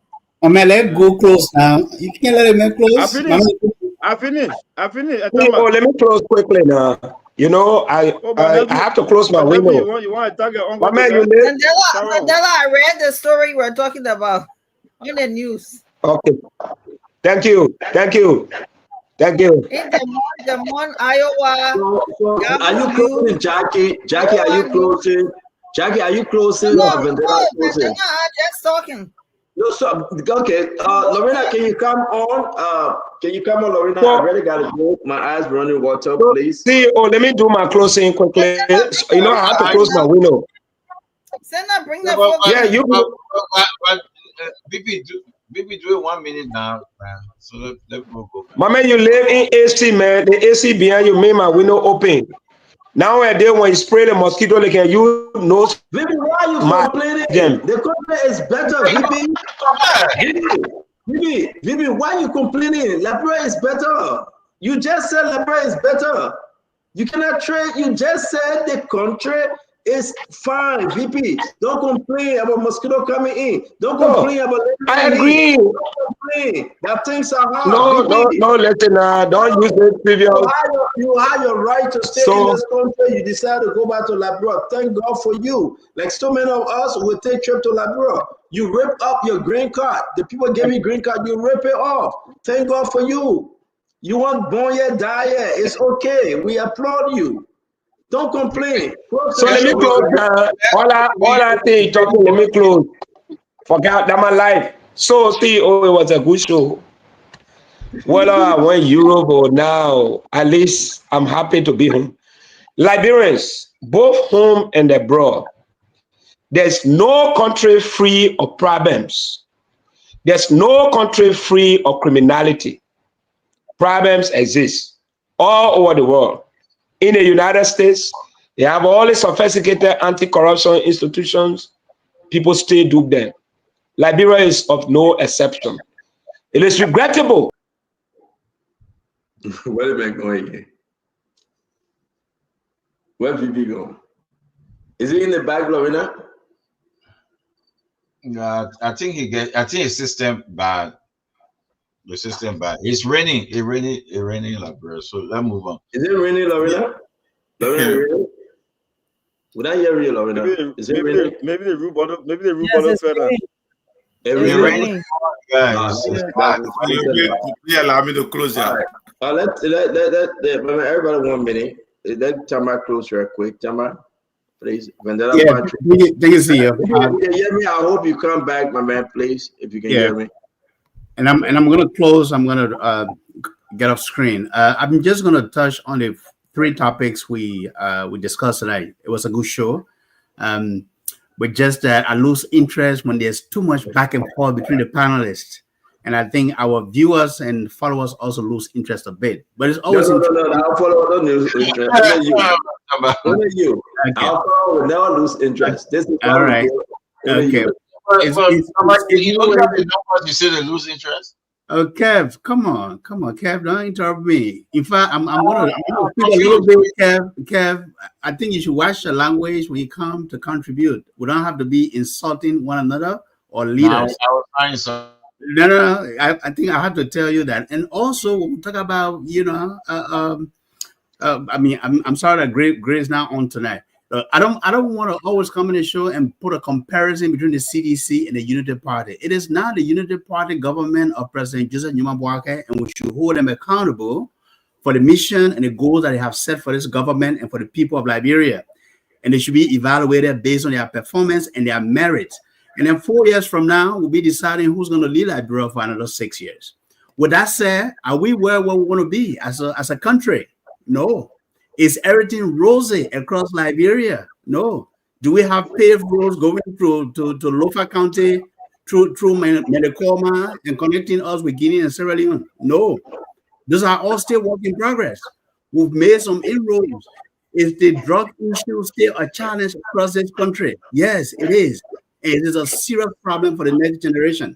And as I said earlier, we need to find a way. We are losing a whole generation here to stop the drugs, the destruction of this generation in its track. And the drug issue didn't start today, it didn't start in the last 2 years. When there's addiction, when someone is addicted, it takes years to get out of that addiction. This is why we need a multi-pronged approach. We need a holistic approach. We need to look at the people who are suffering from the drugs, find ways to help them, get them busy. But let's go after the cartels. This government needs to deploy its security forces that are responsible to root out. There's a fever center to root out these cartels.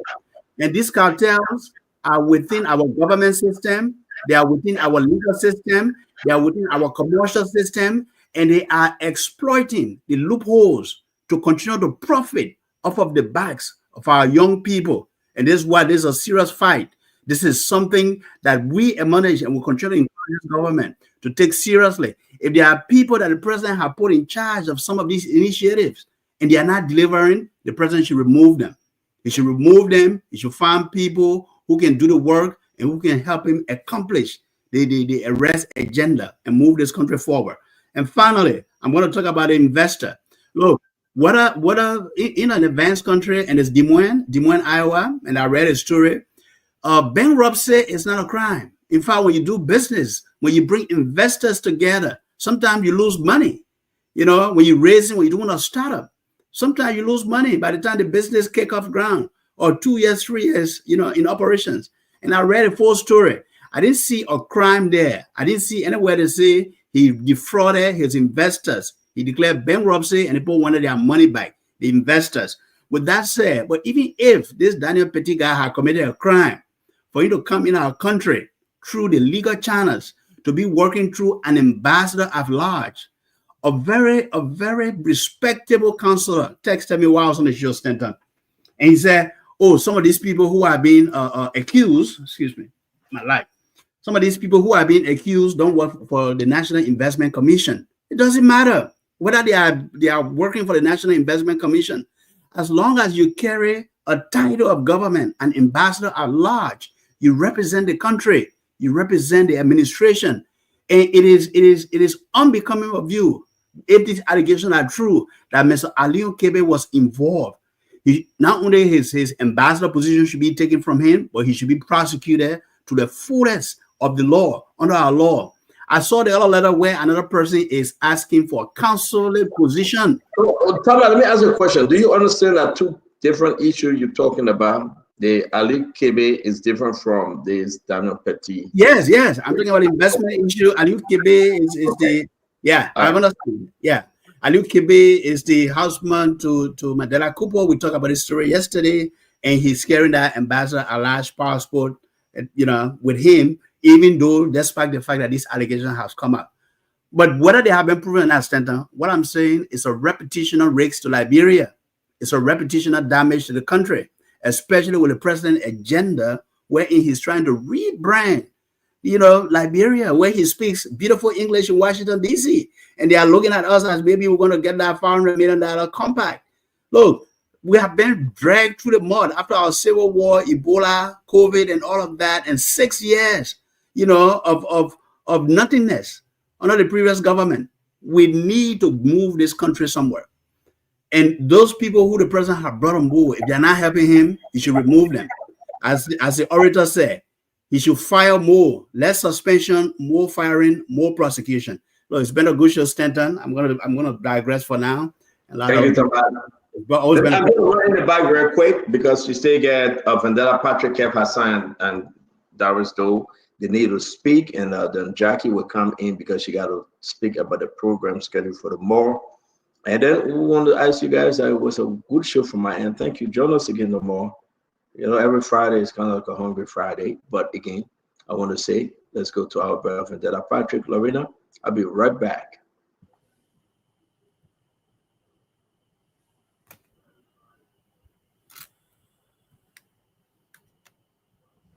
You are muted, sir.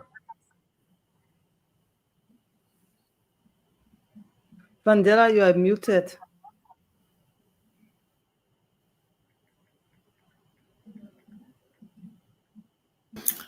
I think let me just go ahead. So it was a great show.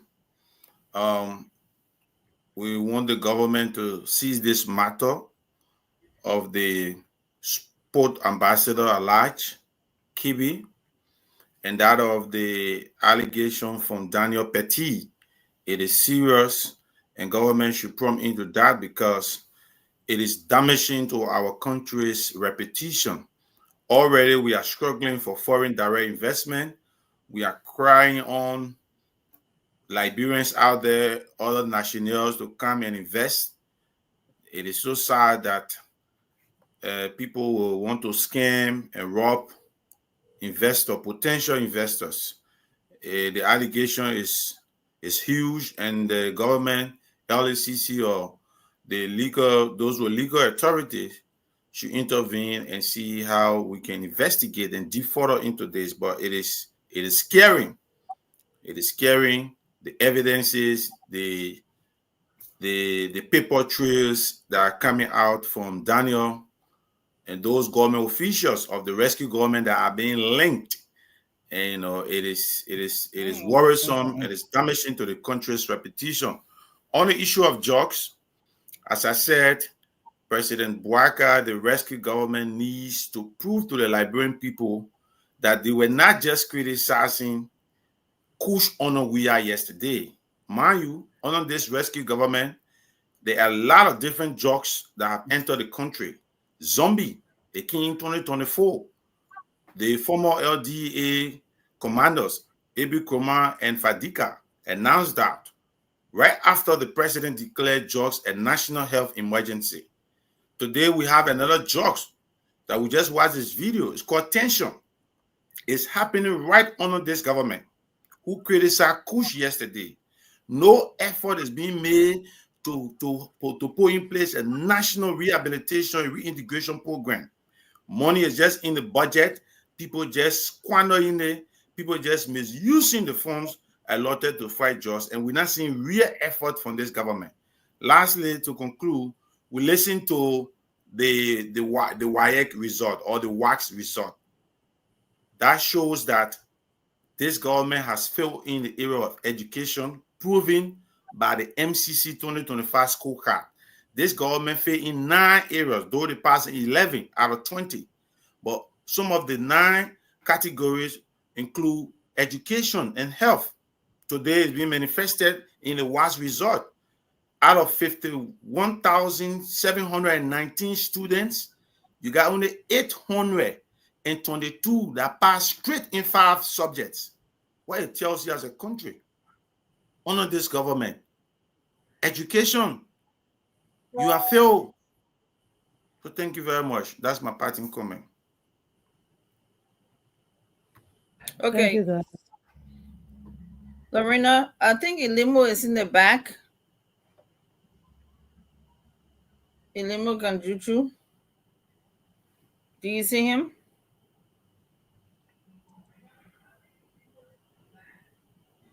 There he is.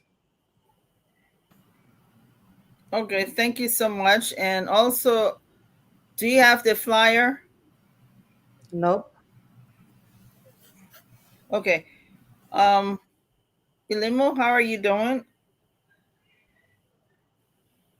Can you hear us, Ilimo?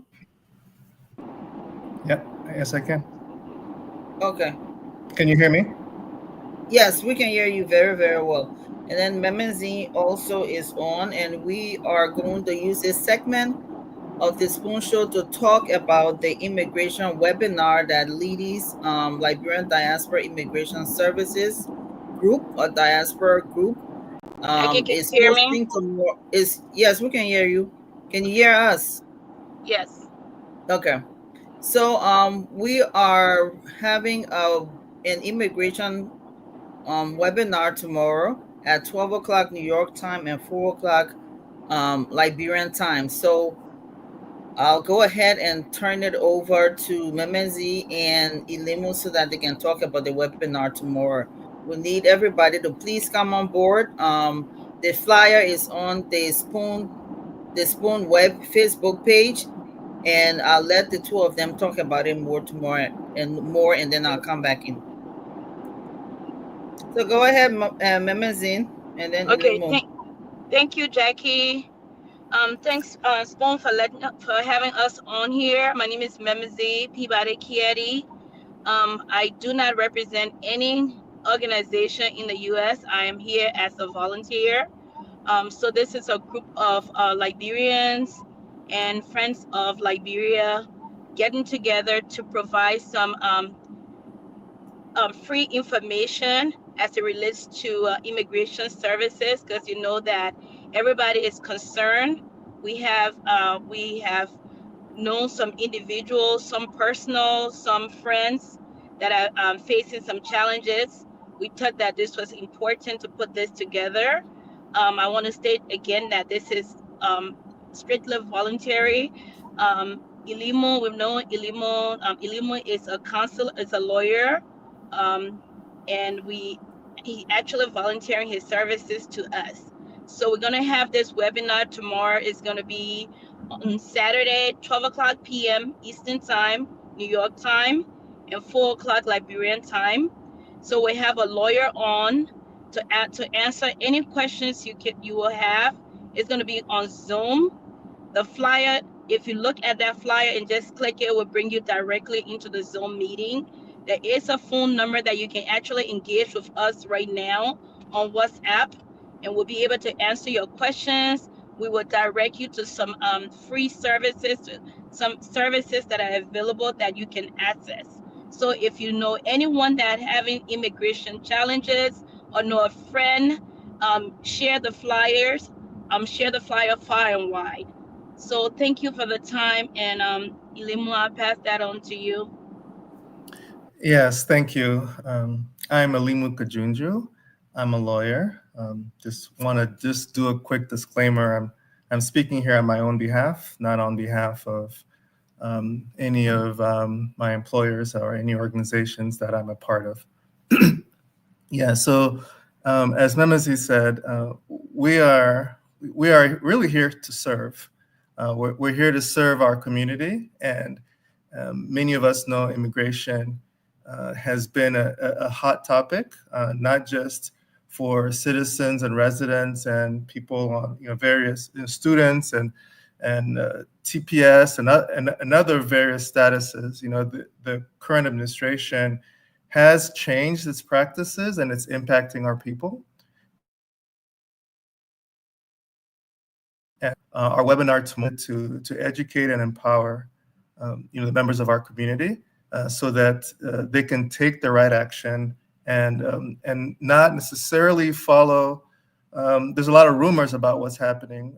So tomorrow we're going to talk about what is really happening and what you can do about it to protect yourself and your family. We encourage everyone to join. And as Memezi said, information is on the flyer. And if you actually have any difficulty accessing it, right under the Zoom signal, there is a meeting number and a code. You could go to zoom.com and put in that code for a meeting, and you'll be able to get in. So there are many ways to do so. We encourage you to attend. Again, 12 Eastern Time, 4 p.m. Liberian time. Thank you. Thank you so much. And we just want to reiterate, this webinar is free for everyone. I mean, you don't want to miss it. It's going to be educating, empowering, and it's going to be very, very engaging. Invite your friends, invite your family members. If you have any questions between now and 12 noon Eastern Time or New York time tomorrow, 4 o'clock Liberian time, you can call this number. It's 470-546-8694. 470-546-8694. This is a US number, but it is a WhatsApp number. So once you call that number, or you can send a message if you have any questions or have problem logging on tomorrow, just give us a call. Go on to Spoon TV website, Facebook page. You will see the flyer there. And also, for more information, you can also visit our website, which is Liberian with an N at the end. Liberian Diaspora Immigration Services it's Liberian Diaspora Immigration Service. Again, if you have any questions, please give us a call via WhatsApp or send a text message at 470-546-8694. Come and learn, be empowered, get information, and like Ilimu said, dispel all the false rumors out there, because we are going to give you the facts as it is according to the U.S. immigration policy and procedures. So come and learn, listen, and ask questions. Okay? Thank you, Jackie. And look forward to seeing you tomorrow. I do want to add one more thing. Last night you stated the members that encompass this group. Can you repeat that again, please? I think you left one person. So tomorrow you will be speaking to the diaspora group that formed this initiative. Who formed this initiative back in March. So so we've been on this for a while. We are Jackie McKay, Ilimu Kanjuju, Memezi Peabody Kiari, and also you have Ko Famle, who is also there. And we're also working with others who are also helping us indirectly as well. But it's going to be a very empowering tomorrow. So don't miss it.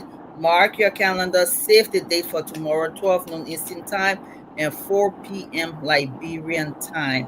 We look forward to seeing you tomorrow, okay? And I think I'm already getting calls right now. I can see the calls coming through. I will return your call. I see people already calling the number right now, 470-546-8694. Call that number, contact us via WhatsApp, and join us at 12 noon tomorrow. On the flyer, there's a QR code. You can go ahead and scan that QR code with your telephone, and that will take you directly to the Zoom link tomorrow.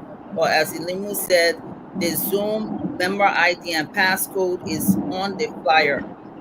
So we thank everybody, and we look forward to seeing every one of you tomorrow at 12 noon Eastern Time, which is 4 o'clock Liberian time. Thank you. So anything else? If not, Lorena. I think you covered everything. So I look forward to see everyone on Zoom tomorrow at 12 o'clock. Thank you, Lorena. Okay, I was trying to see if there were any comments. They're saying to please text the number. One moment. They're asking to text the number. We'll go ahead and text the number. We'll put it in the live feed. Text the number in the live feed for you. We're going to do that right now. But go and visit the Spoon Facebook page where the flyer is there as well. Or Liberian Diaspora Immigration Service. In the Liberian Diaspora Immigration Service also have a Facebook page. So please go and like the page as well. You can follow the page as we will be uploading updated information. Go ahead and like and follow the page, please. Thank you. Thank you, everybody. And it was wonderful having all of you here today and watching this show and listening to us at the end as well. We thank all of you in Liberia and those living in the diaspora and abroad. And we see you tomorrow at 12 noon via Zoom. So thank you. All right, bye. Bye-bye. Thank you so much, Lorena. You're welcome. Bye-bye. Bye. Bye. All right. Well, that's how we come to the end of your program, Spoon Talk, for today. Yes, sir. A special one from the CEO, stand coming with the spoon. And your boy, right at the South Bend. The Spoon Talk returns tonight right here on this station at 8 p.m. Liberian time. So many thanks to you for viewing, for listening, for sharing, and for commenting as well. All of your contributions are very, very important to us. And so many thanks to the CEO and the rest of the panelists. And they will be returning tonight. So until tonight, we say have a wonderful weekend and try to stay safe, stay off drugs. Don't even try to taste it. Tell you what is happening in Africa. Always put God first whatever you do. My name is Lorena Honoree. Good morning from Miami. The children crying for starvation, just don't trust for. You want to get a news update, my brother, don't trust for. You want to know what is happening, Morocco, don't trust for. Politicians want to make their decision, just don't trust for. You want to know what's happening in the ministry, don't trust for. Yeah, yeah.